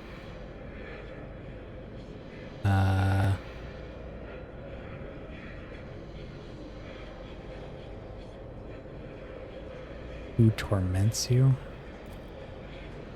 The Edge. The navigator starts thrashing around once more, his gill mouths bursting with crazed laughter. Kneel before the ascent of a new champion. When the rite is complete, this shell will burst and thousands of maws will accept the sacrifice offered to the edge of the daybreak by the bringer of twilight, the one marked by the will of the gods. Each word rings through your head like the tolling of a bell, as if countless voices have joined in, screaming into your ears. For a moment, you lose your bearings. This unholy chorus must be trying to confound you with sounds not meant for this world. What does this mean?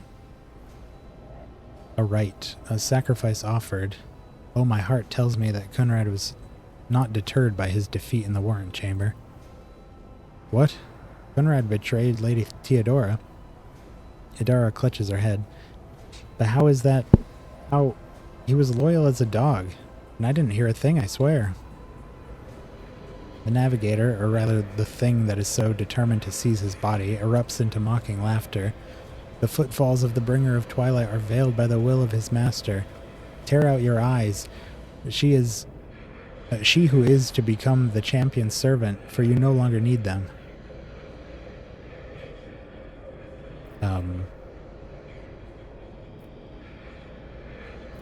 What do we do now with them? The seneschal gazes at the figure in the chair. The ship can only begin the translation with the assistance of the master helmsman, if he is alive. It's worth a try. We must get to the bridge, but we need support. Our only option is to fight our way onto the officer's deck and join forces with Ethelthrad and his people. I believe we'll also find Lady Theodora there. She must have heard the call to arms that the servo skull relayed to us earlier. Idira reaches her hand out towards the navigator, but pulls it back at the last moment. Vespiadis, good luck, and thank you. The navigator does not give her a response. Black tears mixed with blood are streaming from under the closed eyelids, and the vox at the base of the chair is bellowing out static interspersed with distant echoes of otherworldly laughter.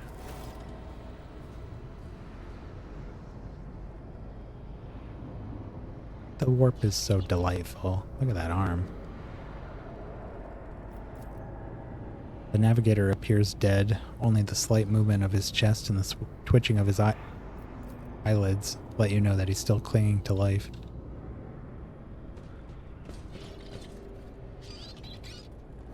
Give me your stuff. Ooh. Scrappy auto gun.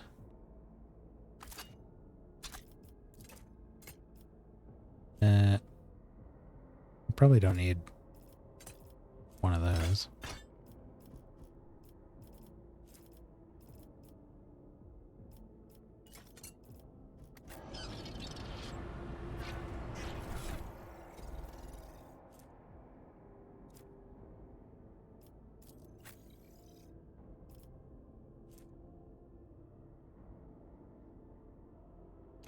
This has more armor pen, but less damage.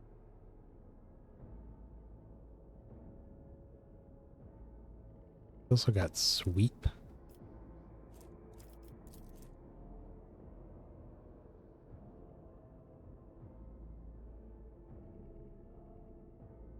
Axes have a special attack that inflicts bleeding.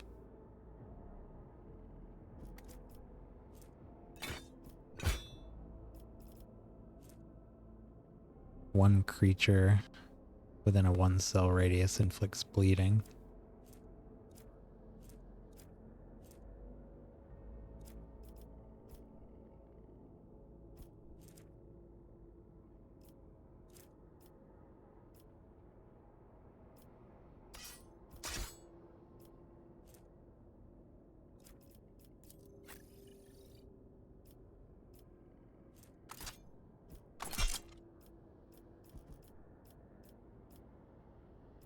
Could do that as our backup.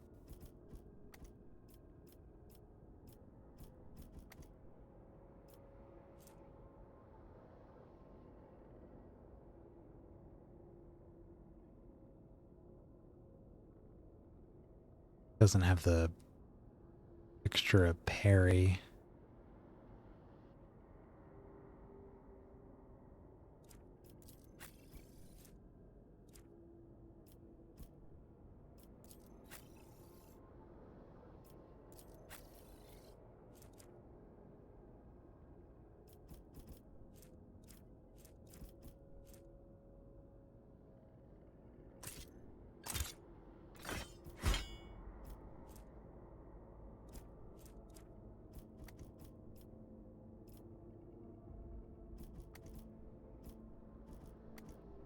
We'll just give it to her for a secondary, I guess.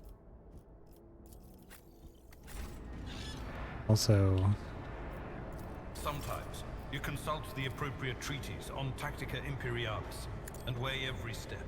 Sometimes, though, you just fire your biggest cannon and save the day. that was a long line. Anything in this room? What's this? Navigator's Sanctum is the private haven of the ship's guide through the warp and a death trap for anyone left inside after translation to the Immaterium. It is really cool getting to see None shall stand in my way. getting to see the interior of places like this. It's one thing to read about it in the books, but it's cool to actually see it I'll lay for claim to the yourself. stars. Like, I'm familiar with the Navigator's Sanctum and how you really should not be in here because the Navigator has to open their third eye in order to see into the warp to navigate. Wow, look at this. Whoa. Like a grand organ back there? What is that? Look at that thing. What the heck? Yeah, and if you're nearby when they open their eyeball, like they basically just open reality into the warp. A new Like challenge for me? their eye is essentially a tiny warp portal almost. So if you're near them when they open it, you will probably die. What is this? Anything? Locked door. Also, her leg did not get Your seneschal is always there. fixed. I feel like I'm still not understanding this right. Because he just did this for her. But he still has the med kit and she's still got the broken leg. And she's still has the broken leg.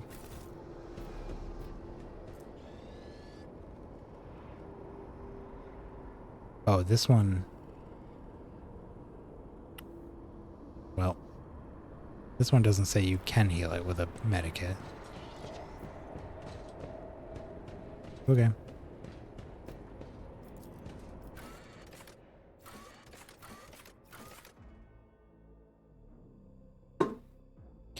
The tutorial stuff didn't really mention anything about her psychic powers and the potential harm that can come from casting those, but again, I imagine what happened was we cast that psychic power very first turn, and she must have incurred some kind of peril of the warp or something and suffered a backlash that just took her out.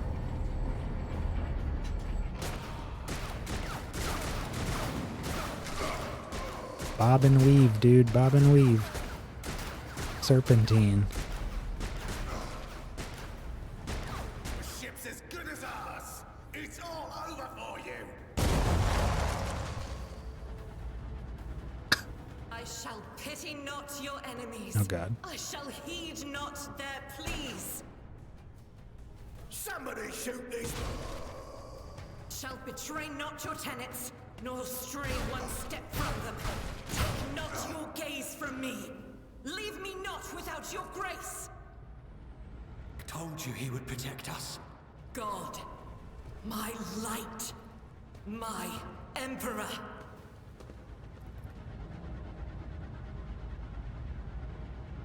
And her candles are still lit. Argenta, the white-haired woman, turns to face you, her dark eyes blazing. The woman... the weapon quivers in her hands, and for a brief moment, it seems she's not going to stop and will continue eliminating every target she sees, starting with you. Sister Argenta! Sister Argenta, it is a relief to see you. We require all the forces we can muster. Trying to get a better camera here. Your face. It is unfamiliar. Who are you? Me?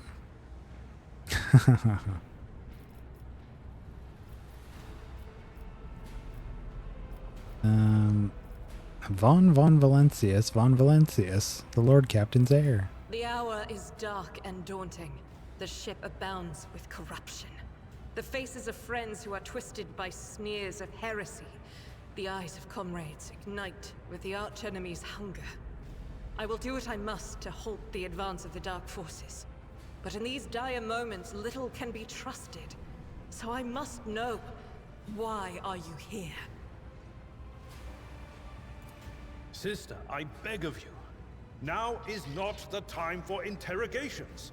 The ship is under attack by heretics. We've been betrayed by our esteemed Master of Whispers. Edelthrad the Heir is waiting for our aid, and Lord Captain Theodora is expecting a report on our success. We are here to deal with the situation, so I suggest we all do just that. Seneschal is right, there's no time to talk. No traitor, sister, you can be sure of that. Very well. We may leave it at that. For now. I cannot wait to rain righteous fire down upon each and every heretic. She's pumped that this is happening. She's excited. Finally. Mutiny. Lore Imperium succeeded. What is a warrior of the Adeptus Sororitas doing aboard a rogue trader's vessel? Your orders serve the ecclesiarchy, do they not? Who are these people with you? What's happening on the officer's deck? Let's get to the main deck. I mean, I'm just curious. Sister Argenta is a guest of the Lord Captain. And that story deserves its own time and conversation. Under more appropriate circumstances. Enough idle chatter. I am where I must be, and that will suffice. What is happening on the officer's deck? Massacre, my lord. And heretics are not just killing the crew. Some kind of blight is sweeping through the decks, filling the air. I saw people going mad the moment they breathed it in, screaming about their dead comrades, tearing out their eyes. I implore you, my lord, be on your guard. Through this door. I shall join you, for it is my duty to the God Emperor to destroy this heresy. We will follow. For now, we will hold off any heretics who might try to crawl in through the cracks to join the main assault. And we'll take a look at the generators while we're at it. Those villains made a mess of the cables. Oh, I wish we had a Tectomat with us. But we'll see what we can do without one. Good to hear it. Sister? Ready. May Terra's light illuminate our path through fire and darkness.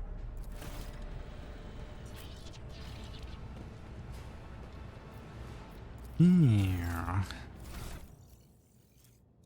Got a Sister of Battle with us now. Look at her inventory. We got here. Mesh plate. Power pack. Got a med kit. Good. Better Medicaid than our Seneschal.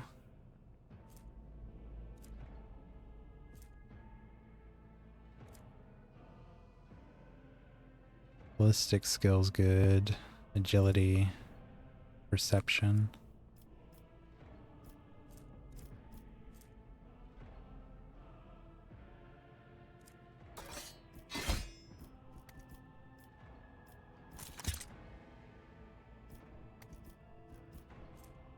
Auto pistol. 3 to 4 damage.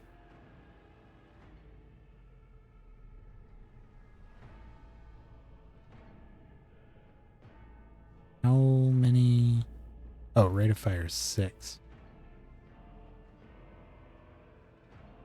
Solid projectile weapons have a 50% additional chance of over penetration. Most non-area ranged weapon attacks have a chance to cause overpenetration. When this happens, the attack will also damage the creatures and objects behind them. Oh, okay. Although usually the damage is lower.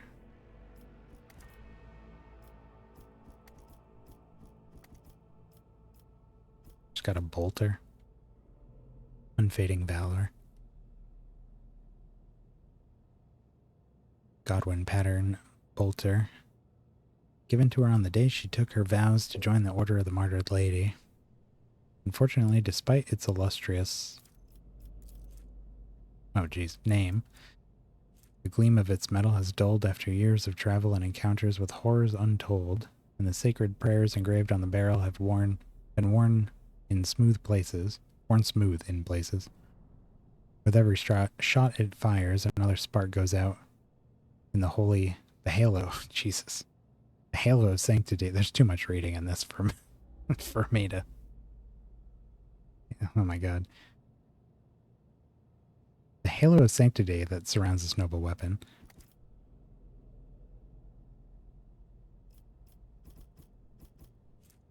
Trying to decide if I want to take her pistol.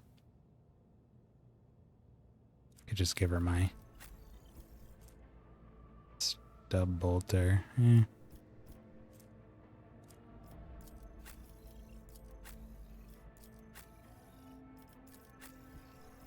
So we got a melee guy, ranged gal. She could do both. Mostly range, I guess. And I'm both.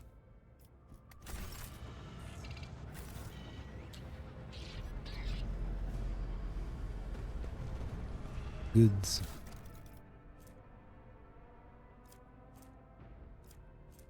Provisions cargo. Fuel cargo. Well-maintained stub revolver. It does 1 more damage, but its range is lower.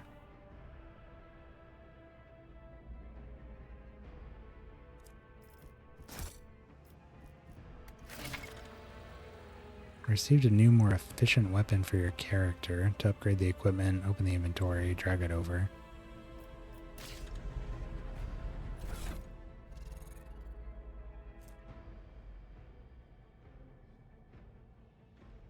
I mean, I don't love losing the range, but that's fine.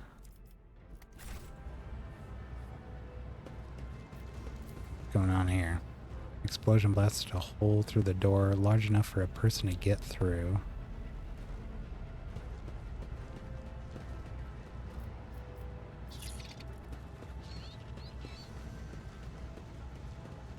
Can we get in here? Oh.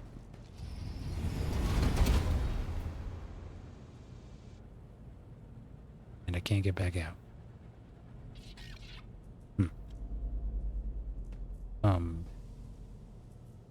These are enemies. What is... Oh, it's the ship. Can we get a... When the faithful are idle, heresy grows.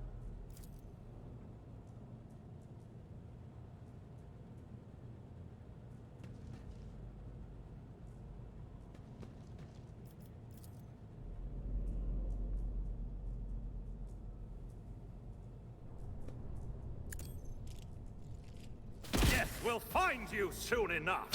Are you ready to die? Took out 3 of them. And we still get to move positions.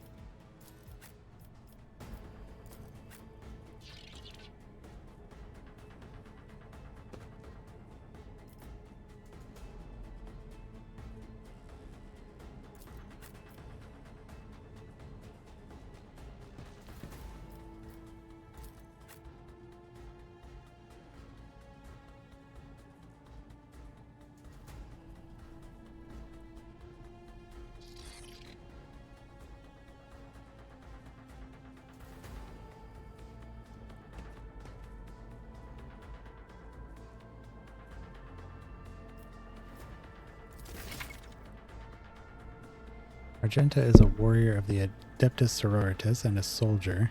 She's an expert with burst ranged weapons and weapons that deal damage in an area. Another of her strengths is her mobility. Run and gun is a unique soldier ability. Using it grants the soldier extra movement and reduces the cost of their next attack by 1 action point. They also suffer a -10 penalty to their ballistic skill for this attack. Run and gun also allows the soldier to perform an additional attack with a ranged weapon, which is a handy tool if you want to make more than one attack with them on their turn. Revel in Slaughter is a soldier ability which can be used once for each 3 enemies the soldier kills in a single battle. Oh, so she should have that active now, or be able to use it. Each activation of this ability increases her ballistic skill, crit hit chance, crit damage. It stacks and lasts until the end of combat. Certain types of weapons let you make burst attack. Unlike single shot, burst fire requires you to select a direction rather than a specific target, particularly effective against clusters of enemies. They fire several shots in different directions, most of them concentrated on the center of the cone. Therefore, the more enemies there are in the center area, the more will be damaged if the attack is successful. All shots fired after the first one are less accurate and have a higher chance of deviating. It can hit allies. Wow, and we get to shoot, huh? Wow. Doubt is for the weak.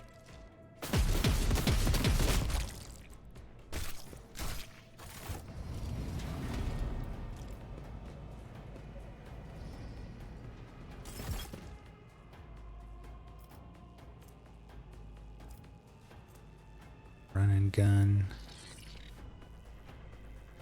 Curious Recital grants momentum equal to 6. Ability also grants 3 additional momentum for each enemy that is either in a 5-cell radius around her or was hit by her this turn. If this sister hits a demon or chaos cultist, the amount of momentum doubles.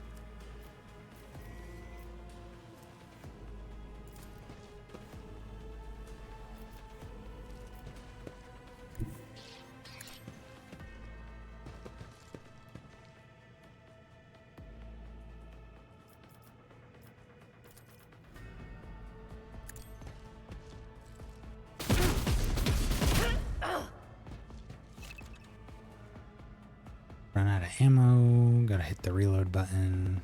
Ammo supply is unlimited. Reload whenever you need to.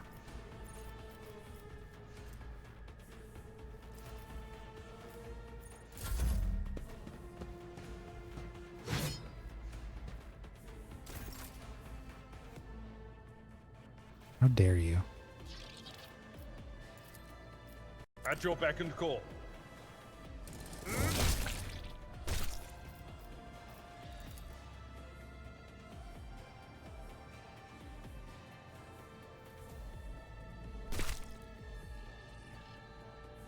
It will be done.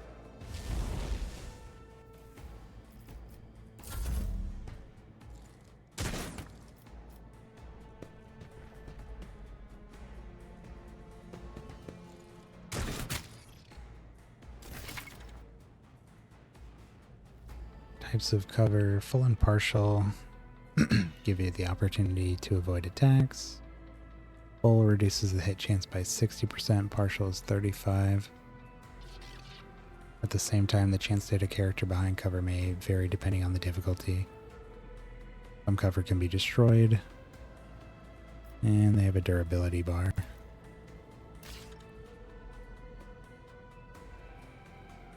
Ah, this is not cover of any kind.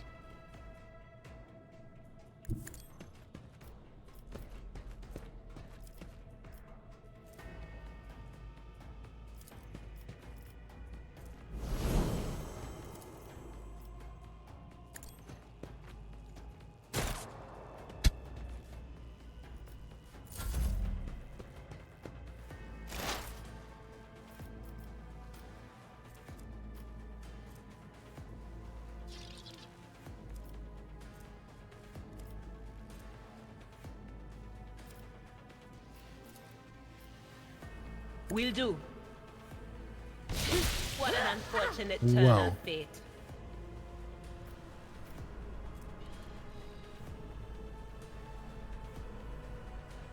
Chains up to 4 targets within a 3-cell radius.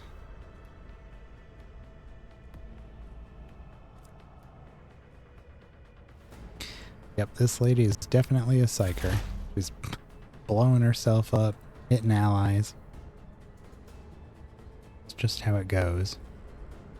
And it's her turn again.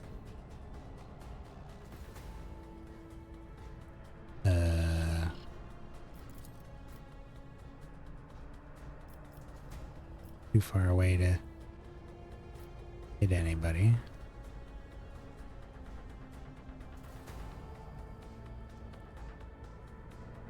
Not really any great spots to move. Do you see that? I don't.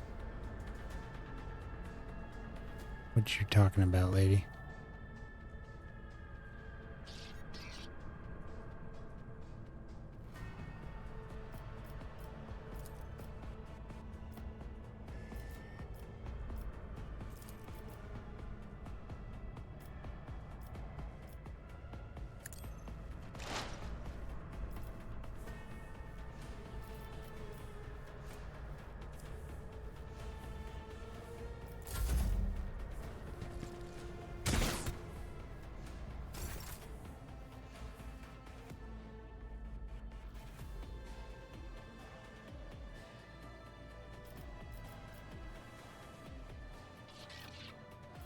Faith without deeds is worthless.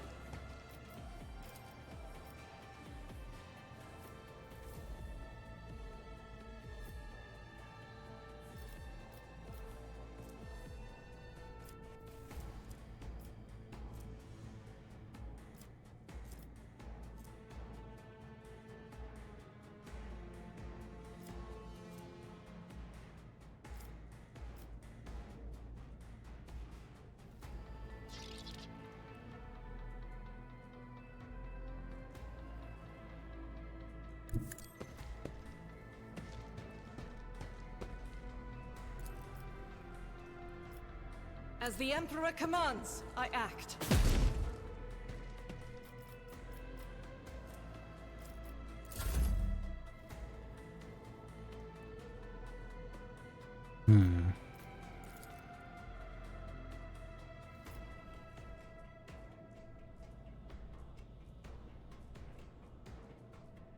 Now here's some better cover.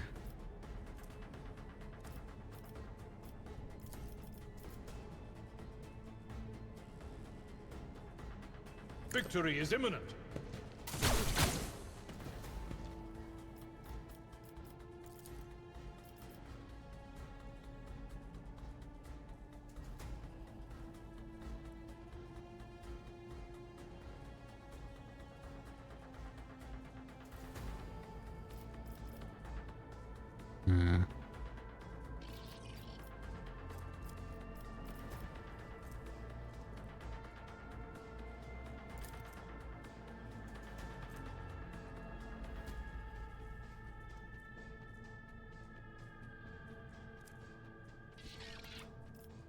I will do my duty.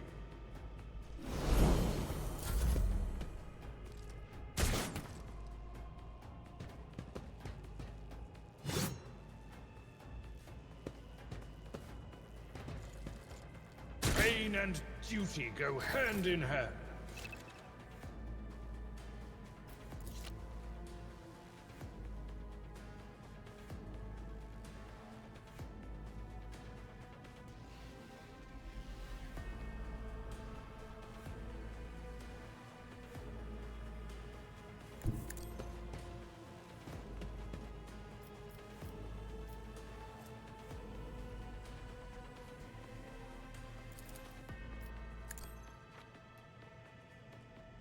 Not using that.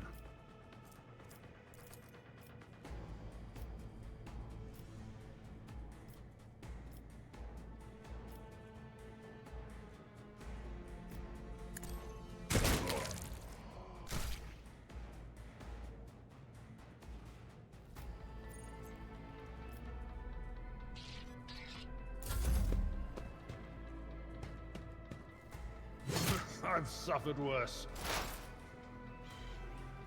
Cover me!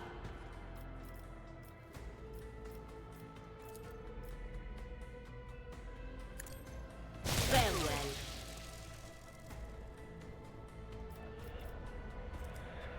What is this? Veiled degradation. When Psychers reach deeper into the warp to power their abilities, there's always a chance of the Imperium bleeding into our reality, a factor that is invariably destructive and damaging. At the beginning of combat, Veiled degradation usually starts at 0.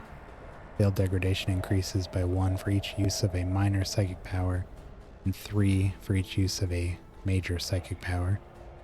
Decreases by 1 each round.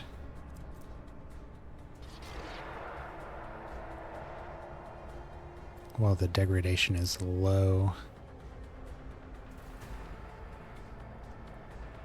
got chances of, looks like a lower chance of triggering psychic phenomenon. Oh, while it increases, chance quadruples. Major psychic powers may trigger perils of the warp. Unsanctioned psychers. All of this is just even more of a chance for warp phenomenon, psychic phenomenon.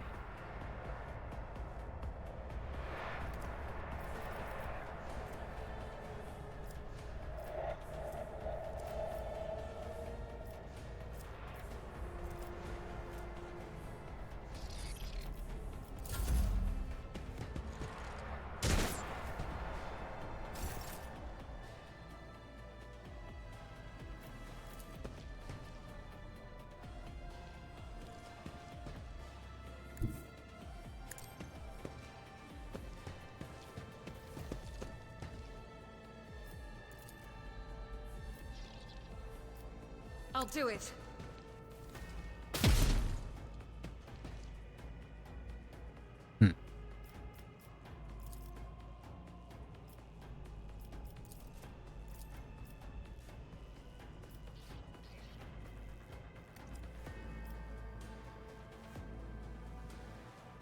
Doubt is for the weak.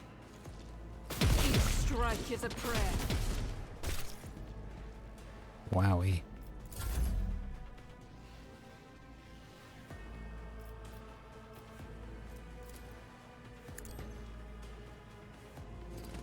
One fewer target.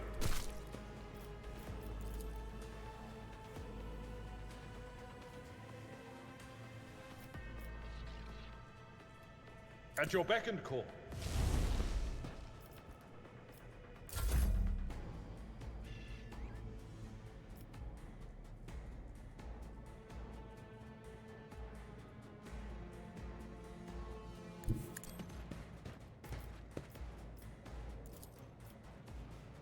Already done. Vaughn continues to miss almost every shot he takes. I know what is to come. I'm not so sure.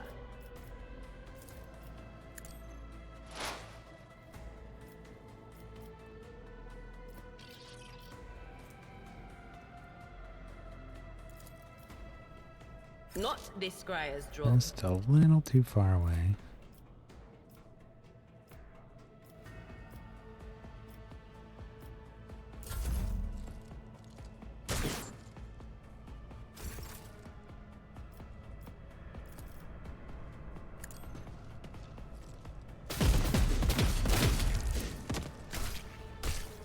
Took his head right off.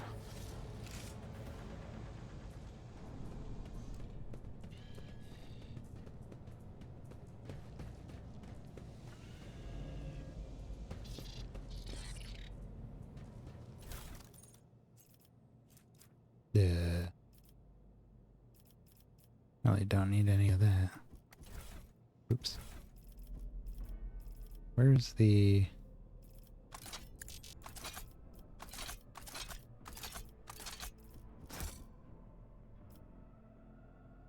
Yeah.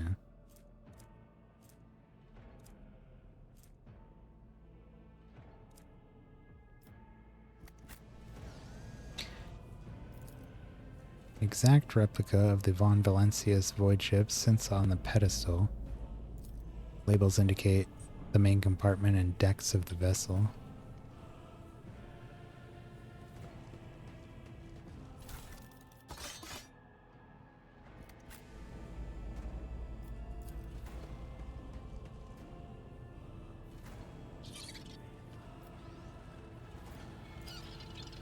Titles and authors are printed in gold on the spines of the books. The library contains the works on Imperium theology, law codices, biographical sketches, and chronicles of the greatest military conflicts of the Koronus Expanse and the Calixtus sector. How are you supposed to read this before it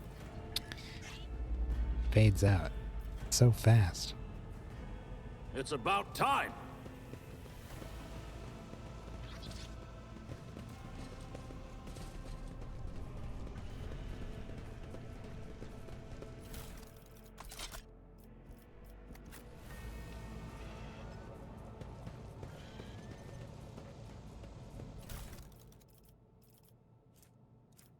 Xeno artifacts cargo.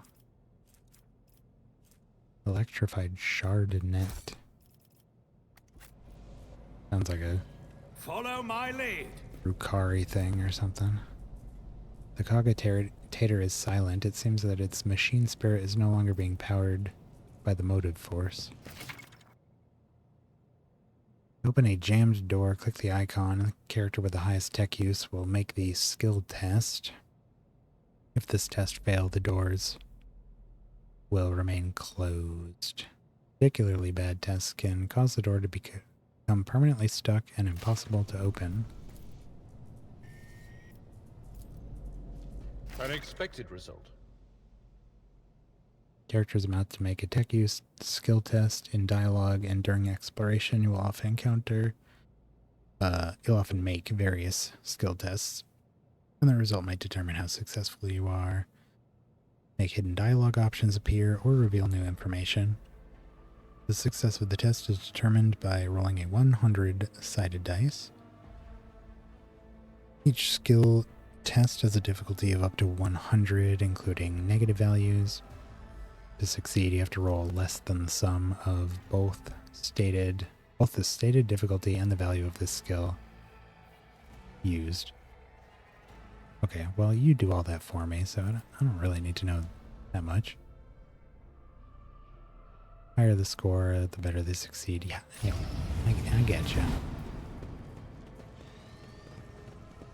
What's in here? Plastic crystal core. Catechisms of St. Drusus. Anointed purity seal wax bottles. Turbo skull anti-gravitic impeller.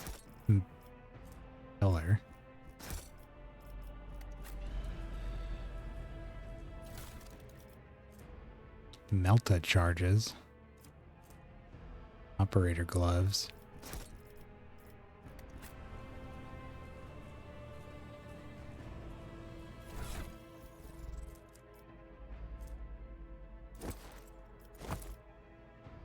Who's got tech use would be intelligence? Who's got the highest intelligence? 30, 30, 30. Okay, well, give it to the psyker.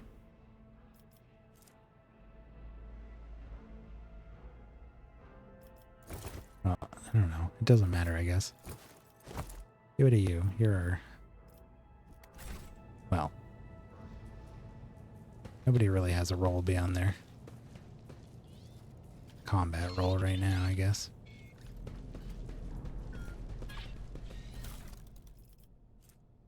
Golden Toke. Possessed Demon Engine Heart. What? What are you doing with that? And rolls of synth leather. Of course, that's... You find the Demon Engine Hearts next to the fabrics, usually. Belly churn wheels. Machine Spirit Vaultlet. Set of icons.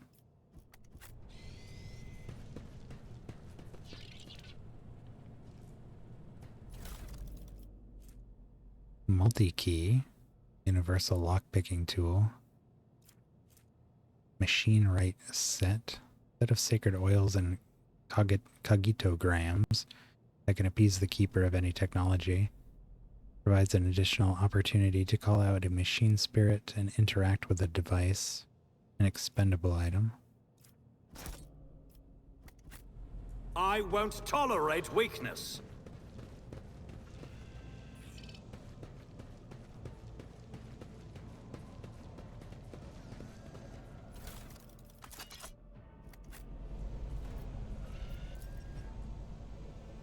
The cozy seating area is completely destroyed. Pieces of furniture and splinters are scattered everywhere, and dark stains cover the floor and upholstery.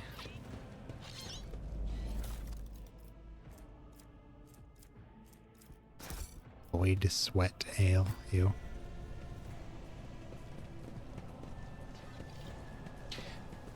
Are we able to I'll lay claim to the stars. come back out here? I feel like there was stuff over here. Yeah. Crate of trank injectors, maglev impellers, salvaged Omni processor, shipments of low sticks. Can't go without those.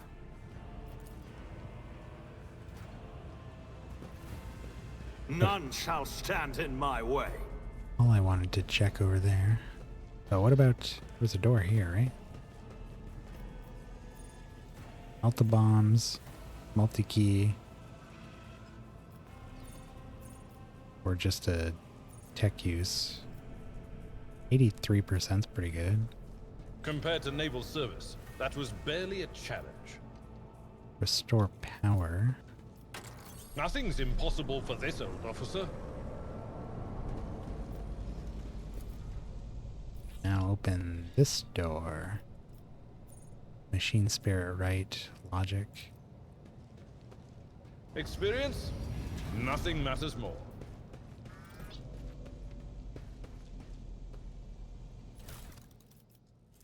Medkits, more meltas. 98%. An expected result. Couple more multi-keys and a shotgun. Ooh.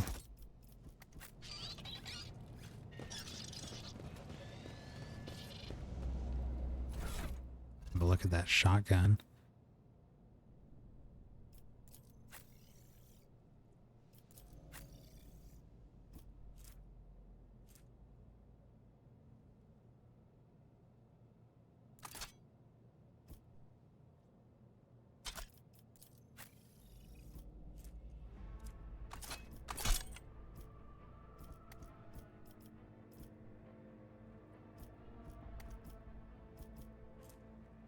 To 15 damage. Armor pen of 10%.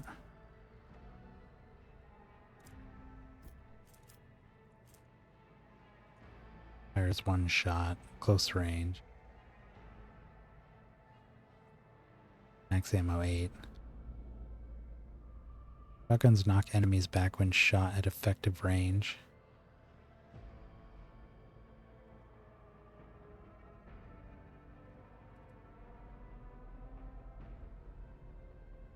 Get right up close to him and be able to knock him back. I like that more as a secondary. Like I was saying before, I feel like we'll be kind of like close to mid-range.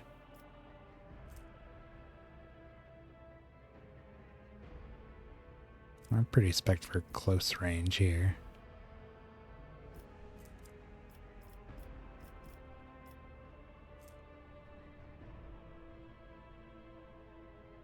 We got the Sister of Battle, so she can cover this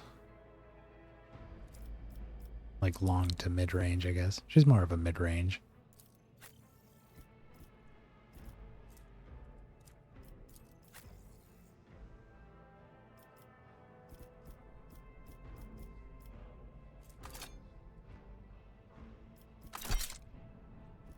could just give him this.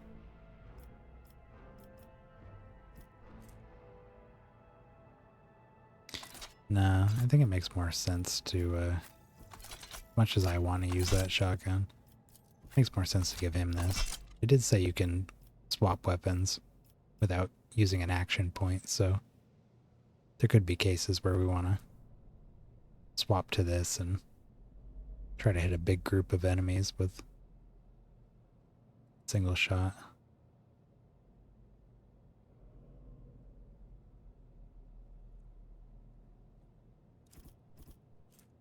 Yeah.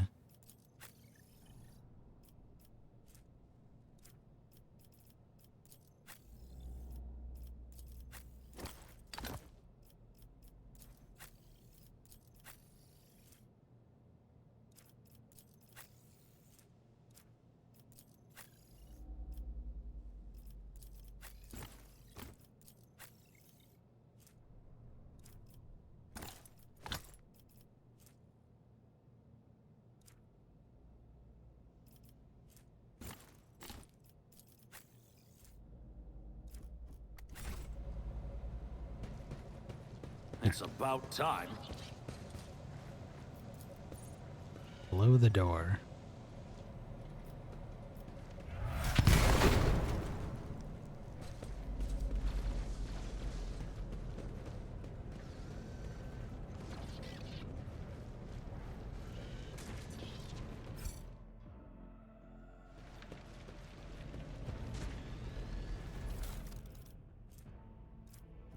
Catechisms of St. Drusus.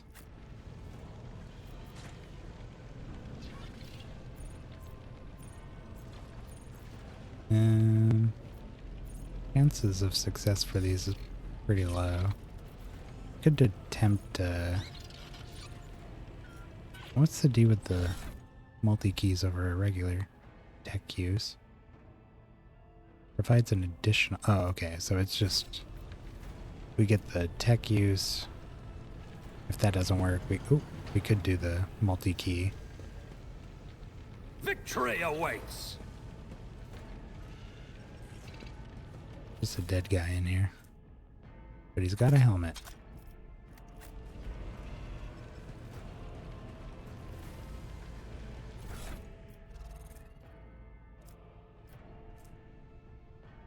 %5 armor. Oh, we leveled up. No, my hat.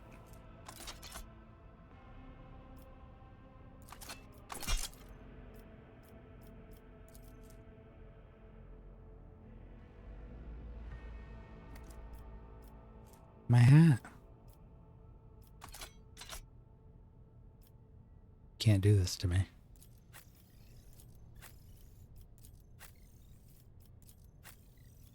I do really need that, though.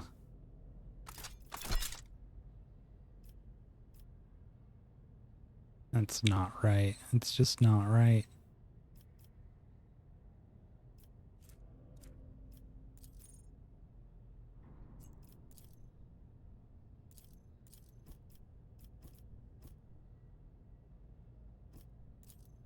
I'd rather have no hat than have that on.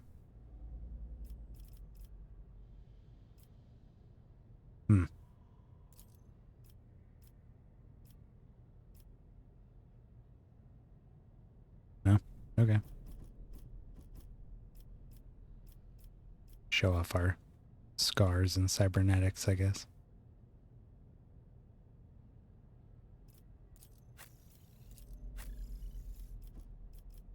Alright, we leveled up. See what we got here. Bring it down.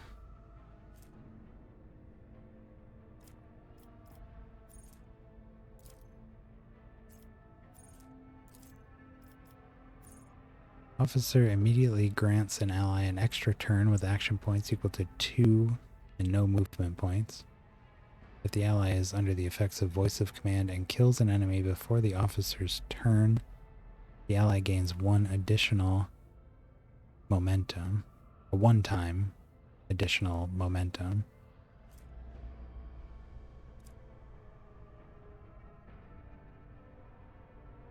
With this archetype rank, character is getting a keystone feature of their archetype. So it doesn't look like we have a choice or anything there. Bring it down.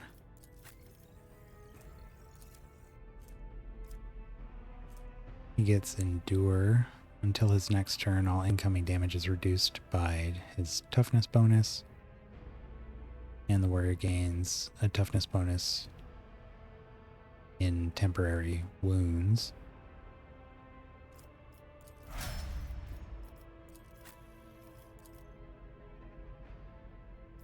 Expose weakness. Operative removes all exploits from the target to decrease the target's dodge, parry, and armor until the end of the operative's next turn.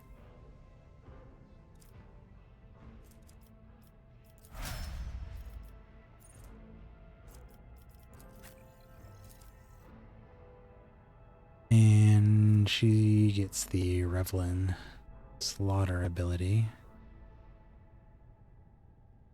Soldier immediately removes the winded effect. Until the end of combat, the soldier gains the following bonuses: plus 10 ballistic skill, increased crit damage, increased crit chance.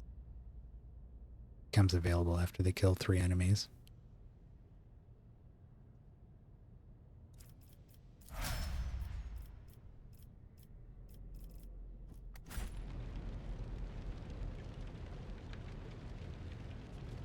Can we see this? No. Fallen Steel has blocked your path to the lifts. I'll have to look for another way to find Edelthred.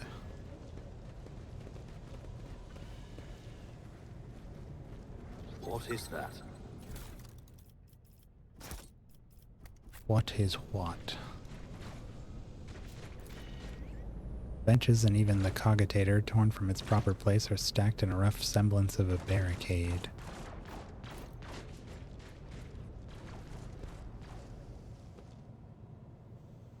No. A new challenge for me?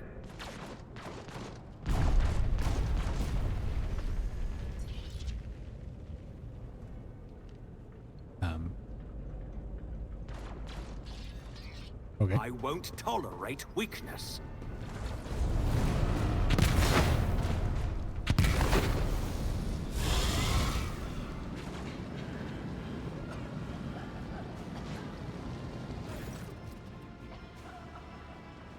The roar of the flames rings in your ears, and the choking smoke makes you cough and gasp for air. You instinctively recoil from the scorching heat, wiping your face.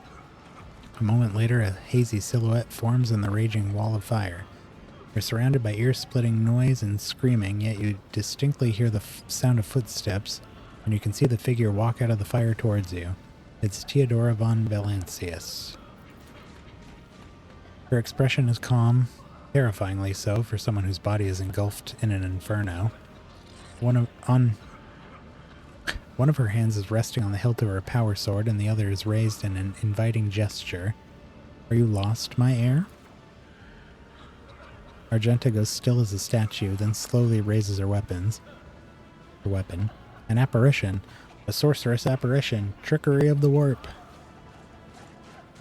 Sister, you will lower your weapon. Despite his commanding tone, Abelard does not sound too confident. He's staring at the rogue trader, and you notice a muscle in his cheek twitching. Threatening the Lord Captain is outrageous.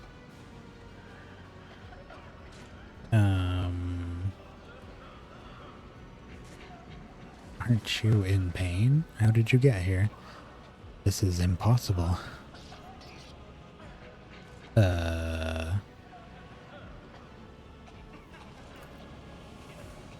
a rogue trader, von Valancius. I am wherever my will demands me to be. Would you prefer me to be somewhere else at this time? Indubitably. But are you ready? Theodora watches you without blinking. Her snake-like gaze almost makes you forget about the fire searing you, leaving burns on your skin. I can lead you out of these flames, von Valancius, show you a path, rid you of pain, and give you a weapon so that you may defeat your enemies. Decide. Your mouth begins to salivate. Each word Theodora speaks is like music to your ears. The entity that now dwells in the deepest recesses of your mind is pleading, begging, demanding that you give her an immediate answer, and that answer can be nothing other than acceptance. Do not listen to this abomination, Vaughn. If there is not but his light in your heart, if you are resolute in your faith, then step into the flames. The Emperor protects. His faithful will not be deterred by either darkness nor deceitful promises. Nor will the fire burn those who carry the torch of faith in their soul. To the void with you. We need to follow Lady Theodora before we suffocate in this furnace. The people. Abelard looks back, coughing and at the coughing and confused people around you. Vaughn, the survivors from the middle decks. We must help the crew. Lead them out. Find a way around. Over the roaring flames, you hear distant sounds, frightened voices screaming, muffled and distorted, as if there were a body of water between you and them. Then we will miss our chance to meet up with Edith. Adira breaks off and starts coughing violently. Her knees buckle and she looks like she's about to fall. Von Valancius, what are we waiting for? Sometimes your character will have to make tough decisions based on their values, interests, and goals. Such decisions affect their convictions. This can develop in 3 directions: dogmatic, iconoclast, and heretical. Each includes 5 ranks. The higher the rank, the more zealously the character follows their convictions, and the more noticeably the world around them reacts to their actions and decisions. Promotion through the ranks of the 3 directions opens up access to new dialogue lines, events, unique abilities, and also changes the attitude of others towards your character. Also, some items can only be equipped by characters with certain convictions. When one of the convictions branches reaches rank 3, Votary, becomes the character's main focus. When that happens, the other 2 branches cannot be raised above rank 2. Your character's allies have their own convictions as well. Okay, so we gotta pick one that's gonna be our, main one. But we could dabble in another. I don't think I'm gonna do heretical with this one. I think I'm gonna do some mix of dogmatic and iconoclast.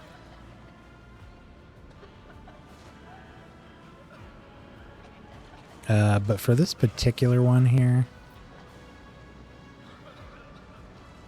I've got that dark past where I'm kind of haunted by losing a whole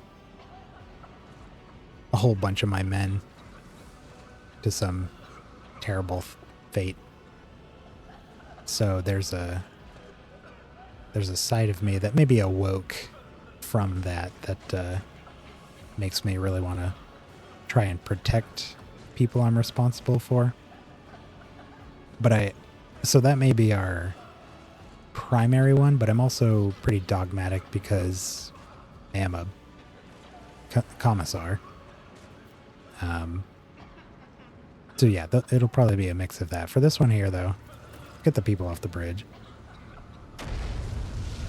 You look away and the illusion breaks. The unbearable heat instantly makes your skin burn, and the voices of the people beyond the shroud of smoke grow stronger and hopeful once you and your companions rush back, barking orders and guiding the survivors.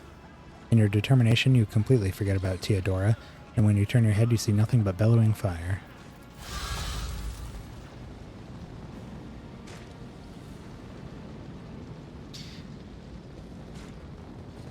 It's about time. Where did it go? Was standing in front of us in the fire? I could have sworn. To the same place all unholy visions go. Do you want to follow it, witch? Rude. I mean, technically accurate, but...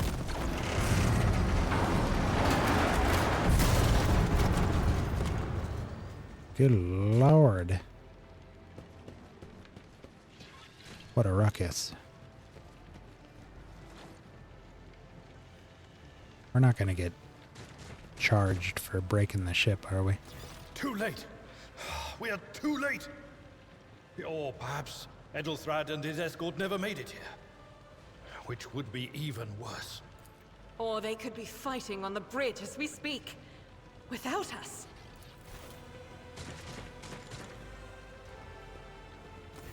My lord, I beg your pardon for interrupting. The people are asking for orders. You came back to save us. So now we will follow you through thick and thin.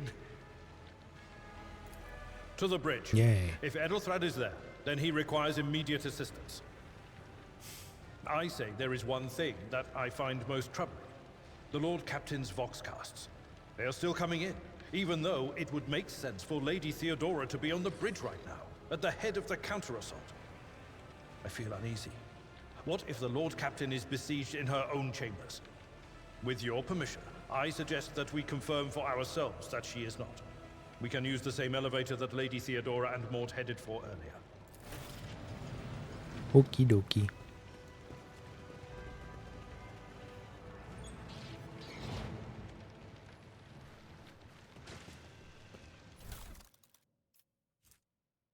Fire select mods, high octane, promethium canisters. None shall stand in my way.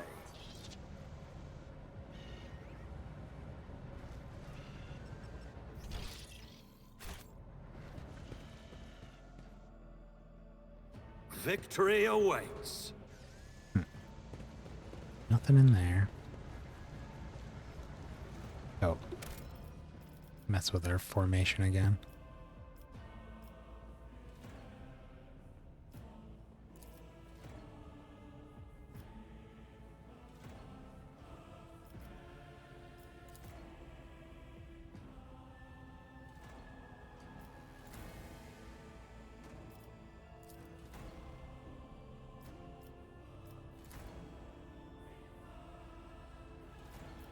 Oops. Whoopsie, whoopsie, whoopsie. Why is that not confirm? Seems like that would make more sense.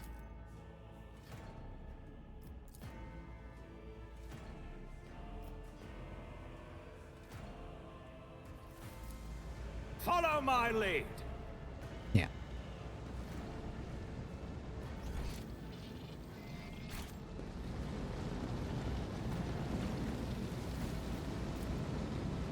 The generators hum softly. When you draw closer, your skin begins to tingle from the static discharges. I won't tolerate weakness.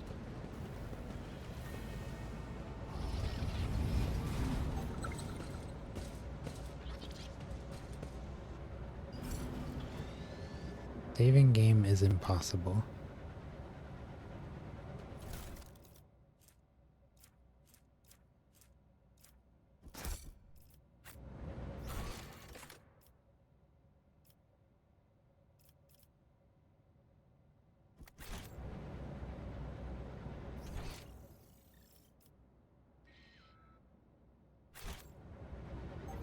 Is there anything else we could do out here? No.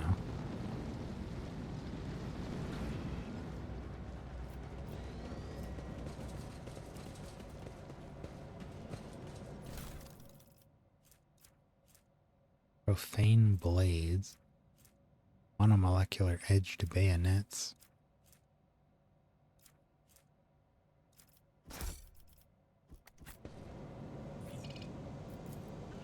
This clearly does not serve as a stateroom. The generators, machines, and crude wall paneling indicate that it is a maintenance module room rather than an area for receiving guests.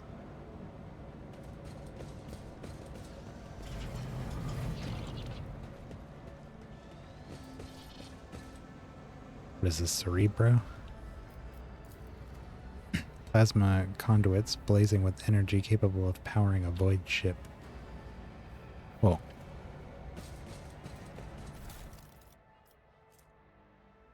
Flex Mechanics goggles. Machine right set. Need ourselves a tech priest. +3 to logic. Aha! Can we get our hat back? Yes.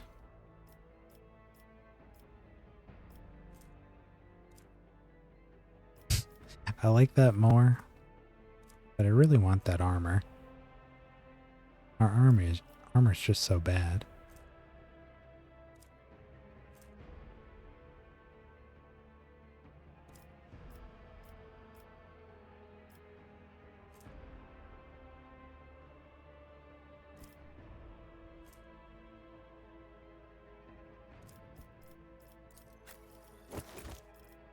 Give me all the skill stuff.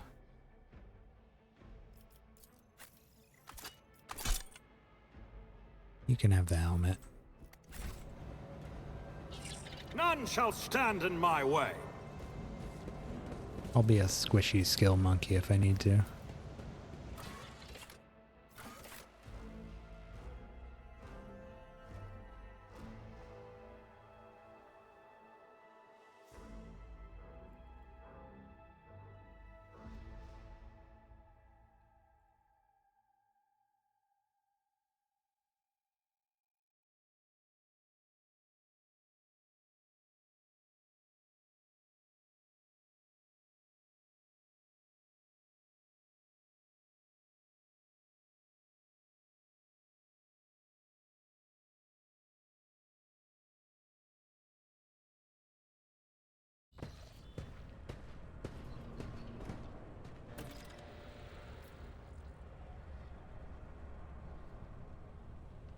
Well, we're here.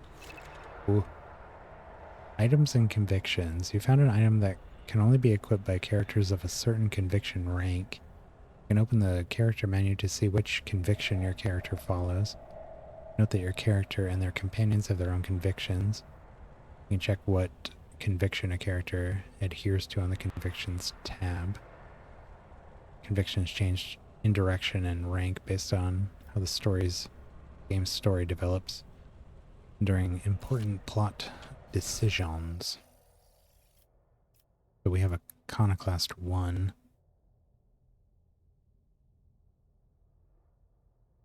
Belief in the value of human life and freedom. Faith in the power of goodwill capable of overcoming the horrors and dangers of the universe without the need for artificial prohibitions.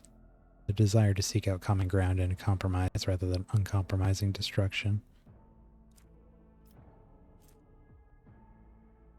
Too many people believe that this mentality does not exist in Warhammer 40k, which is just not true. Sure, this stuff, dogmatism and heresy are definitely big parts of it. Maybe the bigger of the three for sure.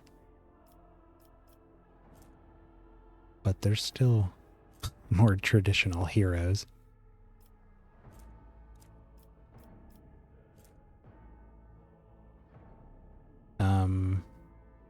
Dogmatic. Believe in the holiness and infallibility of the laws of the Imperium.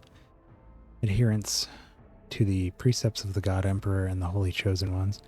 Carrying out his will to the ignorant and unruly masses. Unfettered hatred of the enemies of mankind, be they traitor, heretic, xenos, or servants of chaos.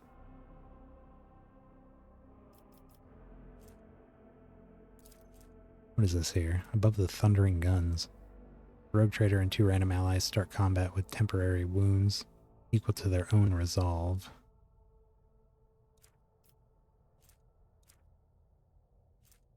That's something we have now.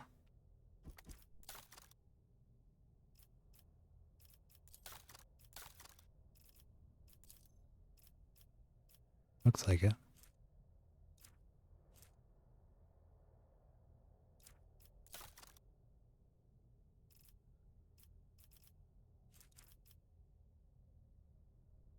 Get this at 16.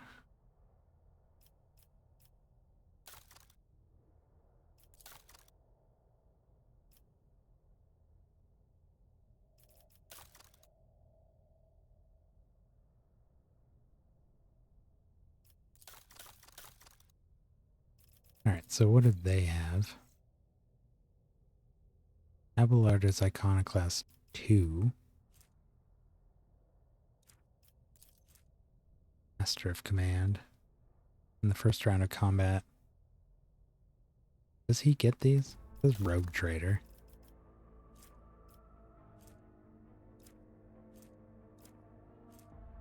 Doesn't look like it. Kind of seems like we're the only one that gets an actual ability from these. They don't show up here, it just shows a description of what the rank is. Yeah, there's nothing here. Oh god. Idara is heretical.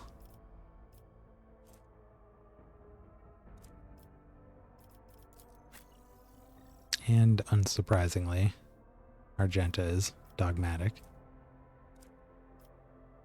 Extremely so.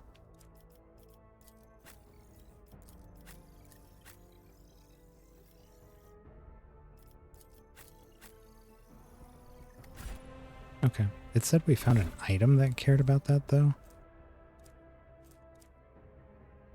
Did we?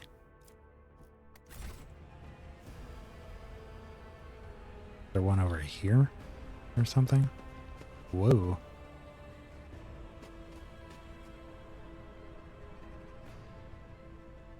That bath big enough for you, lady?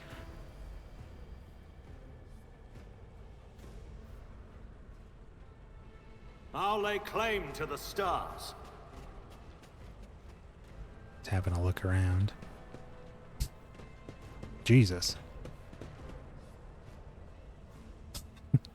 There's some big doors. Look at those little handles down there.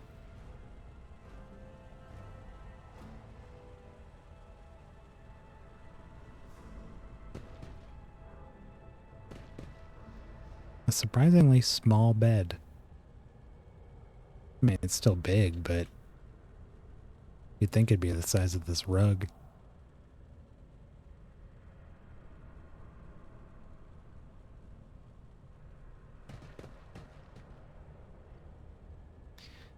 Nothing to pick up here. What you got here?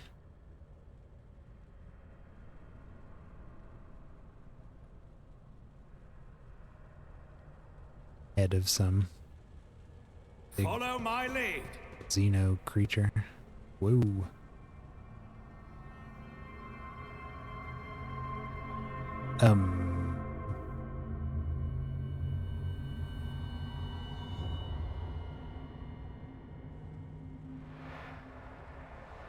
Well, now hold on. Nice orb. That's a nice orb. I got, what's this? Can't tell if this is a rock or a shark's head. A bizarre fragment hung on a trophy board. The light, smooth surface of the object is dotted with dark spots and crumbling holes. This lady really has a thing for rocks. Ooh. Wait, give me these. The melt-a-pistol. A rocket launcher. Looks like an Eldari shuriken pistol. Chain axe. Thunderhammer. Melter gun. That's another Eldari weapon. I'm not sure what that one is, though. Almost looks like a tiny spinneret pistol or something. I'm not sure. I'm not super knowledgeable about Eldari. Stub pistol, sword. The power sword. Combat knife. Heavy bolter. Give me that one.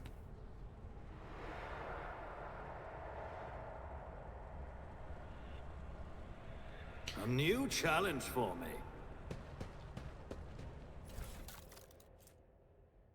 Dogmatic oh, here we go. Dogmatic follower. So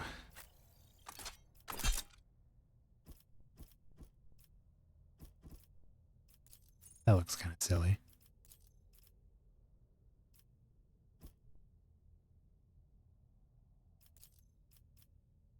Just wrong to not be wearing her power armor helmet. The full casque. Immunity to enemy critical hits for the first 3 rounds of combat.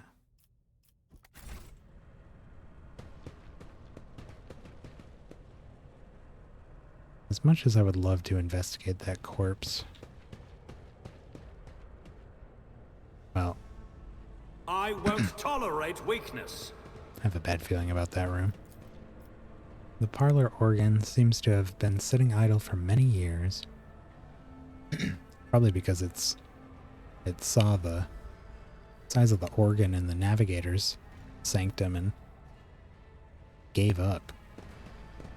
It's nothing. Theodora Rosary. Plus 10 bonus to commerce and lore Imperium. I'll take that. Commerce up to 60. Lore Imperium up to 40. What else you got for me? Rogue Trader's Cloak. Plus 5 fellowship for each enemy in a 2-cell radius. Don't mind if I do.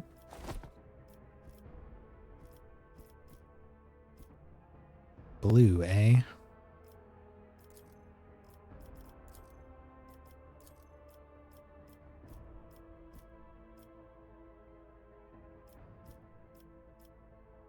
Now it matches.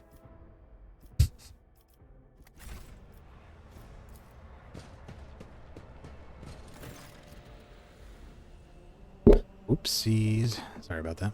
Theodora von Valencius's body is sprawled on the large blood-drenched desk. The Archmilitant's corpse, still clutching a weapon, is slumped against one of the bulkheads. Oh, that was her Archmilitant? Ugh. Emperor, accept thy faithful souls. No! Lord Captain, I didn't hear a thing. Not a whisper, not a breath. It was so loud. Why didn't I foresee this?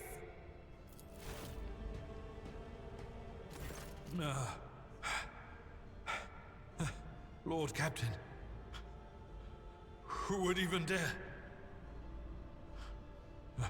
Unless that rat, Voidsphere.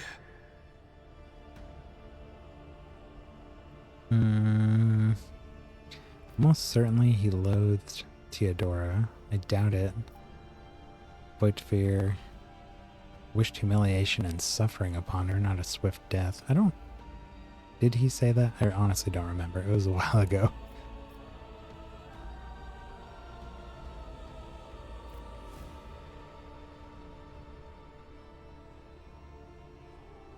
I mean, if he didn't do it, then what the heck's going on this ship?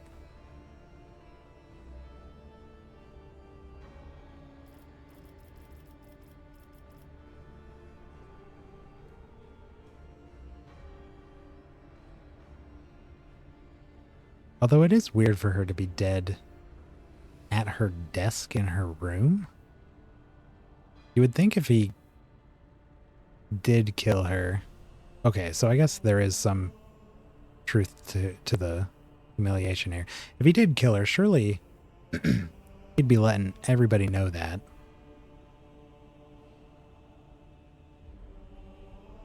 And we wouldn't be just happening upon her in her room alone.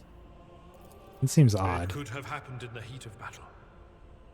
Not to mention that Mort was here, and he would have protected Lady Theodora to the last. How could Mort have failed her so terribly? The Archmilitant was born on a death world. He had lightning-fast reflexes. Supernaturally fast? Because there could be demons about.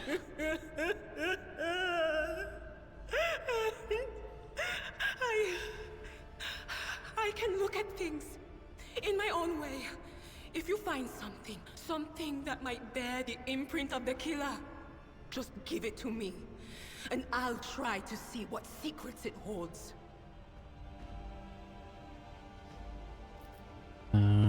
Well, let's have a look at her.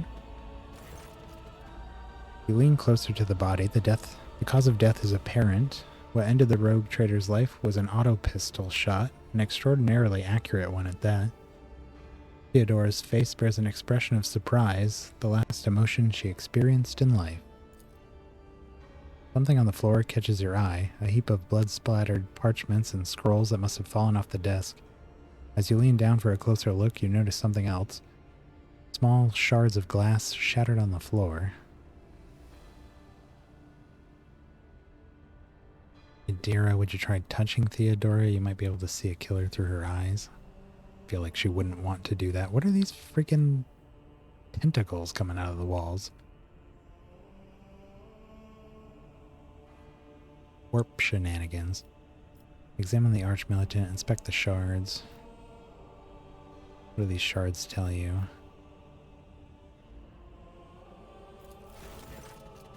Difficult to say what exactly was broken. An object fell on the floor, and that is as much as you can ascertain. Upon closer inspection, the shards appear iridescent rather than completely transparent, as if they had been submerged in promethium.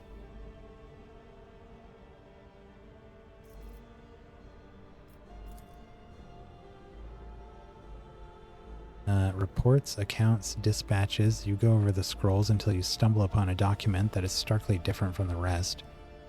It is a handwritten letter signed with the initials XC and a seal with a symbol that is vaguely familiar to you. Or Imperium test succeeded, and sends a shiver down your spine. The author of this letter, addressed to Theodora von Valentius, signed it with the seal of one of the holy ordos of the Emperor's Inquisition, the secret police of the Imperium that relentlessly hunts Xenos, heretics, and other enemies of humanity.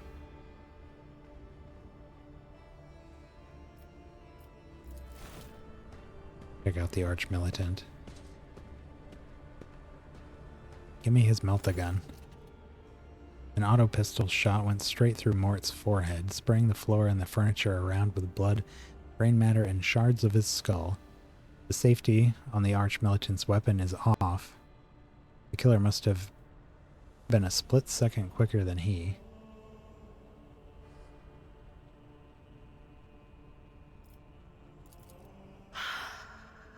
I see streaks of color, luminescence.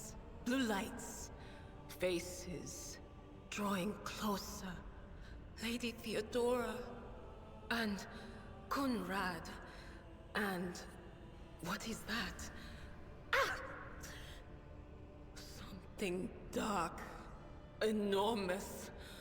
Oh, this glass thing was something foul, that's for sure. Tainted witchcraft. You cannot tell if Argenta's remark is directed at the glass shards or of Idera herself. It doesn't work like that. I can try to read the memories of objects, but dead bodies are a different story. Something like that would require her soul. And after what we saw on the officer's deck, I won't risk searching for it in the warp. Yes, the crucible of battle calls to me once more. See what I mean? She's too excited about this stuff. No, wait! We must see if we can find anything. Idira, you can't bring her back. Let her go. Like Abelard's very long arm where he reached all the way over here and put his hand on her shoulder. You'd give up so easily, old man? I expected as much from the sister. It's not like she has a heart. But you? Oh no. I'll get to the bottom of this. I'll find the one responsible for murdering the Lord Captain. And when I do, that scum will regret the day they were born. None shall stand in my way.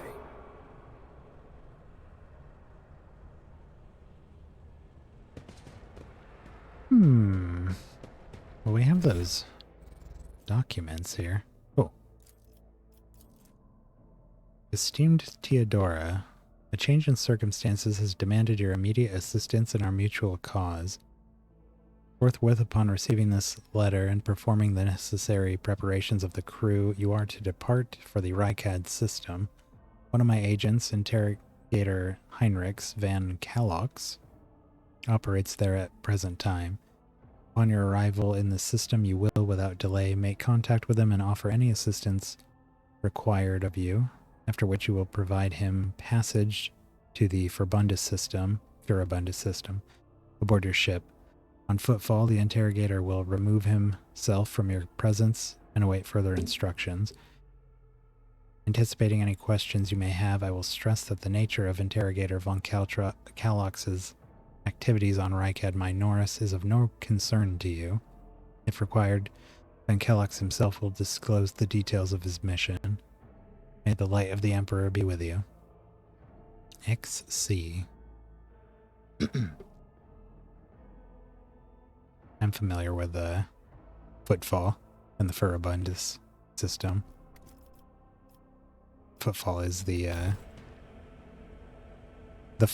so to get into the Koronus Expanse, you have to travel between two gigantic claim to the stars. warp storms. There's a very narrow passage. Oh.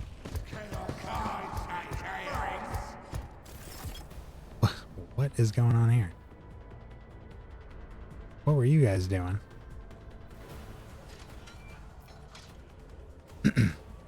Anyways, and Footfall is the first like space station you can pull up on after you get through that nightmare of a passage. Combat servitor, heretic cutthroats, just a whole bunch of cutthroats. Oh, he's a ranged. He's got a heavy bolter?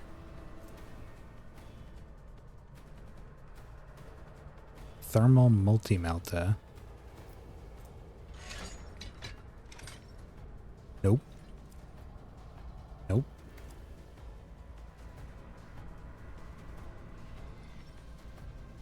Nope, no, nope.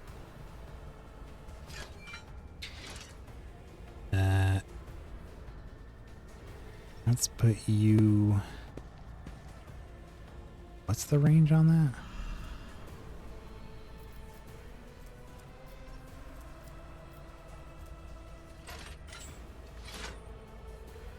Four. But then it spreads out 3, and then at the very end it's out to 5.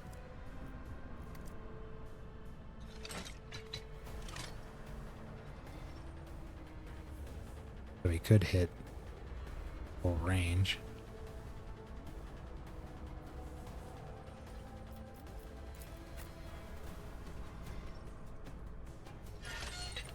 Not really any cover.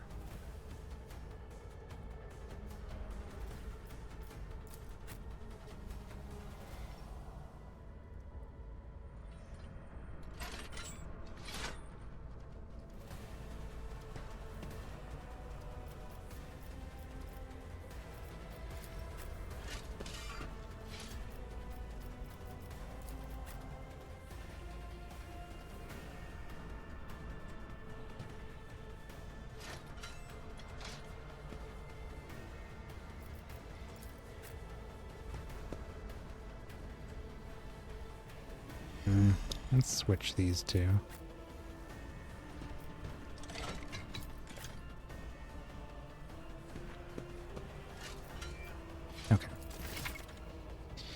Light and medium armor. This is a weird time for this. Armor protects characters from incoming damage. Light and medium types are both available to you at the moment. Armor stat indicates what percentage of incoming damage from an enemy attack it can absorb. Type of armor influences the chances that the character wearing it will pass a dodge test. Higher the dodge penalty, the lower the chance to dodge. Character in light armor dodges attacks more often but takes more damage when hit. Medium absorbs more but reduces mobility and ability to dodge. Some talents let them use armor more effectively.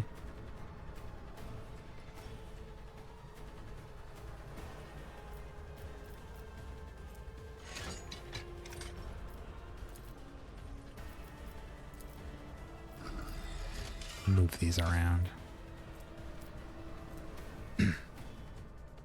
Until his next turn, all incoming damage is reduced by 5, and he gains 5 temporary HP. Hopefully temporary HP can stack. He's at 32 out of 27. Costs 1 AP.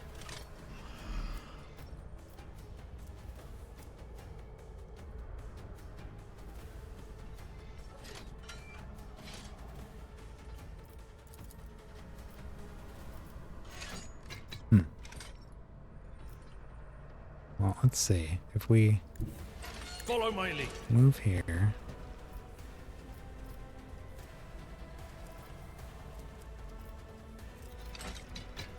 No, I don't think we'll have enough for all of that. But we could do... No, that's not going to affect anybody but him. No, let's just cleave. And then charge. It will be done. Ooh. Didn't die. Almost. He's a gunner too.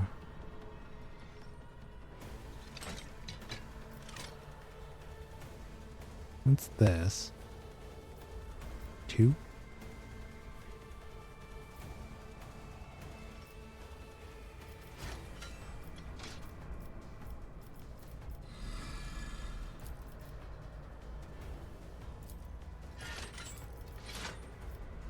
Oh, it just means that there's 2 of that enemy type going right after each other.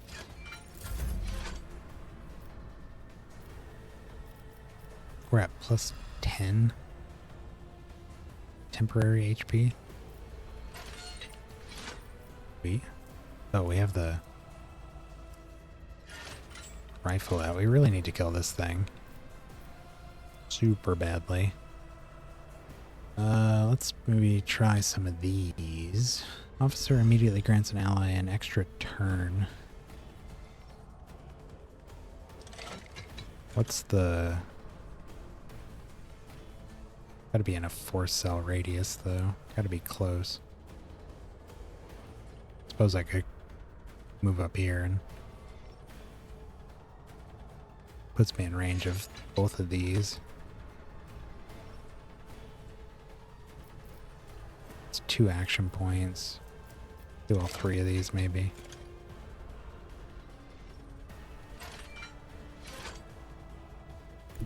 Give her a try.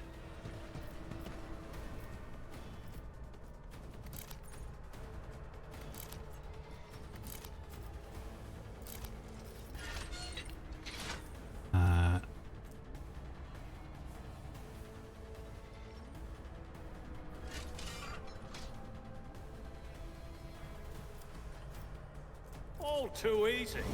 Can do that for free.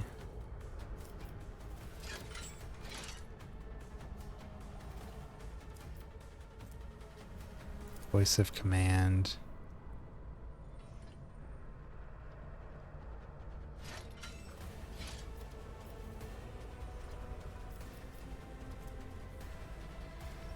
Grants increased characteristics.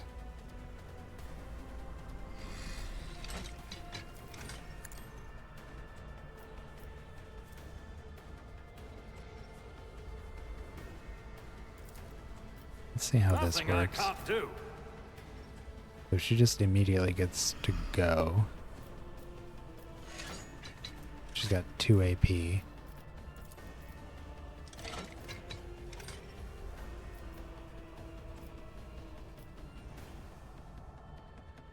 There's a chance I hit... Oh wow. That's not a lot of damage.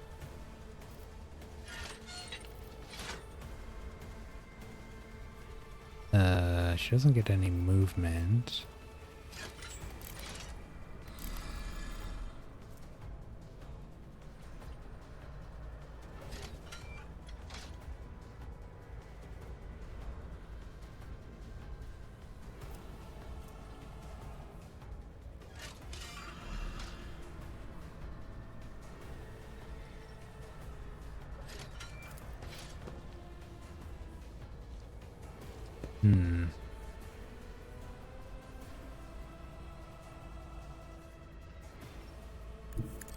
I'm gonna try this. Move here. Oh, it does reduce our AP, so we can... Faith without deeds is worthless.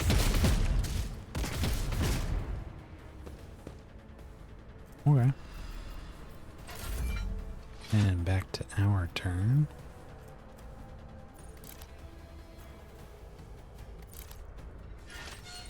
Just pop off a shot.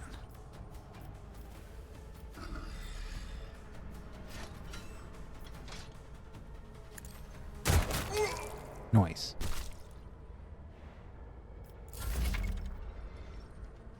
You'll encounter enemies with various abilities and features. An icon next to the enemy's portrait indicates they are under the influence of some kind of effect. Click on the icon to see details. Okay, so now she's all buffed up. It's a full turn.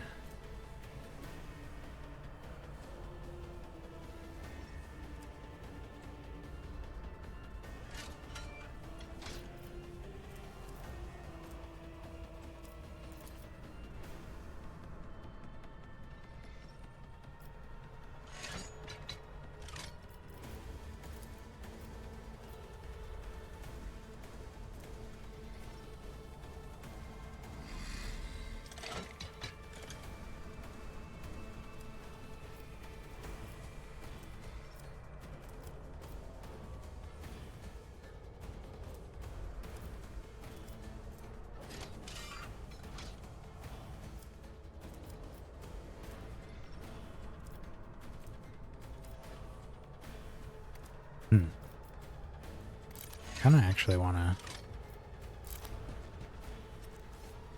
move up and get into melee range with this.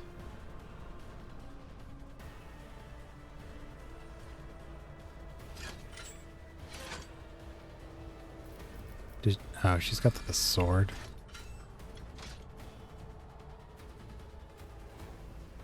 Who took the axe? That must have given that to Dara. Should have given it to her.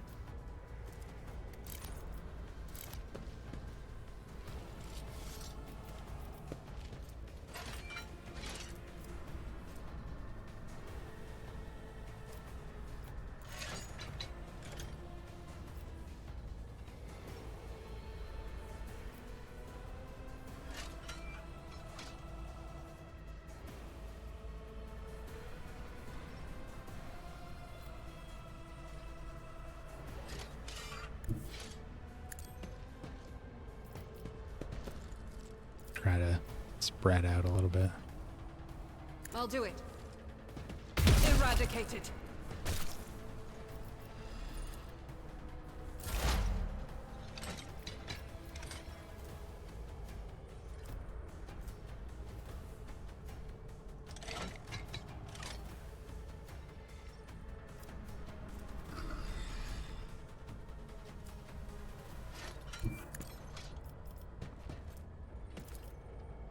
Anything else? Analysis. We can immediately remove it to decrease their dodge, parry, and armor.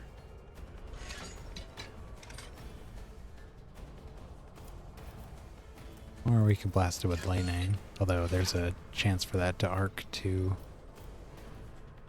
some of our other characters, although it can just kill this dude.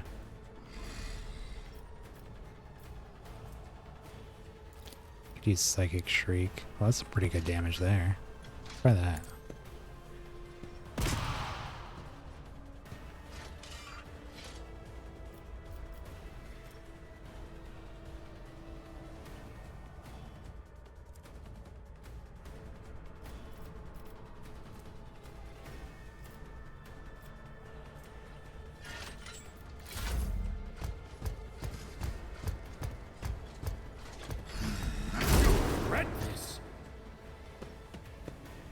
Oh, this'll leave a scar. That didn't do that much damage. Combat log. Oh, there's a combat log. Right mouse button on a... What?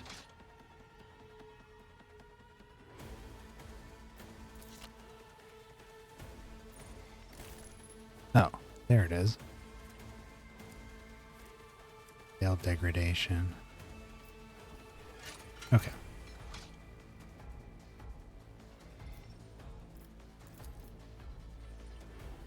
Victory is imminent.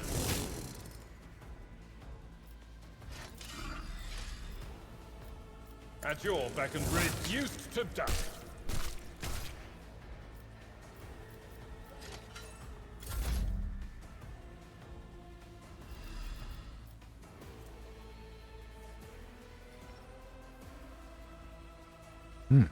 Gonna do this again?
Momentum 200.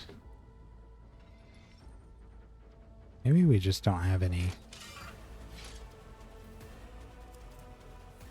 used for unique abilities called heroic acts and desperate measures.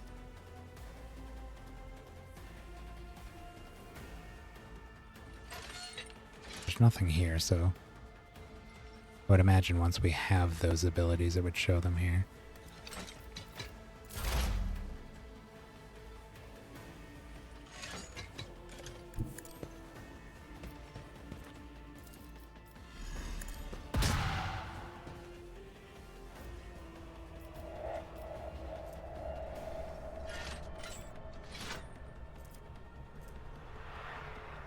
We could do this. Oh, should have done that first, but then... Will do.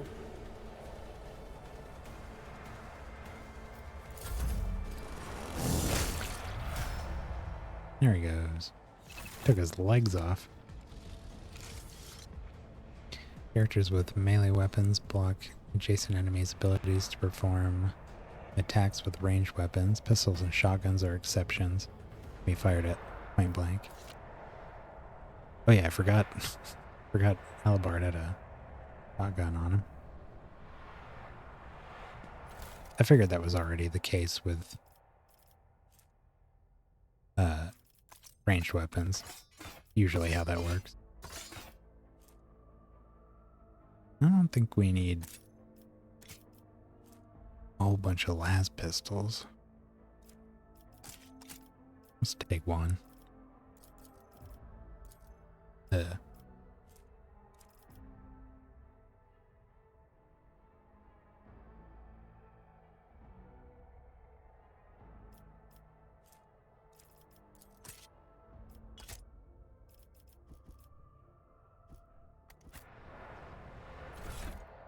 What's this? Grace of the Oblivious. Warrior gains toughness is if their intelligence is less than 35.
And we leveled up.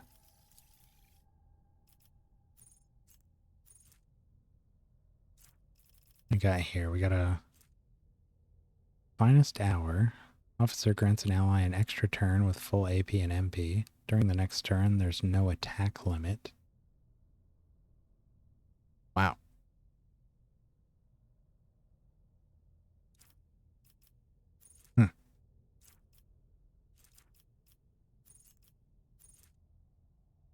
Yeah, we really don't need to build ourselves for damage, huh? We can just build a couple of... You have one really good melee fighter and one really good ranged fighter. And we can just keep giving those guys extra turns.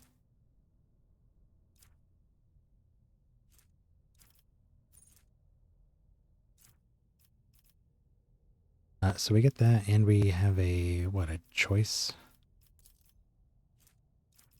Oh my god. Oh my god. Okay. Choice of available talents. Look like they have recommended stuff here. Recommended features. Favorite. Defense, support, universal. Archetype, origin, warp. Range of Overseer's abilities is increased by 3. Voice of command is increased by 6.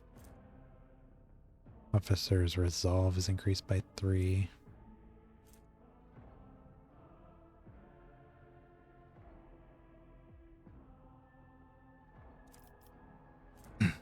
Resolve does give us temporary HP now, so that would be cool. A lot of martyrs. Whenever an ally uses a heroic act, they gain temporary wound.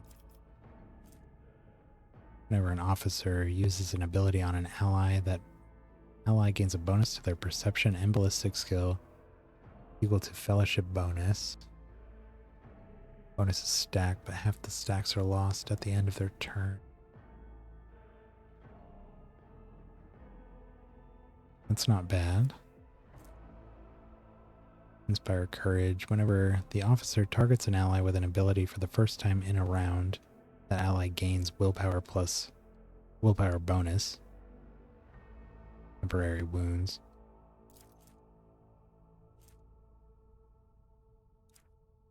My willpower bonus? Because mine's not so great, but we have something. What was that?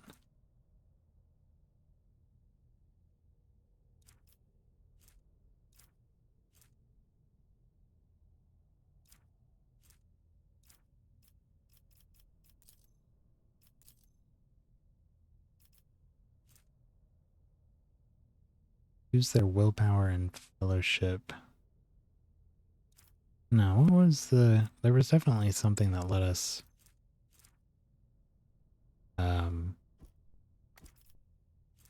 use our fellowship for something with willpower. I don't know what that was. I don't see it here.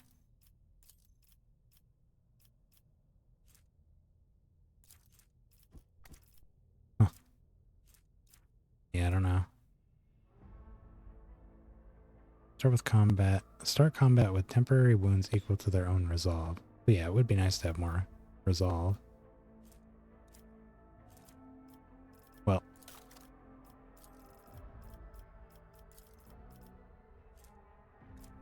Personal oversight. When an officer targets an ally with an action, the ally's resolve is increased by +1 until the end of the officer's next turn. Effect stacks and is prolonged until the end of the officer's next turn each time it stacks.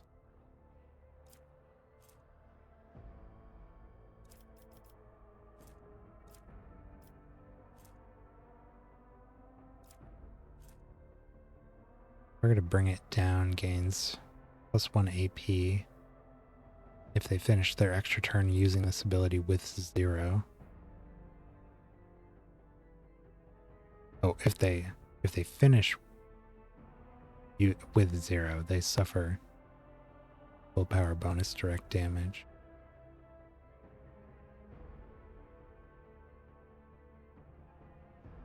So it allows you to do extra, but if you do,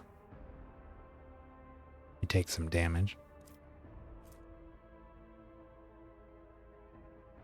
Half the bonus granted by voice of command remains until the end of combat. Bonus does not stack with itself or bonuses granted from voice of command.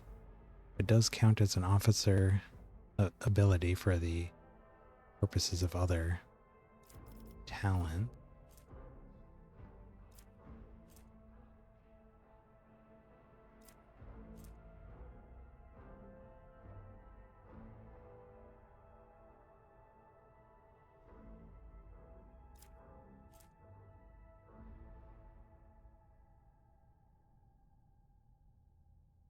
Whenever an ally is affected by an officer's ability or talent that grants temporary wounds, that ally's armor is increased 10% for 1 round.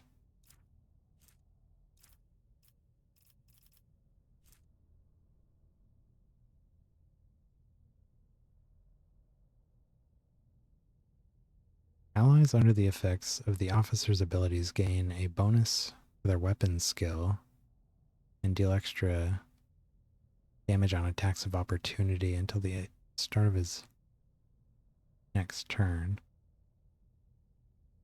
We got one for weapon skill, and this one was ballistic skill.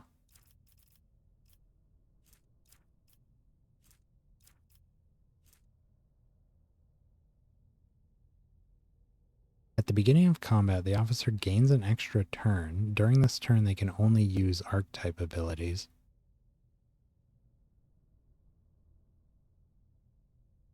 That seems really good. Get those abilities active right away.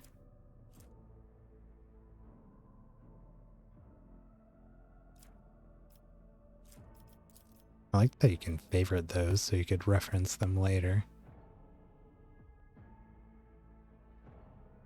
Officer gains 10 willpower and fellowship, and they have 50% of their max wounds remaining. And after using any officer ability on a target with less than half life, 2 sets of bonuses stack with each other, but do now stack with themselves. Can have up to +20 granted at any time.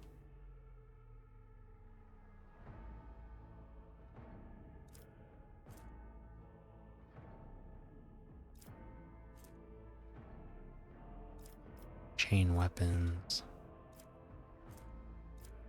2 movement points.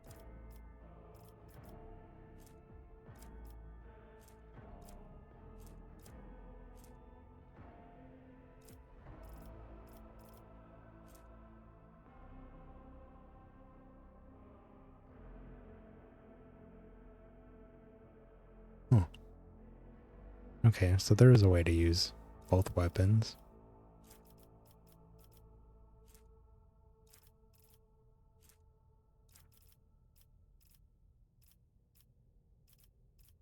Gain base skills.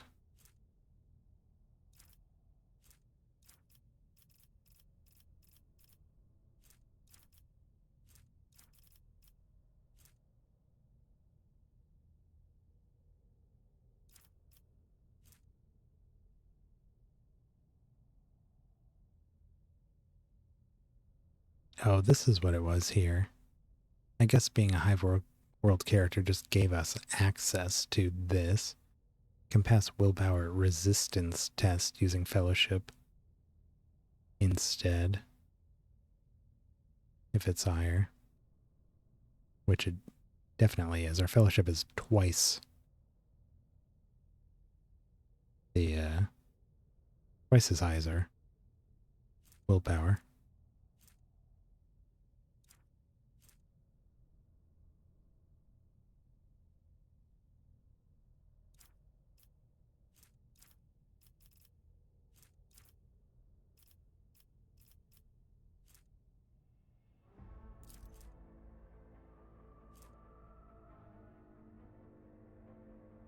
Made to resist mind control, fear, and other types of influences. I kind of want to get that just, like, get it this early. Just so that we can make up for that early. We get these a lot, it looks like. Well, they're talents. 1, 2, 3, 4, 5. We get 5 of them in here. There are some really nice ones I want to take, but I feel like the longer we go on, the more powerful the ones I want to take are going to be. So I'd like to get this right at the beginning.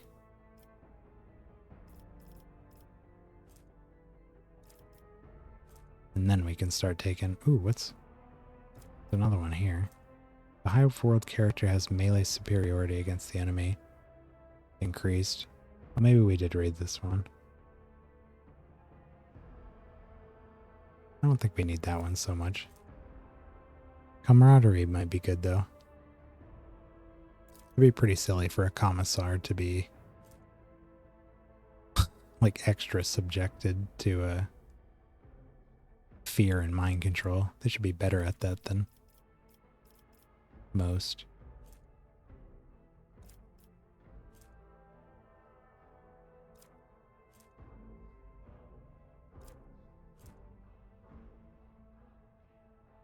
Ooh. Some really nice things here.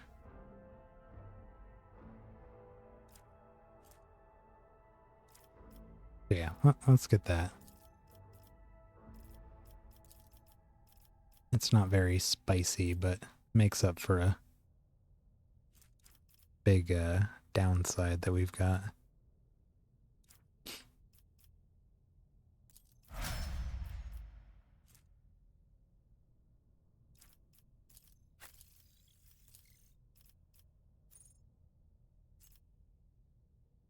Daring Breach. The warrior immediately restores all AP and MP and gains agility bonus MP until the end of turn. More ways to do extra actions. They don't lose MP after performing actions. Ooh. No limit on melee weapon attacks this turn. Jeez.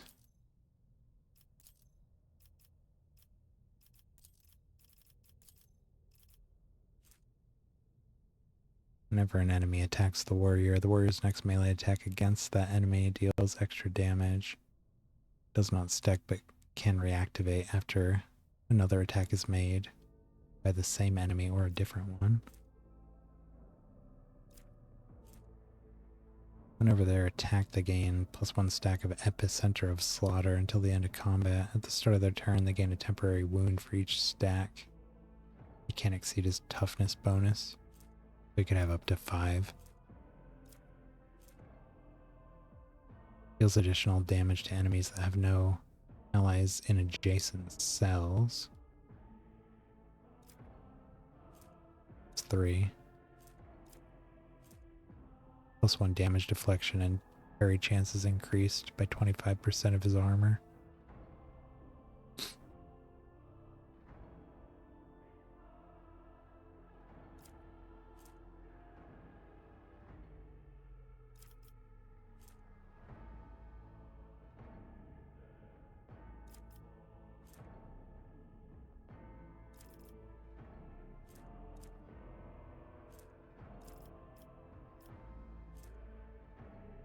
The +9 when used from a distance of 5 or more cells. +9 damage. That's pretty big.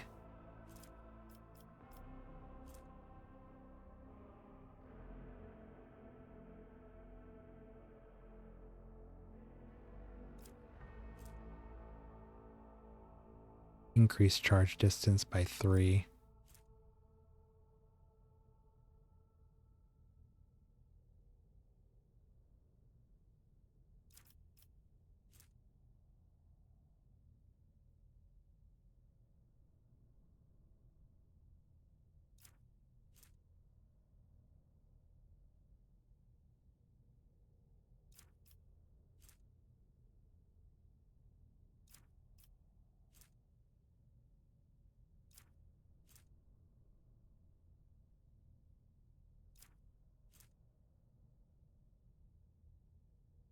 Charge and slash do not end the warrior's movement and grant a bonus to dodge for 1 round.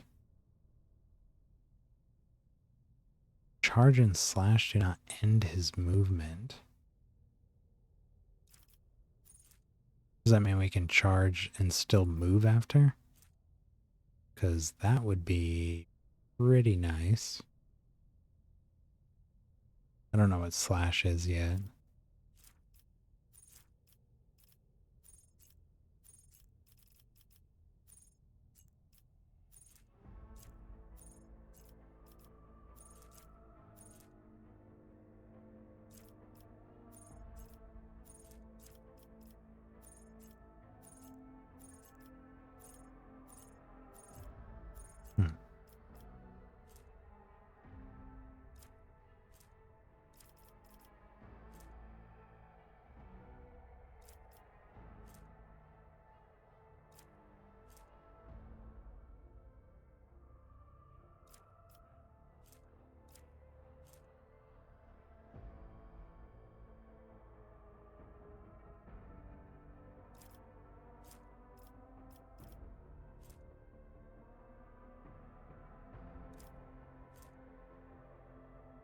Movement is nice too.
He does really good damage right now. I just want to make him faster and maybe a little tougher.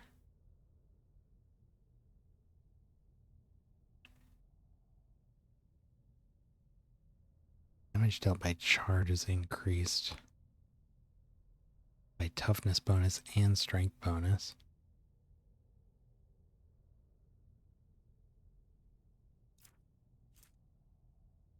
I do really like charge.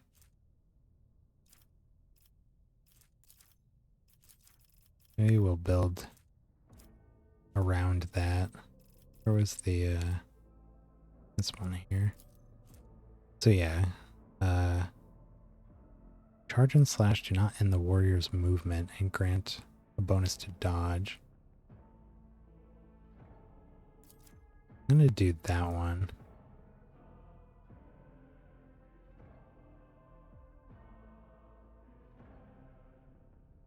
And then we could increase its range, and then we could increase its damage. I want him to be able to be really mobile. So between our extra turns that we can grant him and his own high mobility, he should be able to just run around, hacking people to pieces.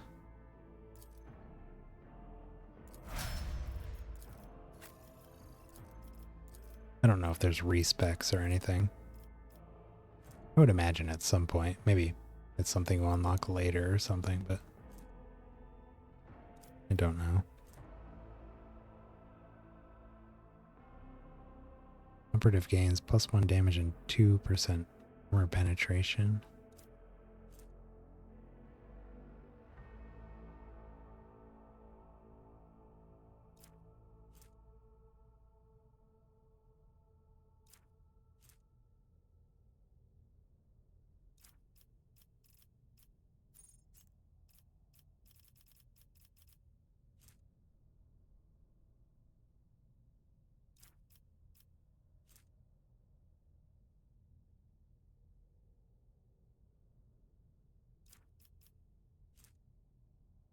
Expose weakness costs 0.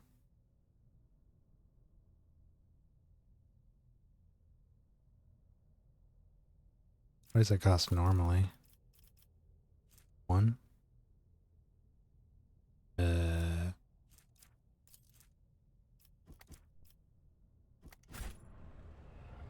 My whispers crave entertainment.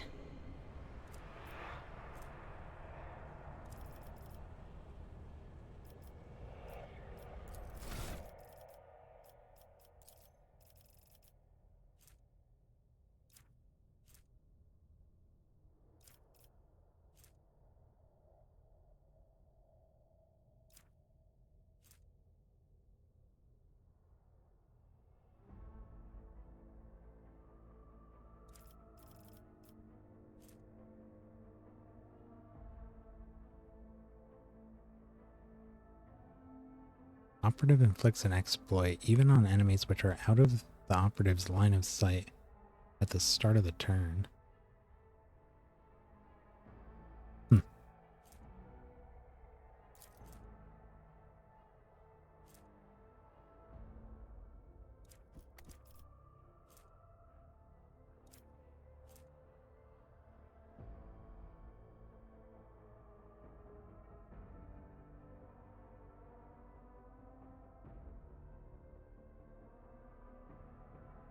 Hey, what's up, man?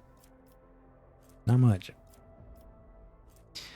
Just looking through these talents for the first time. There's so many of them. Trying to get familiarized with them. See what looks good.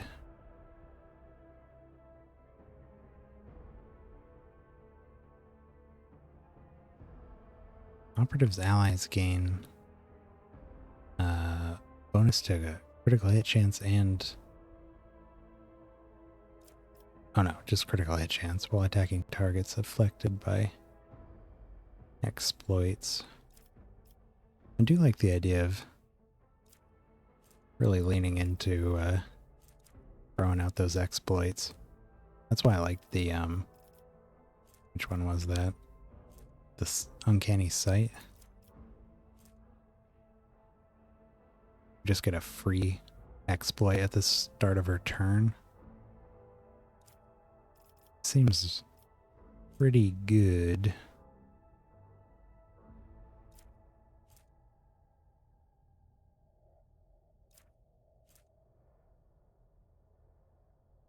Anything that can increase the number of them we're able to throw out there every turn. I'd really like to start with, and then we can start stacking on additional effects once we're able to reliably be throwing those out there. Like, this will be good. Well, no, this needs 2. Or was that? They have 2 or more. They gain an additional 1. Yeah, let's just do the uncanny sight.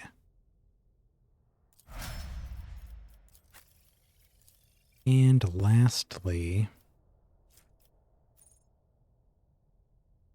got the Aurora Toss. Reloading costs 2 less AP to a minimum of 1. First reload does not cost AP.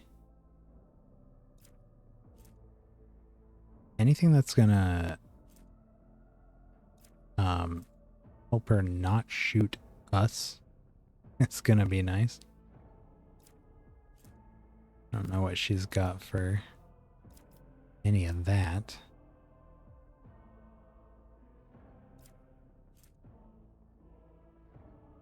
Enemies damaged by area attacks suffer more damage from the next attack.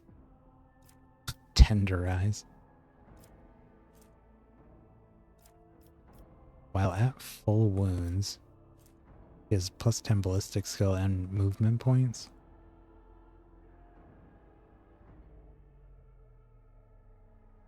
That'll be really nice if we can keep temporary HP on her. Just try to mitigate any damage to her by having the temporary HP on her instead. So she'd always have that bonus.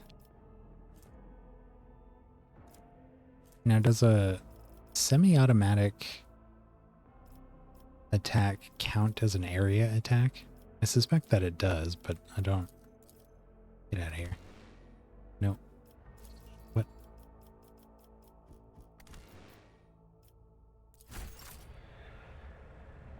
Let's see.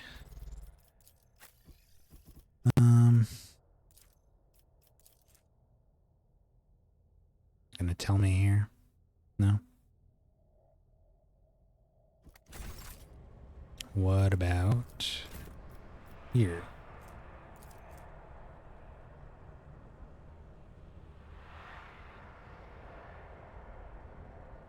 Then a 24 cell cone.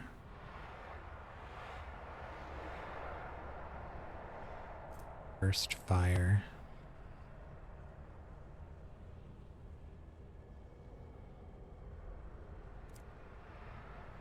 I don't see the word area on any of these. Oh, they're considered to have the attack tag. Yeah, I don't think this counts. I think these are, it sounds like these are considered single fire shots. They just happen to be shot in an area. Not quite the same. Sounds like area is more for like grenades, and I would imagine something like flamers or something like that.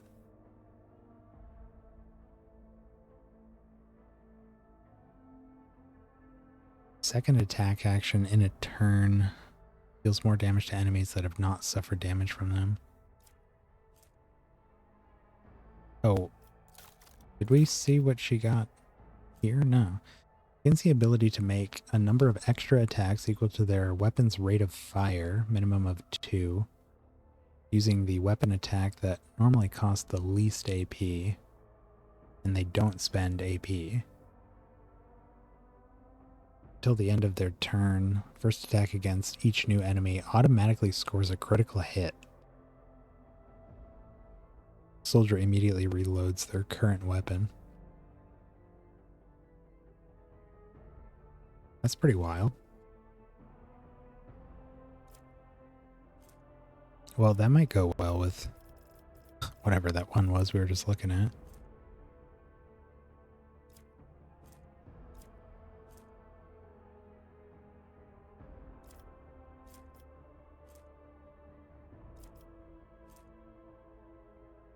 Second attack in a turn deals extra damage to enemies that have not suffered damage from them. But yeah, that would go pretty nice with that.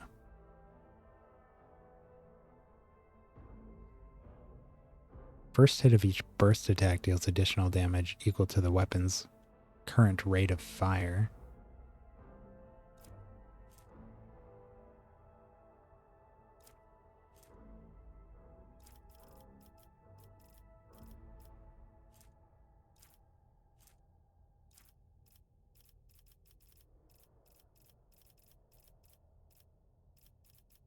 It's down here.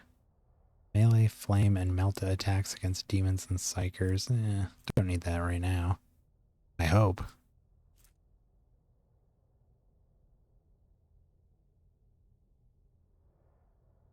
Evoke T gains armor against demons and warp energy. No.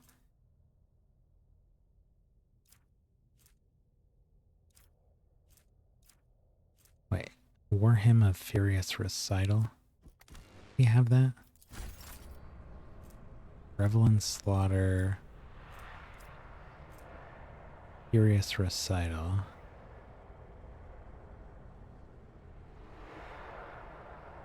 That's the one that grants momentum.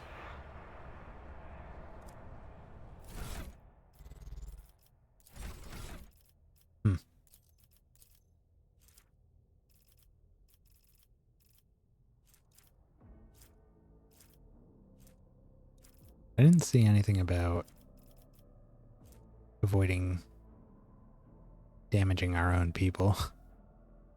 When they're affected by a non-damaging ability, the resolve increases.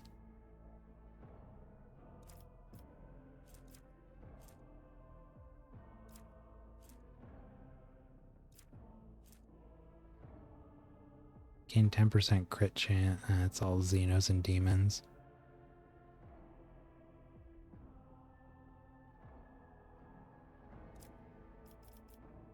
Nah.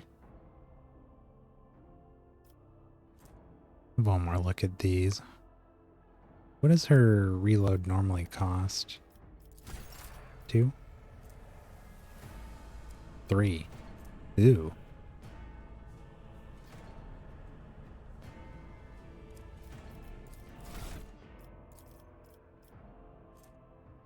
Drops it to 1, and the first reload is free. Really allows her to just pop off that semi-auto. Oh, that's not even a semi-auto, is it? Is it automatic? Well, burst fire. The same as the pistols. Oh, and I wanted to, while I'm thinking about it, I want to switch.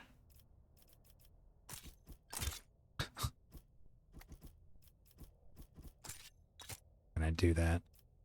I just want to switch their melee weapons here. I'm gonna give her the axe.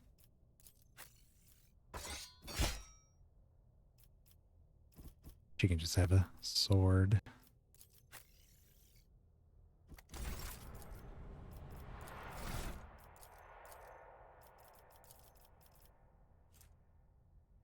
For each adjacent ally, she deals more damage.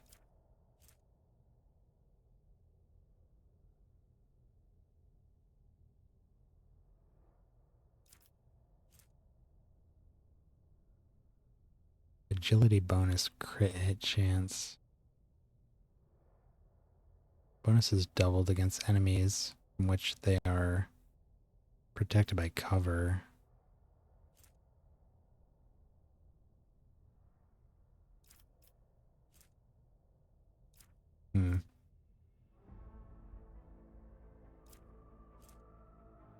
Cover efficiency is increased.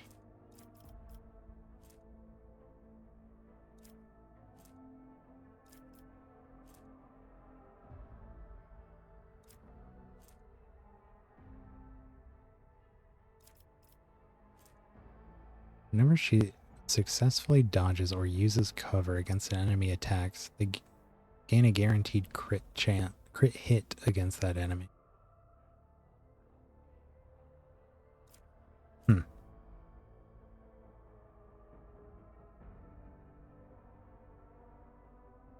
Equal to the weapon's current rate of fire.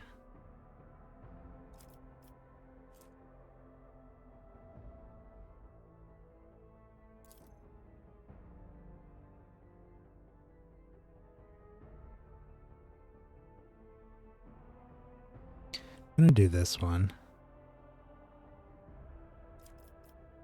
I'm gonna make her into a bullet hose. I think that goes well with the ability she just got. Okay, that only took half an hour. Jeez. Speaking of which, it's 12:30 where I'm at. Gone over a bit from where I was planning on stopping. Alright. Jeez.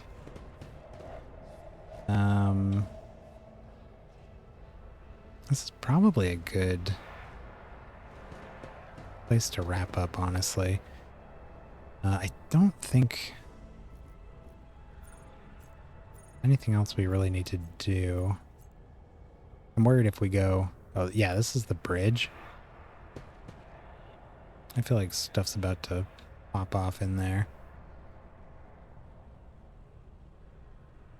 You know what? We're not gonna... I don't think I'm gonna stream until Sunday, so let's just go over a little bit. Let's see what the deal is on the bridge. Whatever.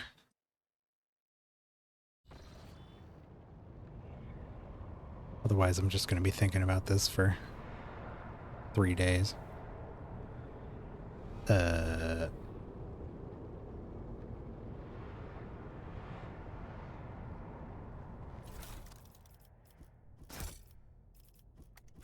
new challenge for me? Warped lore. We got here. I did fine.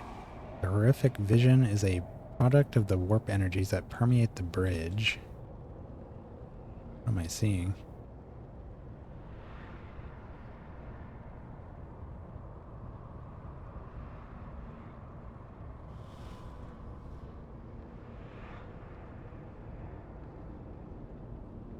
Don't like it. I won't tolerate weakness. The first sacrifice opens the eye. The second sacrifice draws its gaze. Stop that.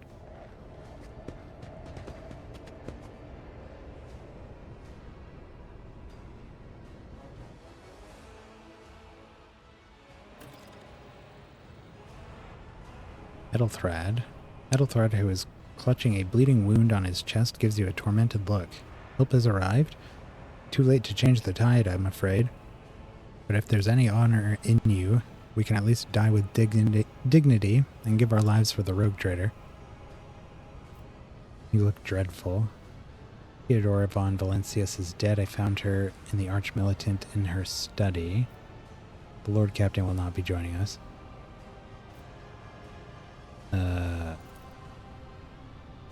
Edelthrad's eyes widen. God Emperor preserve us. The rogue trader is dead. The ship is lost. The ship has lost her lord captain and the house its head. Ethelthred shudders and grabs his shoulder. As he watched, the sleeve of his jacket bursts open and 2 bone growths pierce through the fabric. No matter what ritual Conrad is performing here, the warp is too strong. I cannot withstand it. I feel my body changing with every second, the warp ringing in the air. This is the end. We'll perish in the warp along with the warrant and all the dynasty's heirs. The end of humanity has triumphed. The enemy of humanity has triumphed. Idara looks anxiously at Ethelthred, then glances back at you. I've seen it before. We'd better get away from him. The changes are already accelerating. I forbid you the very thought of yielding. Only by resigning to your fate will you truly suffer defeat. The ship can be steered out of the warp, but first we must restore communication between the bridge and the navigator's sanctum. Perhaps the warp does not have to be the end.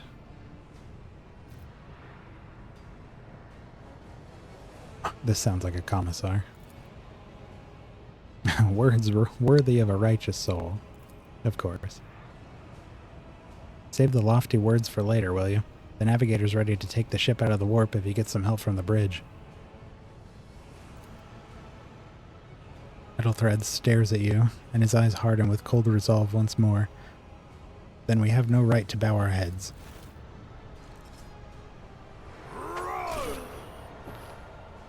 Could you stop that? Dude loves stabbing people. You can see Conrad I'm never gonna be able to say his name. Voigtavir. Clearly in the gloom of the bridge. The broken blade he is holding is stained with dark drops that seem to have a pearlescent glimmer to them. We're out of time. Ethelthred bites his knuckles, desperately thinking. You see a wave ripple across the whites of Ethelthred's eyes and they begin to turn a sickly yellow. Draw your weapon. Voigtavir, you duplicitous cur. The rogue trader's deaths will be avenged. Or to Ethelthred, that complicates things. Or to the party, ready your weapons. If we are to die this day, let us die with honor.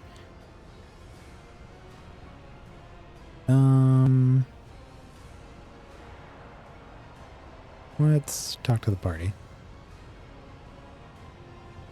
No, von Valancius. To die altogether is to allow the flames of the dynasty to perish in the dark. No, it will not be like this today. Like this, not today. Well, I wasn't saying we should die. Just saying if. Ethelthred lowers his head, then he sighs and locks eyes with you. His gaze cold, haughty, and fanatical. The ritual will not be complete. I'll take care of it. And you see to it that the void ship breaks free from the warp. Watch over our realm. And farewell.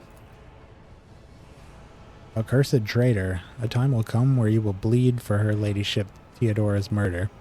Remember what my words, for they are the vow of he who marches towards his death. What? Theodora is dead? Voigtavir stares at you in seemingly genuine bewilderment. No, that can't be. Not now. I still haven't... Your ritual won't be finished, heretic!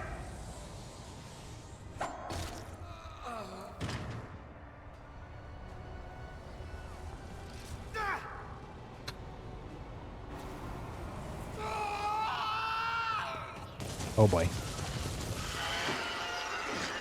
Oh. Well, that doesn't seem helpful, Ethelthred.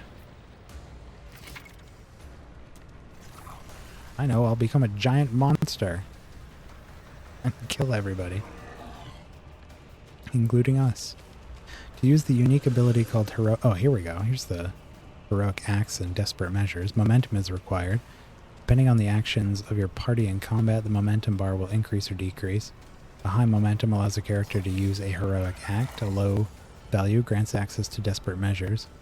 Both abilities can completely change the course of the battle, but every party member can either use one or the other, and only once in a single combat. So we got a chaos spawn with a whole bunch of HP. Just got a melee attack.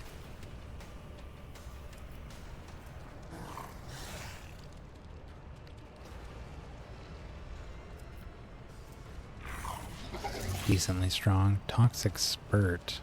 All creatures within the area of effect within a 12-cell radius. It's a 3x3 toxic zone, which lasts for 2 rounds. Every round, enemies within and every creature entering it suffers damage. Enemy creatures in the zone have to pass toughness tests or suffer toxin. Target makes a toughness test. If failed, the target bleeds. Target devours an ally, restoring 30% of the creature's max wounds. Great. Okay, so where are we going here?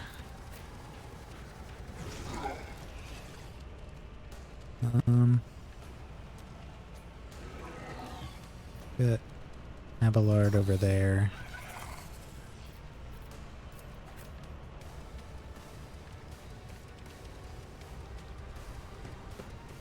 Argenta can hang out here.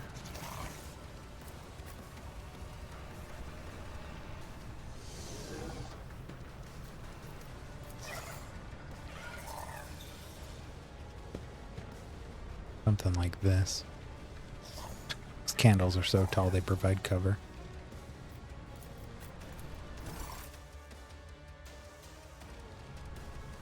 Enemy status. I feel like we've seen that one already, actually.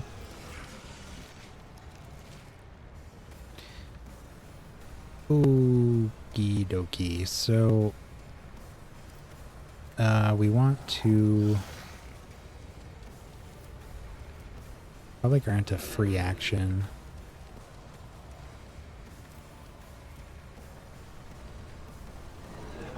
How many enemies we got over here? Let's start with some gunfire from Argenta.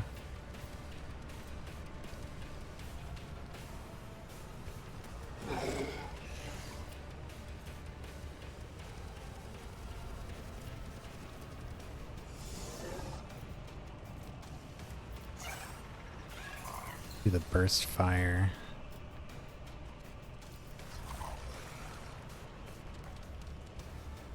Try to take these 2 out over here, maybe.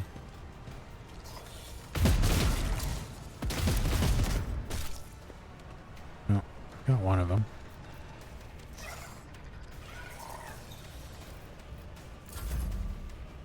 And for our next trick. Not a problem for me. Ooh. Nice. Got a crit.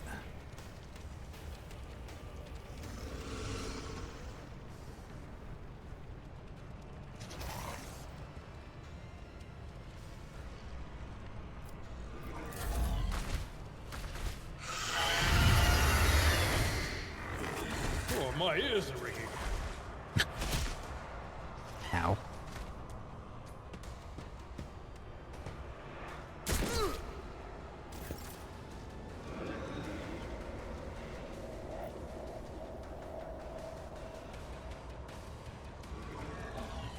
Alright, Argenta's second turn.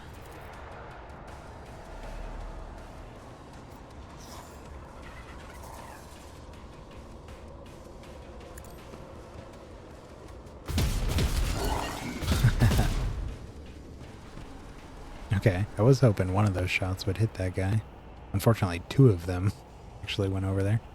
First one killed him.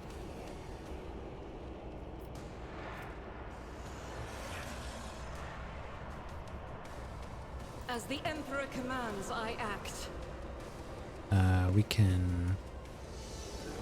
Guided by faith. We try to take this guy out. Ah. No line of sight? Really? Really?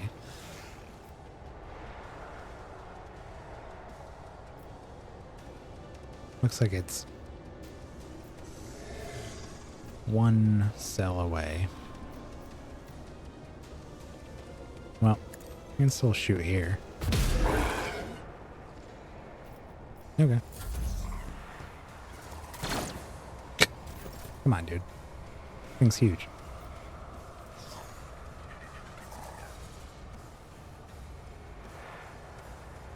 I will do my duty. Get that up.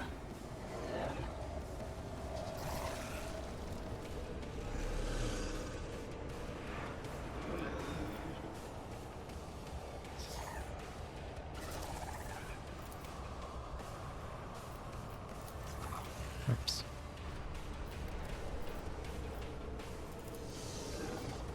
Actually, so this is 10 to 12. What's our shotgun look like here? 8 to 13.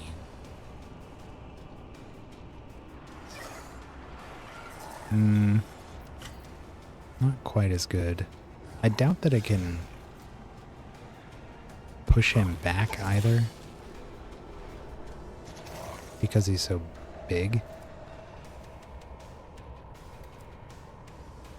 My guess would be that it doesn't work. I mean, I suppose we could check. We could try. Never shot this thing before, so give it a try.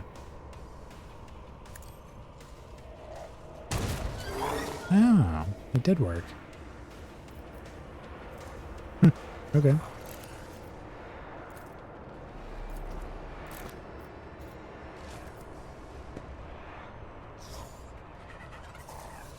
Alright, that's him.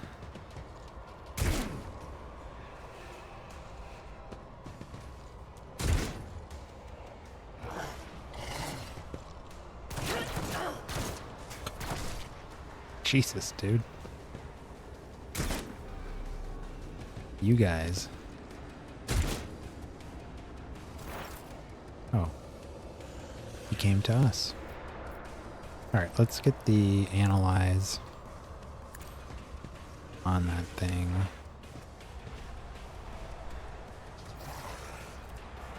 Three stacks. She must have analyzed him with the beginning of the turn thing. Let's check our log here. Yeah. Exploit group effect applied. And then analyzed after.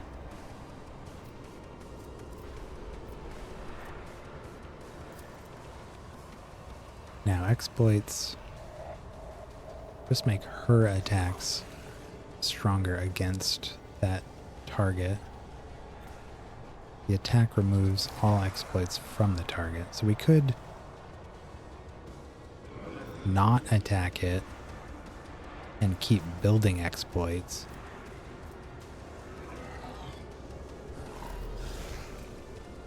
Or we could just whack it with something strong.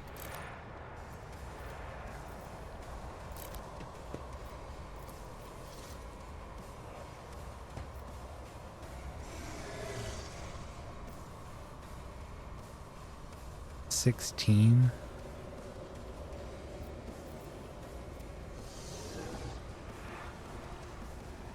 What's this got for armor? Anything?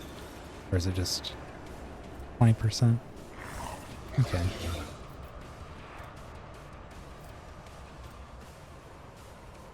$7 to $16.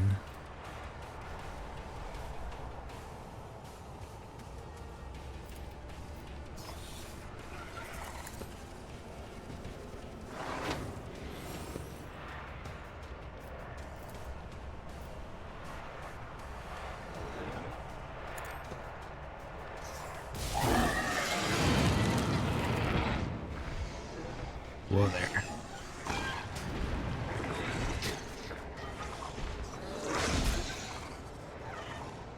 Are you happy, Edelgard? Are you happy? Look at what you've done. We need to get out of the toxin, but she can't move anymore. Empyrean's up to 15. Probably chill with the psychic powers. I mean, we don't need to. She can do more. Doesn't she do more damage if it's higher, but we just have a higher and higher chance of exploding or worse.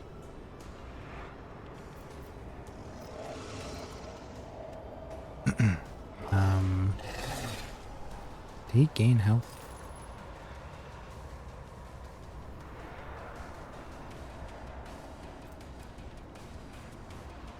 Why is this in Russian?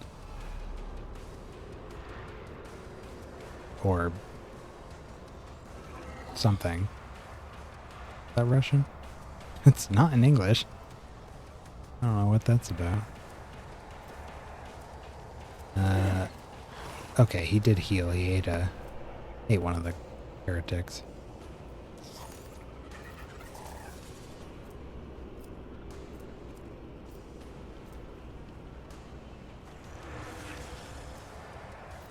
Suits my purposes.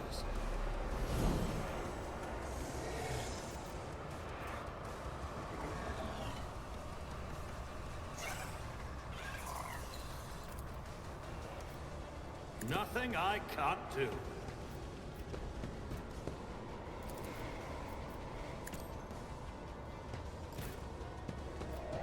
Get an extra turn with Edelbard. Get this guy to back up again. Can I Whoops. fall back now? Apparently there was a little bit of overlap over there. Careful with the shotguns. Alright, he's done with his free turn. And we can pop off this. Why did I not foresee this?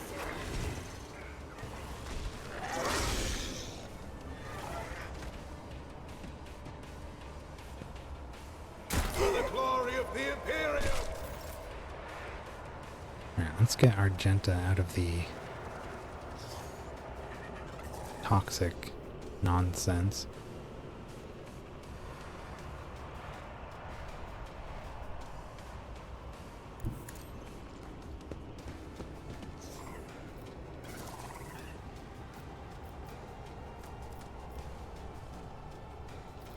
Oh yeah, and we have these heroic acts. Gains the ability to... Oh, this is...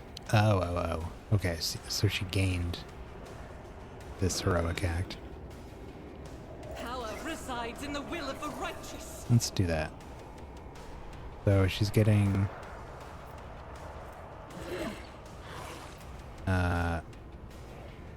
number of extra attacks equal to the weapon's rate of fire. Using attacks that cost the least AP. First attack against each new enemy scores a critical hit.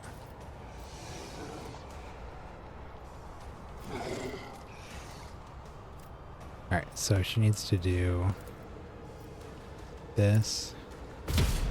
You missed? Don't miss. Argenta. Argenta. Argenta. What are you doing? Argenta. Please. Doubt is for the weak. Shoot the thing. Boy.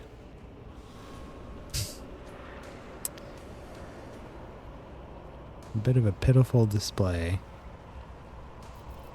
And I've got nothing else for her.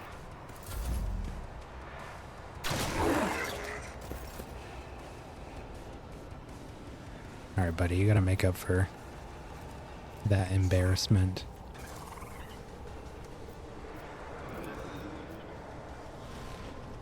11 to 13.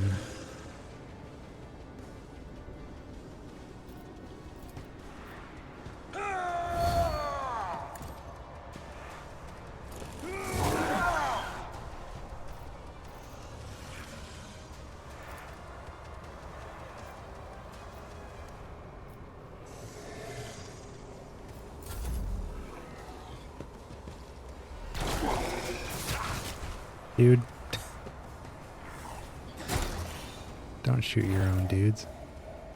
I did it once and it was terrible. Get out of there, please.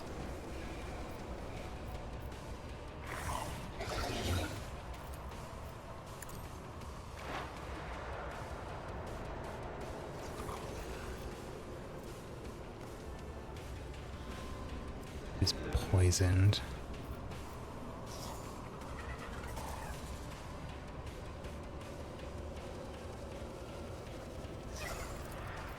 Let's reduce his armor and dodge chance.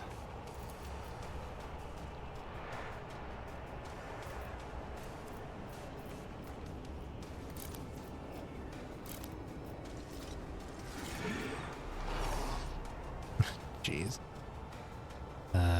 We don't have any... You can't just pull the trigger once, huh? You just gotta really unload with that. Well, They who discern the I future don't know if own this... the battlefield. There's a chance we murder the dude right in front of us.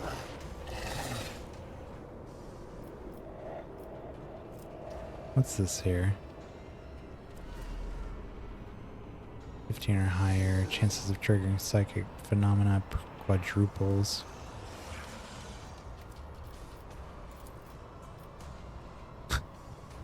Six to 14. Do it anyways.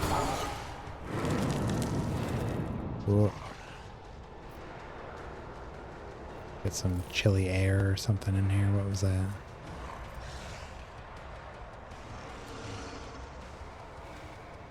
No? Okay. Vaughn.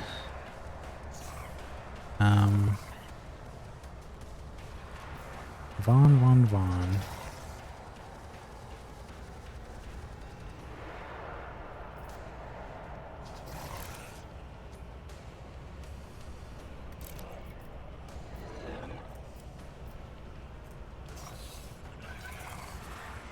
Absolutely not. I don't have time for this. Alright, they are still on cooldown. So I guess we'll give our Psyker another turn here. Let's move. Oh, can't move her. But we can do another Analyze. Does this continue to stack? Until the start of their next turn.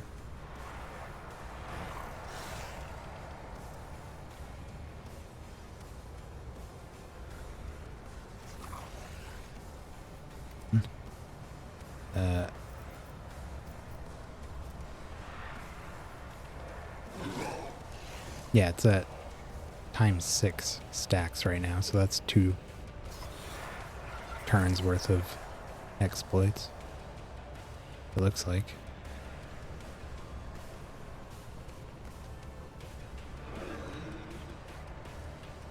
Well, anyways, that's it from her. Still got a dot here. You guys and you are missing.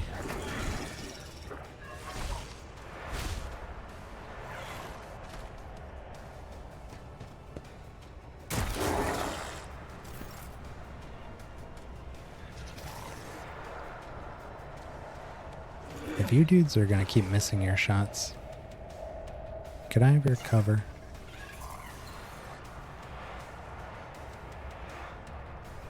get kind of close so we don't hit anyone else. And,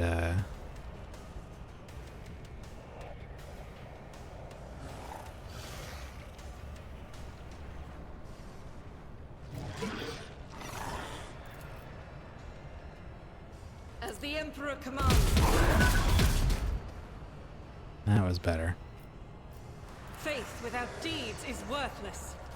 Let's run and gun. I'll do it.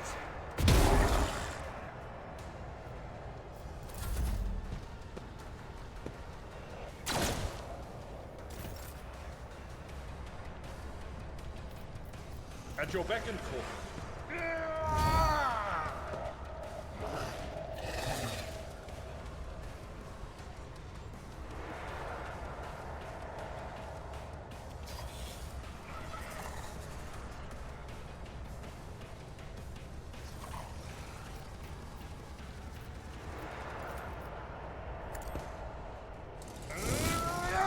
Some big damage there.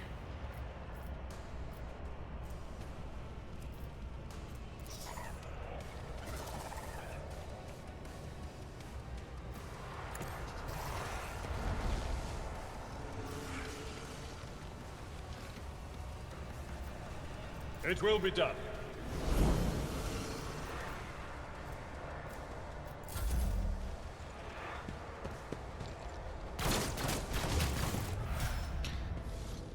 You kill stealing. Well, whatever. He's dead.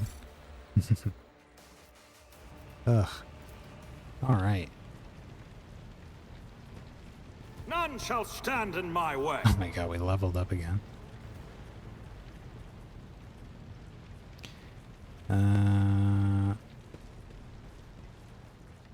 Anything to pick up here?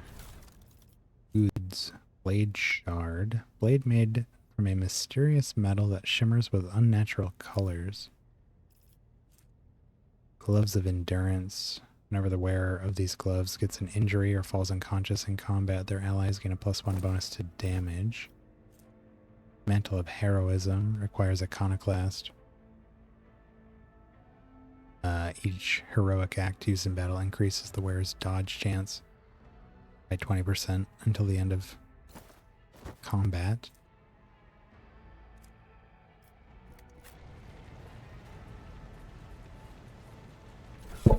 Oops. And put that on. Abelard here.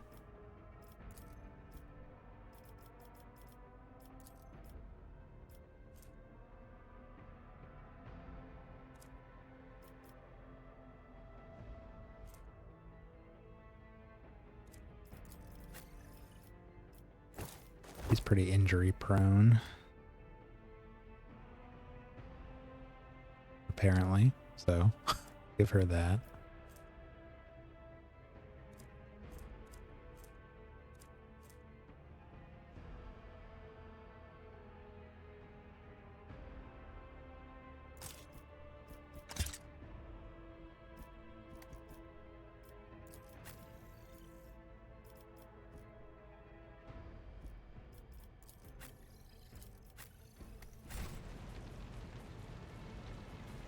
And we leveled up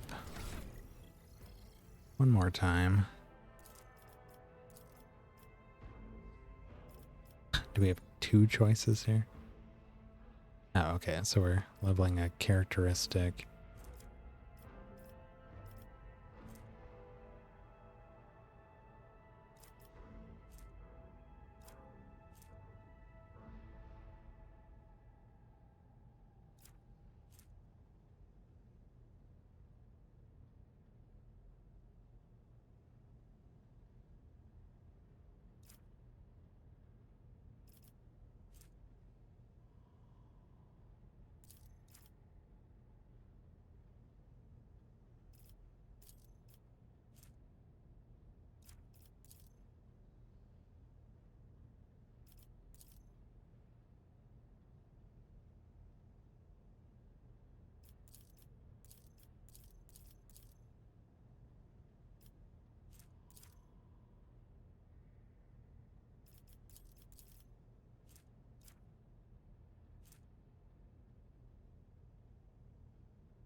do want my fellowship to be really high. I worry about over-investing in it. It's early. I'll just keep boosting it.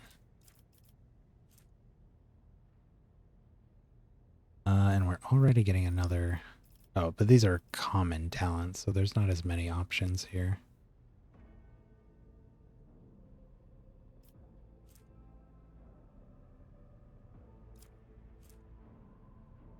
The Commissar kills the target with at all costs. They can use at all costs once more.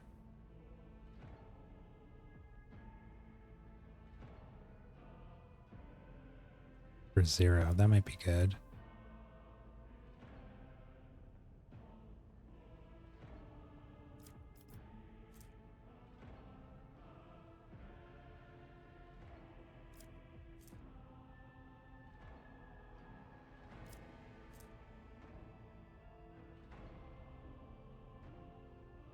%50 bonus to dodge the first attack of every... Oh, attack of opportunity of every round.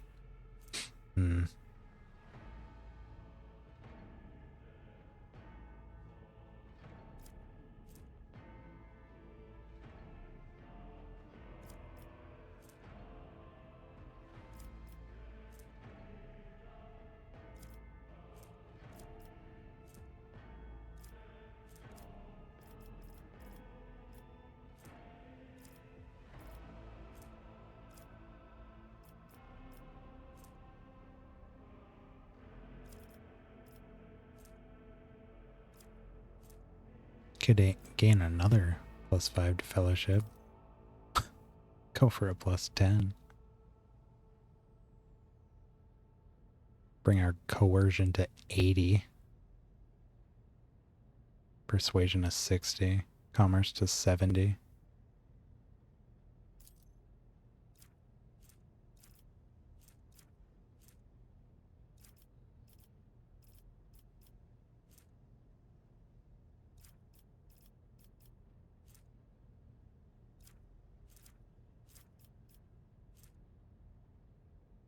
Extra bonus to dodge.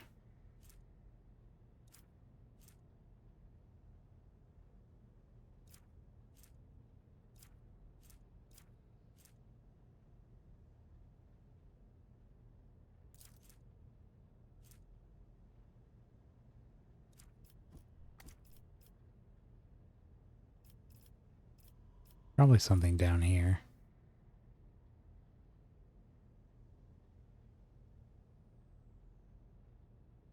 Range weapons dealing physical damage at +1 damage, 5% armor penetration, +1 rate of fire.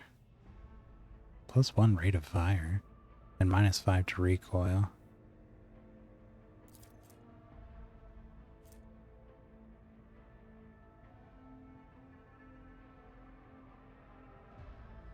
The value of this parameter is higher than 1, and the weapon can make burst attacks. Does that mean you can do that with the pistol we have? Oh, well, it already can already do that. But it would go to 3.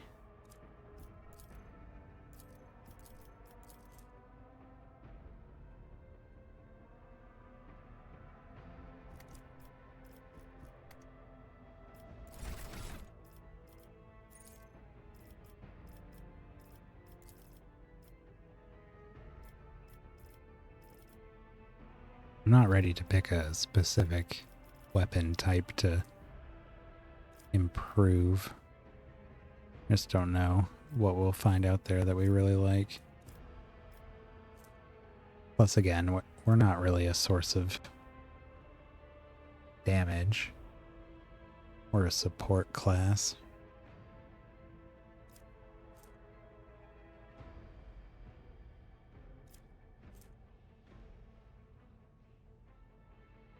Can we grant movement right now?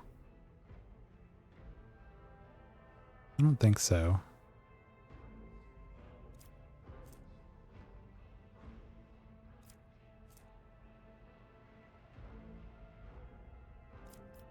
Ooh.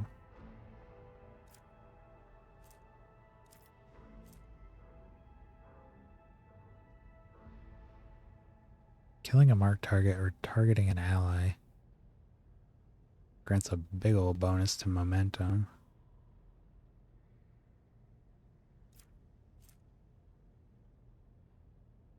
Use summary execution. I feel like a lot of times when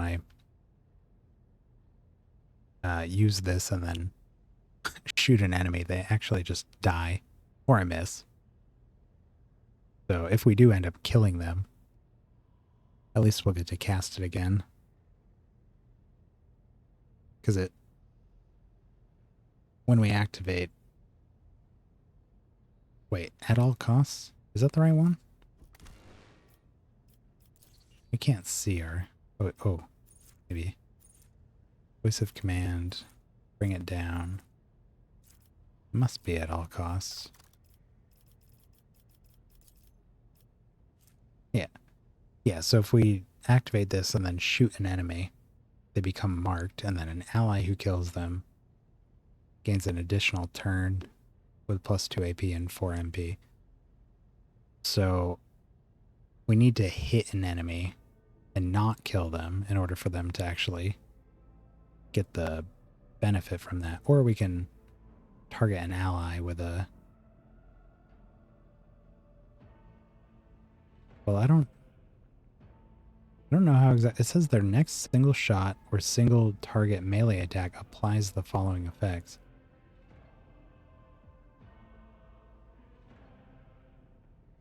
Allied target.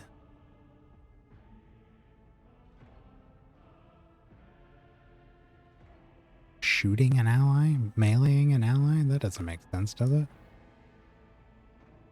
Well, maybe. Anyways. Yeah, so let's do that.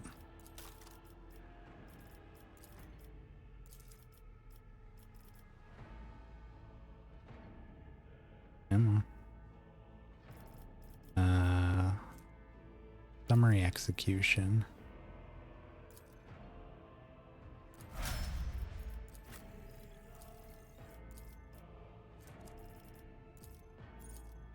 Characteristic.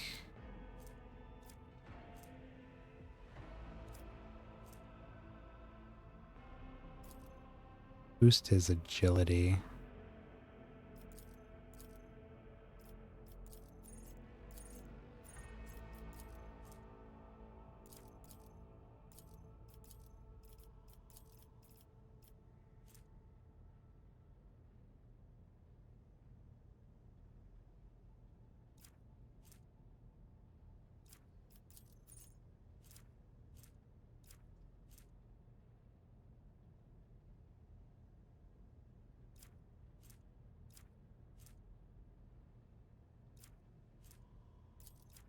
Increase the charge distance. Again, just trying to make him very mobile.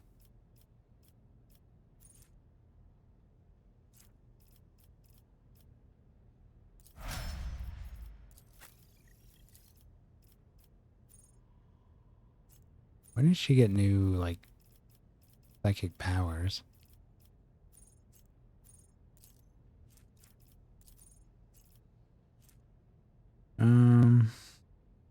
Intelligence and perception.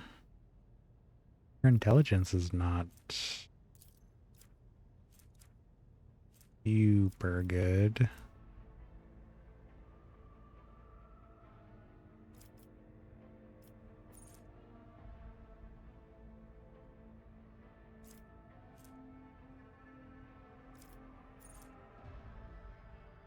These things want perception.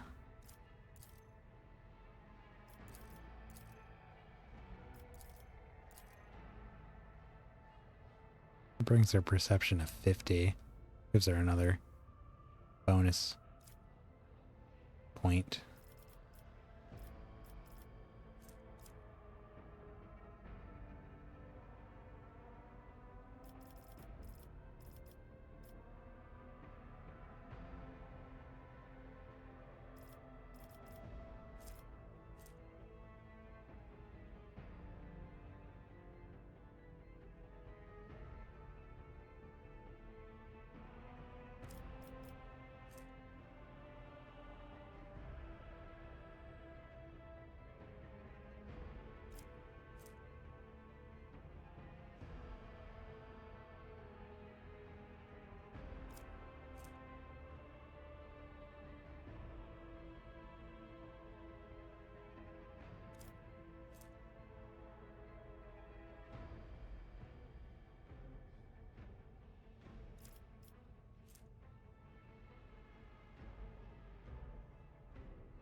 Enemies that have taken damage from the Psyker at least once suffer a -20 penalty to all resistance tests against the Psyker until the end of combat.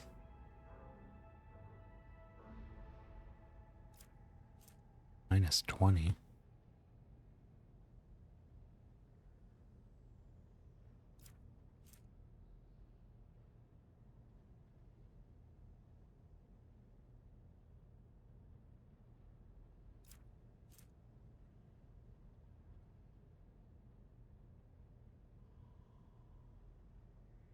Whenever the Psyker kills an enemy with a psychic power dealing more damage than wounds of the target, the excess damage is dealt to the enemy closest to the target.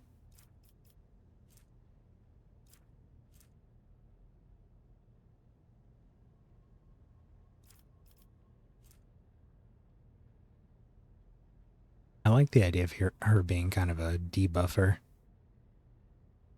between her exposed weakness, certain psychic powers.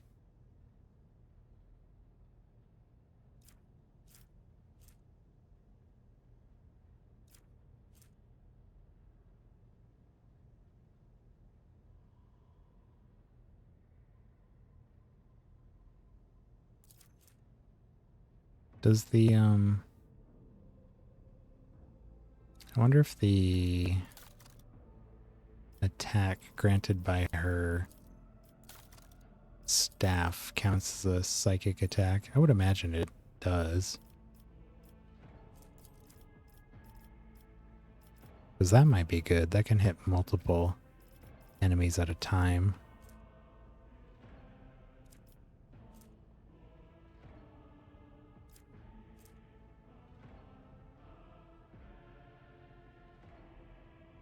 Extra range.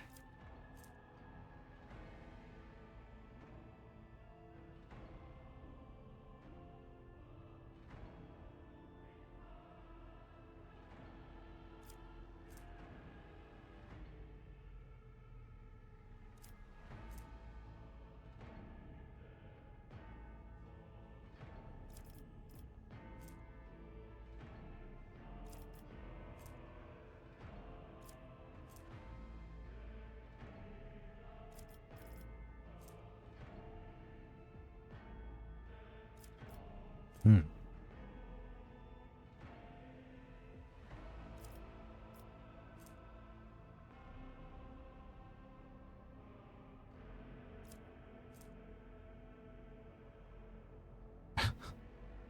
I like that there's stuff you can use to build around causing perils of the warp. You really want to make her just like an unhinged psyker that just goes all out. Just pick up stuff like that. Gain certain advantages by just increasing that, what do you call it? Where is it? Veiled degradation. Well, it'd be the opposite of degradation.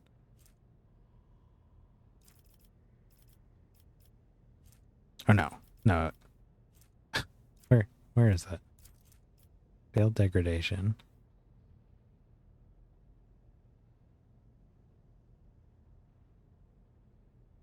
Yeah, you'd want to increase it. Anyway, where are the debuff things I was looking at? This one? No. This one.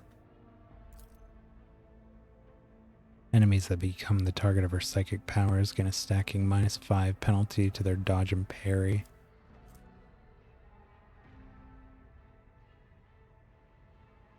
Since clearly we have an accuracy problem. Even when our chances are good. Still miss all the time. Alright, perception's up to 50 now.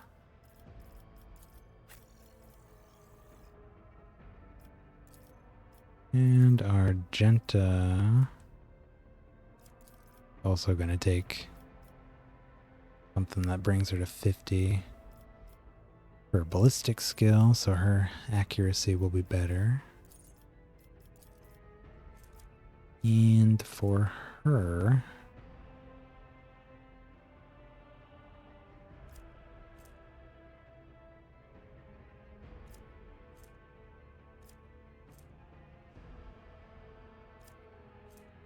anything that might give her extra shots.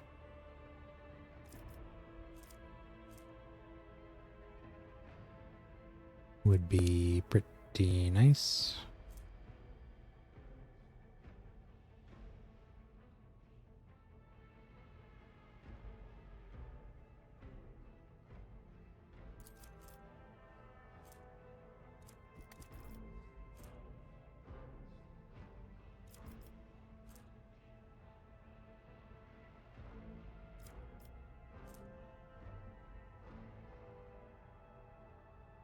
Gains a willpower bonus chance to ignore any enemy attack.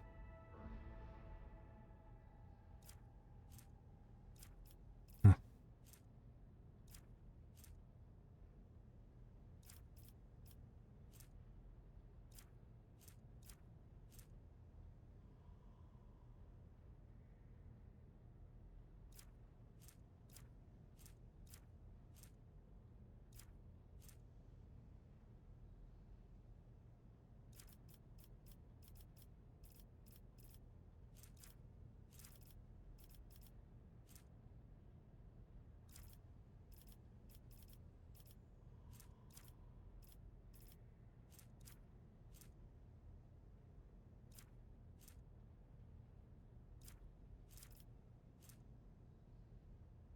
Could just increase her damage with...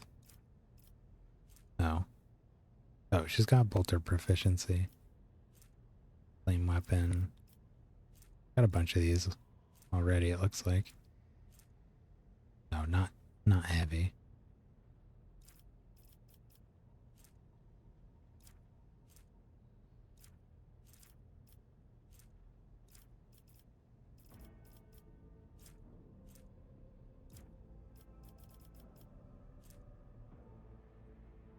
Each shot fired grants them 1 agility until their next turn.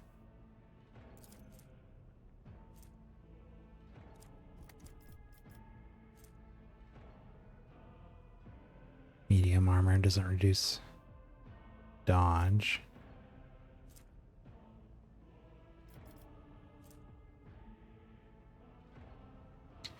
Revel and Slaughter can be used after 2 instead of 3. Oops. Removes Winded until the end of combat. They get a +10 to ballistic skill, 15% crit damage, and a 5% crit chance. That would be pretty nice.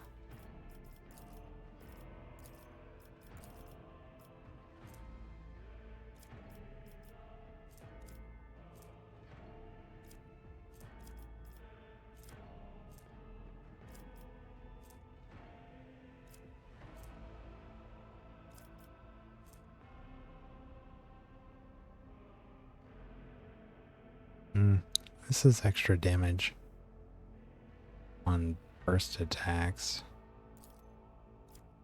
Either going to be that or Swift Slaughter.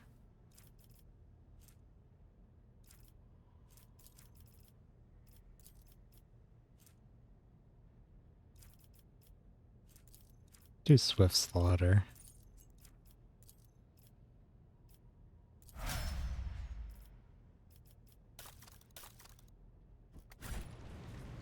Okay.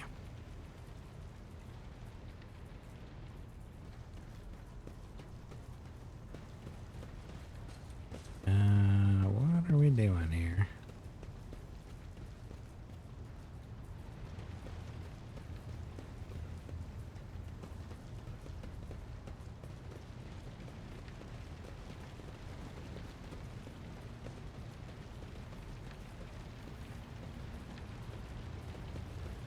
The air is dead.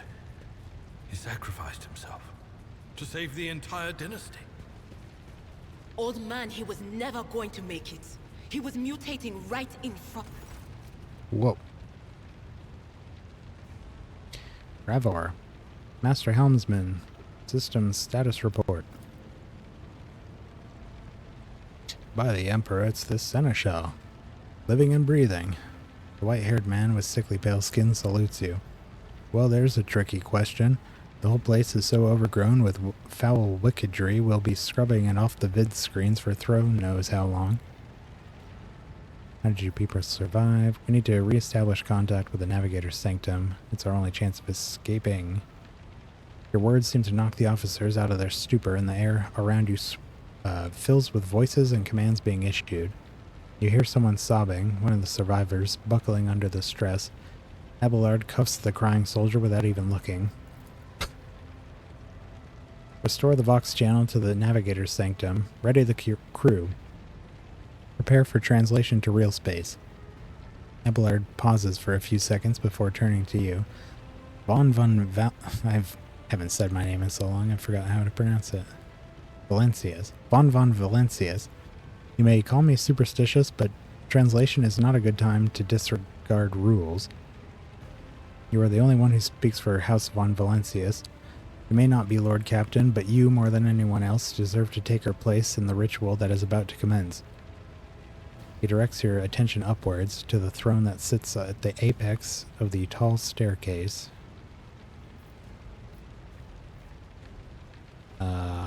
What must I do? Never done it before. Take the Lord Captain's seat. Order the final preparations. Wait for the orders to report. Blast it all to the void. Translation is a craft, not something to be explained in a tick. Just go up on the throne, Master von Valencias. These people are about to do the impossible, and at least the least they deserve is the solace of seeing a figure sitting in the usual spot. Please hurry. Every second we waste is a terrible risk. Do the thing. Okay, he's taking his sweet time. That's a chair. The wheel's a little too far away for me to reach it. Oh, he's probably gonna.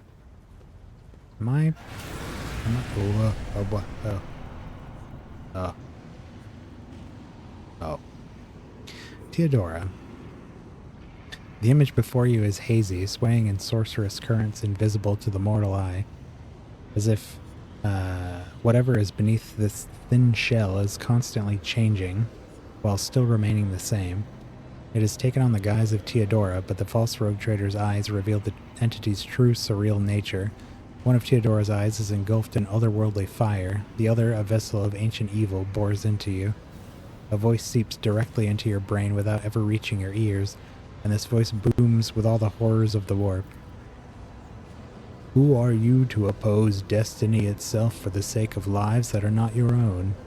So many threads stretch between you and other creatures of your world, pitiful, worthless links ready to shatter at the slightest touch, a muddled, erratic, pointless tangle. It resonates and merges with the voices that have already dug their foul roots into your consciousness.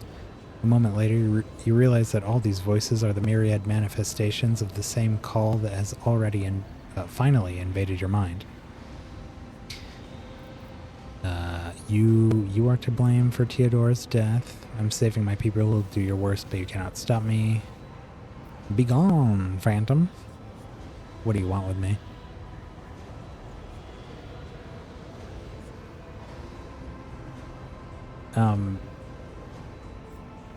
Get out of my way. I gotta sit in a chair. Oh, now he's Conrad. Your head begins to spin as vicious drops slither down your cheeks. You blink and you are no longer looking at Theodora. It is the traitor Voigtver.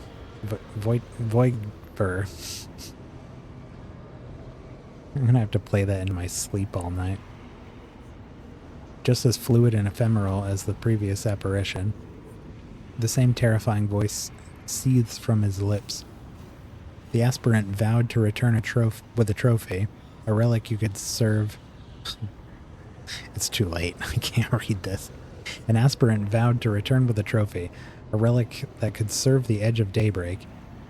That fate was assured in the steps chosen, and yet you broke the unbreakable when you took the aspirant's place. I see you on the day when the final dawn rises over the iron world. I see you by my side on that day, the day of my resurrection.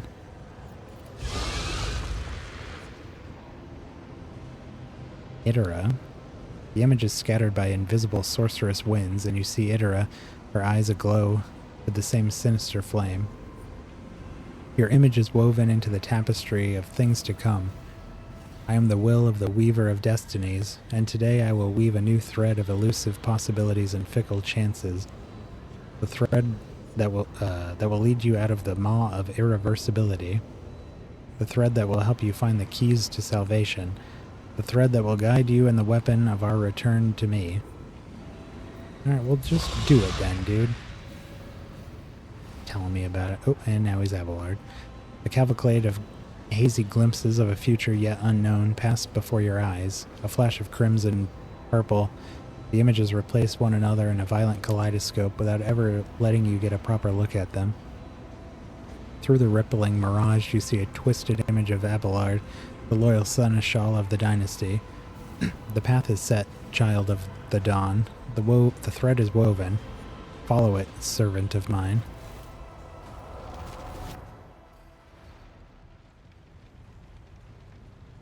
Revor turns around and looks up at you. He hesitates for a few moments, then addresses Abelard, who's standing right next to you. Seneschal, the navigator's sanctum is silent. The Vox signal is stable, which means... Abelard nods absent-mindedly. The navigator gave his life battling the storm that nearly claimed the Von Valancius flagship. We will honor his memory along with that of all who died this day. Revor does not look away. He's giving you a hard stare, his white brows furrowed. Seneschal, will you tell us now? Who is that? Where's the Lord Captain? As first officer, nope. It is my duty to inform you with the greatest regret and indelible sorrow that Lord Captain Theodora von Valancius is dead. May her memory never fade from the annals of the dynasty. He called her Theodora, but the other guy said Theodora. Now I don't know what to believe. By right of blood succession, and with the absence of other kin who could challenge this decision, I win by default. No, Abelard, stop. I refuse. Why I can't do that. it is hereby declared that the successor to Theodora von Valancius is her heir, the rightful inheritor of the warrant of trade, and the title of Rogue Trader. The official ascension ceremony will be held at a later time. In the interim, have you lost your tongues? Hail your lord. It is because of his toils that we all still live. The deed is done, Master. My apologies. I meant to say Lord Captain. Thanks, buddy.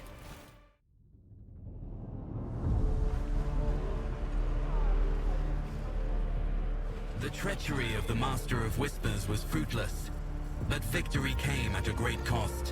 Whoa there. Lord Captain Theodora von Valancius perished along with her heir, Edelthrad, and thousands of crew members. Wow, I don't know why this is chugging so bad.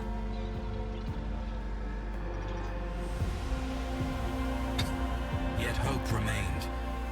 For the second in line to the Rogue Trader dynasty survived. And through the strength of his resolve, saved those who were counting on him for protection.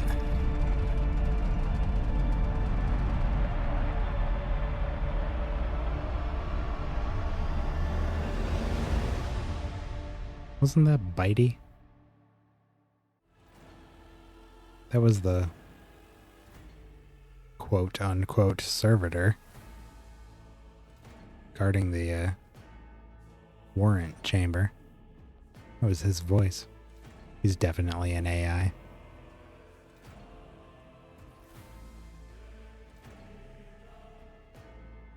Can't have a rogue trader ship without an AI on board.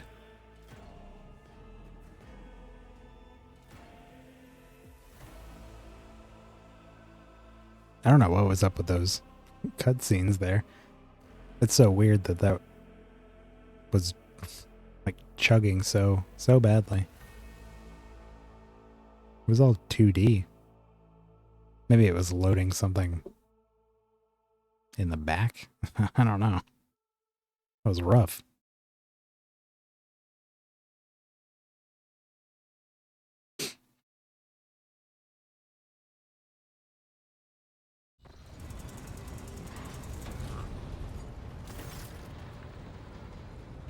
Deep shadows of weariness can be seen in Abelard's face, though the old officer's eyes are keen. They rake over you from head to toe.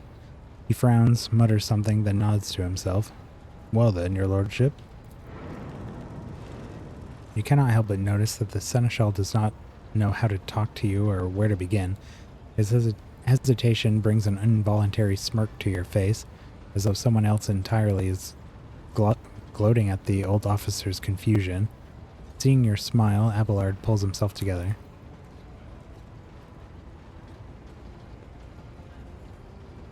I like that my chair spins around. Now it's facing the other way. It's a big chair. You must now hold your first officer's briefing in your new role as Lord Captain.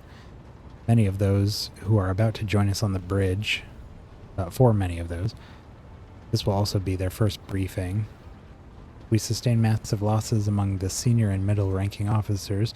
Some posts have had to be filled by the deputy, while others go unfulfilled entirely, and now the deck clans are deciding who will take over the leaderless crews. How did we come to lose so many officers? What's on the agenda? Have you succeeded in tracking down Voigtveer? Wait, Abelard, there's an altogether more pressing problem. I do not wish to be the rogue trader. Guy doesn't know what game he's in. I'm ready to start the briefing. Okay. What's up with the officers? It appears the heretics were deliberately targeting the vessel's command. They knew exactly whom they were looking for and where they could be found, which is unsurprising given their informant on board was our own Master of Whispers.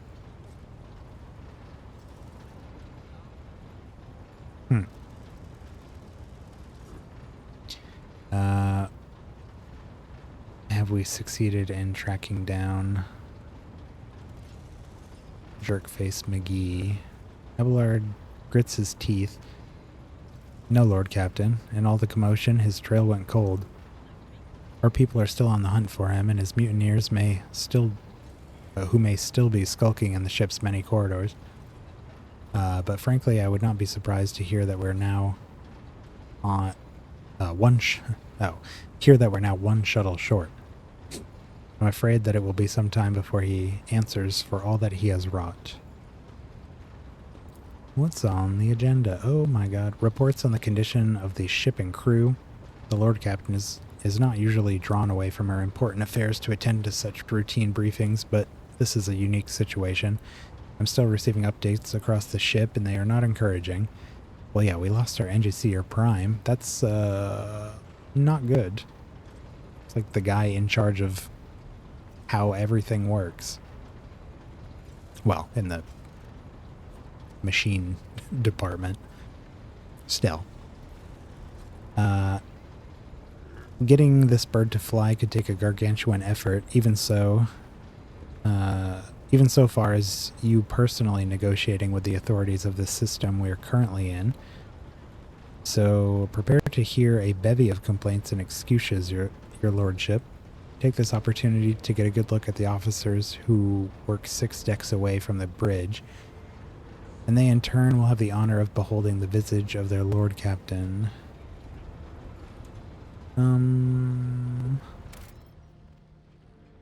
Can't save here, so I guess we're ready to summon them. With a gesture, Abelard relays the orders to the adjutants at the far end of the magnificent chamber.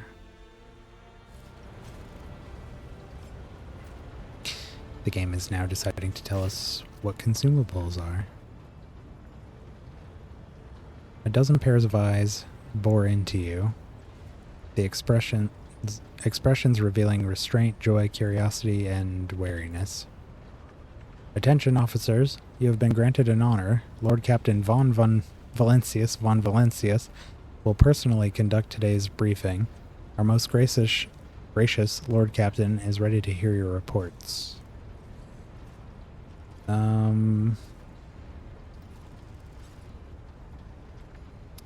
Perhaps you would introduce those present, Abelard? Oh, I haven't the time to be listening to every last officer on this road now. As you wish, your lordship. Abelard points to a tall, slender woman whose body seems to contain as many implants as it does flesh. Vigdis Suriata of the Ptoleman line, our new Voxmaster. Voxmaster Vigdis. It is an honor to serve you, lordship. The Voxmaster offers a deep bow. Aboard this vessel, you have at your command thousands of crew members and hundreds of officers and section chiefs. I'm responsible for receiving, processing, and sending all communication between you and them, as well as external sources. I am your eyes and mouth, Lord Captain. Which is funny because she doesn't seem to have much of a mouth down there, eh? Got one of those. I don't know what you call those. Like a Vox projector or something. Like it amplifies your voice. Beside her is Ravor, the Master Hellmaster. He steers our ship along the course set by the Lord Captain and monitors the void around us to ensure that we do not stray into an asteroid field or pirate trap. The bearded man with pale, almost transparent skin, large dark circles under his eyes, and a dour expression that seems hardwired into his face gives a sullen nod. Hail, Lord Captain. This here ship's as good as home to me, so rest assured she's in safe hands. I'll die before I let her come to any grief. And lastly, our high factotum, Janris Danrock, who oversees supplies, procurement, and general material well-being of the ship. Dressed in an embroidered jacket, a heavy-set man with oiled hair offers an obsequious smile and bows.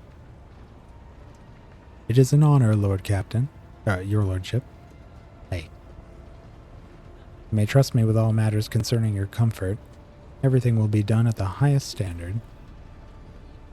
In the second row, we have the 3 officers charged with overseeing the ship's vital functions. The Master of Ordnance is responsible for the artillery on board. The Infernus Master, whose crew works to prevent and extinguish fires on the ship. And lastly, the Drives Master, servant of the Omnissiah. The 3 officers salute you. The Infernus Master does so with confidence, while the Master of Ordnance betrays nervousness. The Drives Master offers a salute resembling a dance involving a complicated manipulation of all the Tech Priest's mechadendrites. Those are his cybernetic tentacles. Is that everyone? Thank you, Alabard. Greetings to you all. I serve at your pleasure, Lord Captain. Who are we hearing from first? Well...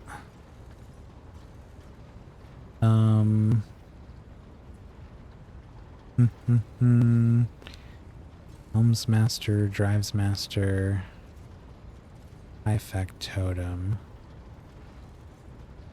Well, let's hear from the helmsman first. He's kind of our first mate.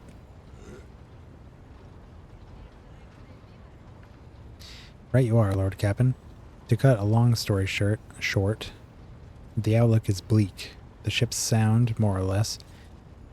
But without our Engineer Prime and Navigator, who fell in battle, we have no way out of the system.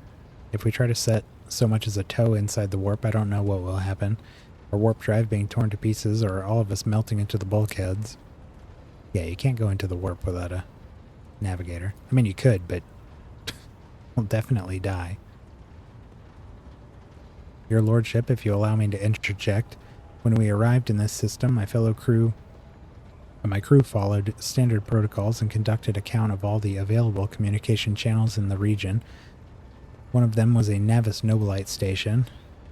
The station maintains complete Vox silence, but even its presence here inspires hope. To have located a navigator in the very same system is an incredible stroke of luck, a true blessing from the God Emperor. Yep. Unless they're absolutely insane. Could be a rebel house or something. Although we're not in a position to be picky, I guess. A sharp bolt of pain lances through your skull as if in response to what you just heard. You understand that it is not the God Emperor who you should thank for such good fortune. The words of the demon that appeared before you during the translation into real space echo in your mind. I am the will of the Weaver of Destinies, and today I will weave a new thread of elusive possibilities and fickle chances. The thread that will lead you out of the maw of irreversibility. The thread that will help you find the keys to salvation.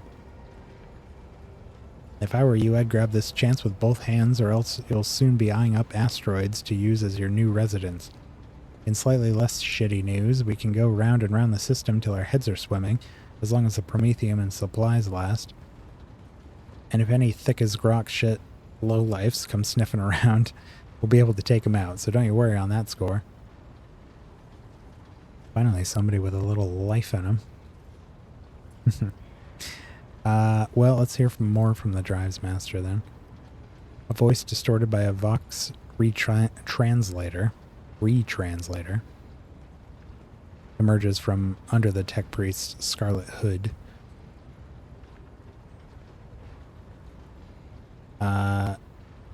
Lord Captain,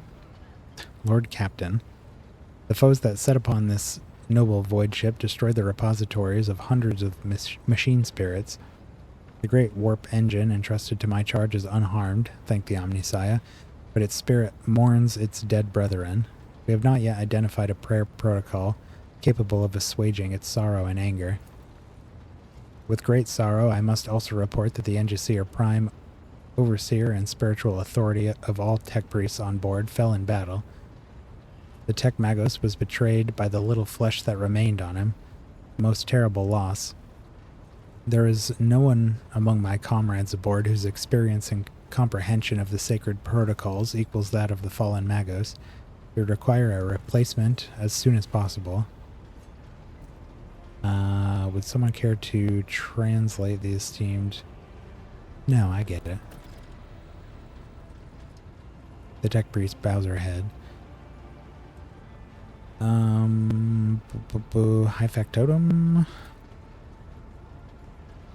We are toiling day and night to compile a full account of losses. The task will require next to no involvement from your lordship. I will personally ensure that all damaged components are given into the Tech Priest's hands for attention, and that all lost supplies are replaced. There is only one resource that I cannot replenish single-handedly, and that's people. I mean, given enough time, maybe. We've lost more than 2,000 crew members, and unfortunately this number is not confined to the scum of the lower decks, which are easily replaced, but also includes trained professionals. We'll be able to make up our losses on the nearest planet, Rykad Minoris.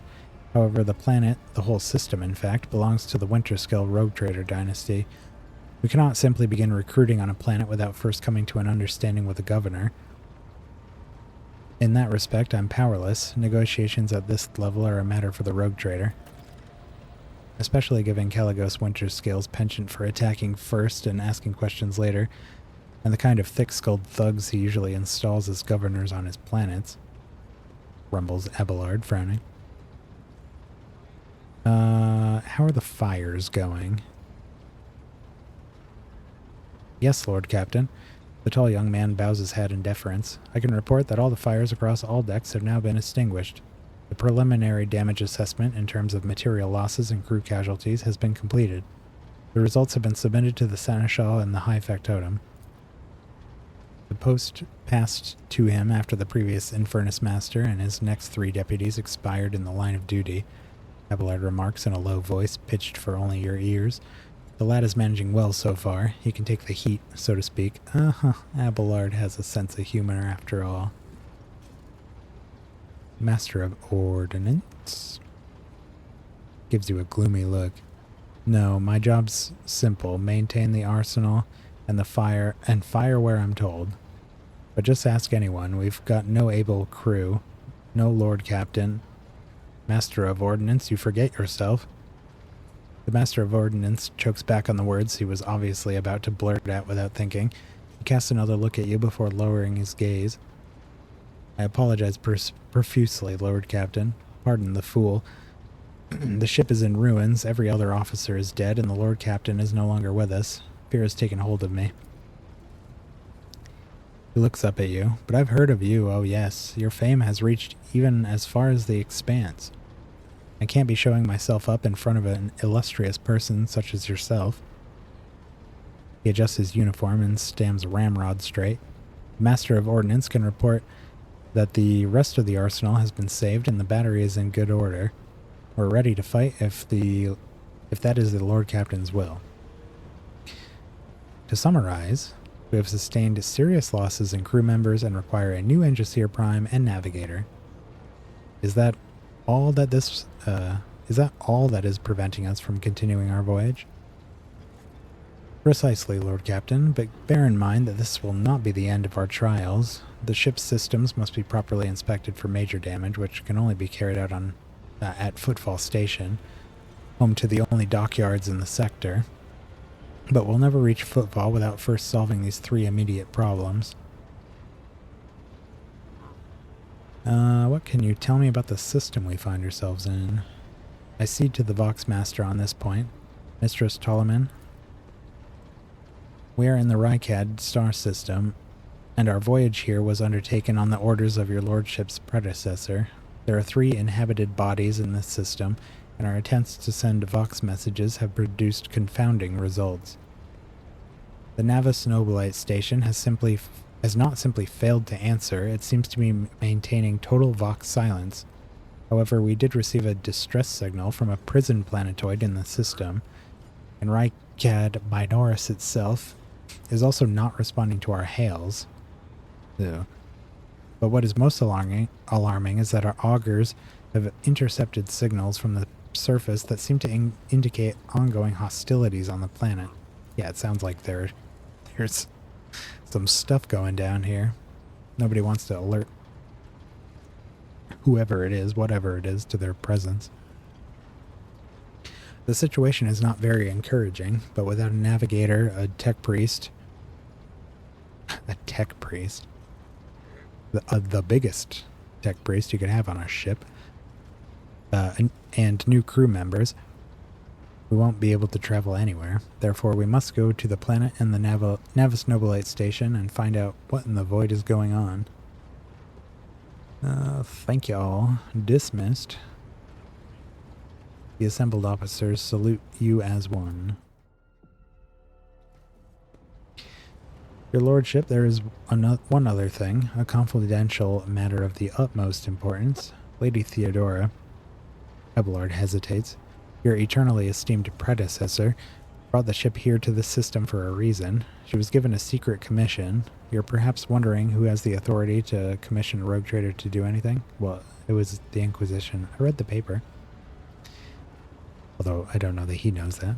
And I shall tell you, the Lord Inquisitor, the hand of the Emperor, the chief architect of his will in the Koronus Expanse.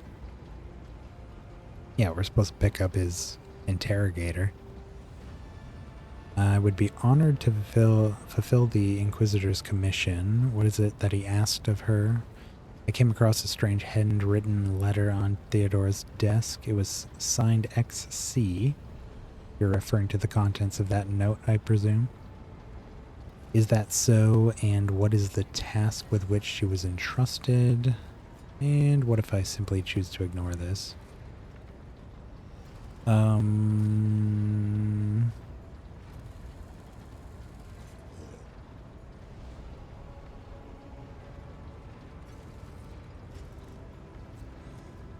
Let's just do the first one. Lady Theodora was to seek out the Lord Inquisitor's right-hand man, one Heinrich von Kalox. An interrogator, you understand. All I know is that he's somewhere in this system, that we must find him and offer him whatever assistance he requires, and then deliver him to Footfall in the Furibundus system. Finding him without any more information to go on will be difficult indeed, but an Inquisitor is an important individual. The authorities in the system, either the Navis Nobilite or the governor of Rykad Minoris, may know something. Maybe he was here checking out the Navis Nobilites? Or he was here for whatever seems to be going down throughout the system. Could be all kinds of things. Or maybe he wasn't even here for anything specific and was just getting picked up here. That's all of it, your lordship. You have a great deal of work ahead of you, but it is a mere taste of the daily burden of a rogue trader. Soon you must take up the reins of the Von Valencius Protectorate. Abelard gives you another scrutinizing look, as if trying to gauge how long you'll hold out under this mountain of problems. His face softens slightly, and it seems he is about to offer some words of encouragement. Oh, but first we need to know about consumables for the third time. And whoa. Idara, Sister Argenta, explain yourselves. The Sister of Battle grimly nods towards Idara. The Psyker is suffering some ailment or dark madness. She insisted on seeing the rogue trader. I judged that it would be unwise to leave her unsupervised. For a brief moment, Sister Argenta's voice sounds hesitant. I was also hoping to approach you with a personal request, but it can wait. Speak with me when you have time, rogue trader. Idara's glazed eyes rove over those assembled. One word bursts from her lips. Daybreak. Idara, come to your senses. Abelard, bring the witch to heel. If there's nothing else to report, I didn't... No. Damn it. Idara presses her fingers to her temples in desperation. Your lordship, here's the thing. I was trying to see the immediate future, and it hit me so hard, my head is still spinning. Something very strange is heading our way, and I can't make out what it is, no matter how hard I try. A single word is all I can make out. Daybreak. Or maybe it's dawn, and it's ringing and ringing like an echo, like a bell. But if it's daybreak, then why is it so dark? We cannot extract any information of value from a single word. Can you tell us anything else, Mistress Tlass? No, not yet anyway. The voices are all going berserk, all shouting at once. I can't make any sense of it. As soon as I know or sense anything, I'll report it, alright? Lord Captain, if you want me to take a closer look into your future, find me on the bridge and we can talk. Lady Theodora was well served by my whispers on many occasions, and I'm sure you'll benefit from them as well. The Psyker's bitten lips stretched into a weary smile. Leave me alone. My ears hurt. Oh. Freedom! Okay, we need to save. Alright, new save. The first one. Good golly. Well, this was actually a pretty good place to end the night. It is now 2 o'clock where I am, so I'm ready for bed. We saved up. Let's go to the conclude there. Oof. All right. Oh. That was pretty fun. The leveling up has taken us a while, but I suspect that'll go a little faster once we have more familiarity with the different, well, once we have a clearer picture of what we want to be doing with each of our characters. We'll know what to look for. And by then, I'm sure we'll know exactly what all the... I was saying before, I like the... I like that you can favorite the different talents so that you can find a group of them that you really like, and when you level up, you could just go to that menu and pull from there. That was cool. I like how our character is developing so far. There's a few stumbles along the way. There was... I don't think anything went so wrong. Nobody died. Plot seems interesting. Definitely Rogue Trader. I feel like setting-wise, I'm slipping right in pretty comfortably. Eager to see what's going on with this area in Winterscale's realm. Like I'd said before, I have some limited familiarity with Caligos Winterscale, but I really don't know a lot. There were some adventure paths in the Fantasy Flight game that dealt with him and stuff in his space. He owns like a big, I don't know, like nebula, which might be where we are. I think they said it was Winterscale's realm, so I believe that's the nebula. It's just like a ton of systems that all belong to him. But that was cool, and I'm super eager to see Footfall. Because that was a place we'd been to in one of those Rogue Trader games that I GM'd. And it was a cool place. And I'd seen briefly there, looking through the different menus on our character sheet, that the Kazbalika mission is a something we can get reputation with, and they're like, I don't know how to describe them. They're like a black market dealer, but also information brokers. They're brokers, but the potential fun that can come from dealing with them has me interested. So yeah. Seems like it's going to be a lot of fun.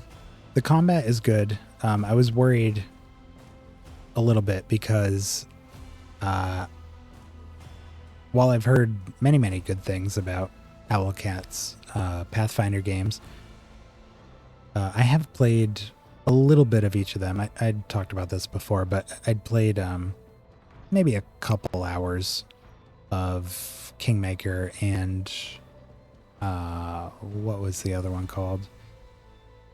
The other one. the sequel. And it was all cool, but it took some getting used to with the combat. I never quite got to a place where I was like fully comfortable with each combat I got into. I always felt like I was juggling balls and not doing it well. But this one seems better. I feel like each turn, we accomplish the things I want to accomplish, or we miss a shot. But that, that's to be expected. I don't feel like I'm ending turns and being like, did I just do anything? Which happened a lot in some of the Pathfinder stuff I encountered. So that's cool. I think part of it is having grid-based combat is really helping in that. One issue I always had with those the Pathfinder combats was that I would like tell a character to go attack somebody, and they would move up to them and then just run out of action points and just be standing right in front of them, unable to do anything else. Then the enemy would take a step forward and hit me. And I'd be like, what? You don't get any alert that you can't like hit them or anything. I don't know. Anyways, I'm not going to go over all my grievances on it. But that doesn't seem to be the case here. It'll show you exactly what you can expect. So, yeah. I'm probably going to be streaming again Sunday.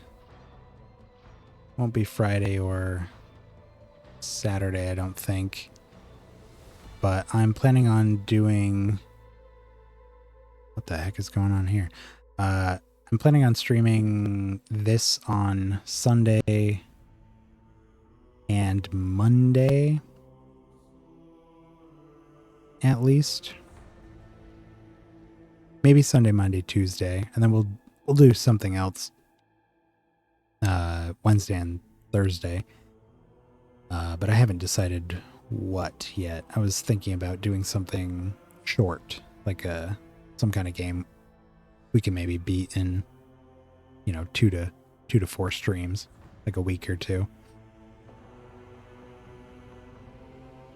And I was also playing around with the idea of maybe doing longer streams, like 6 hour, 6 to 6, 7, maybe 8.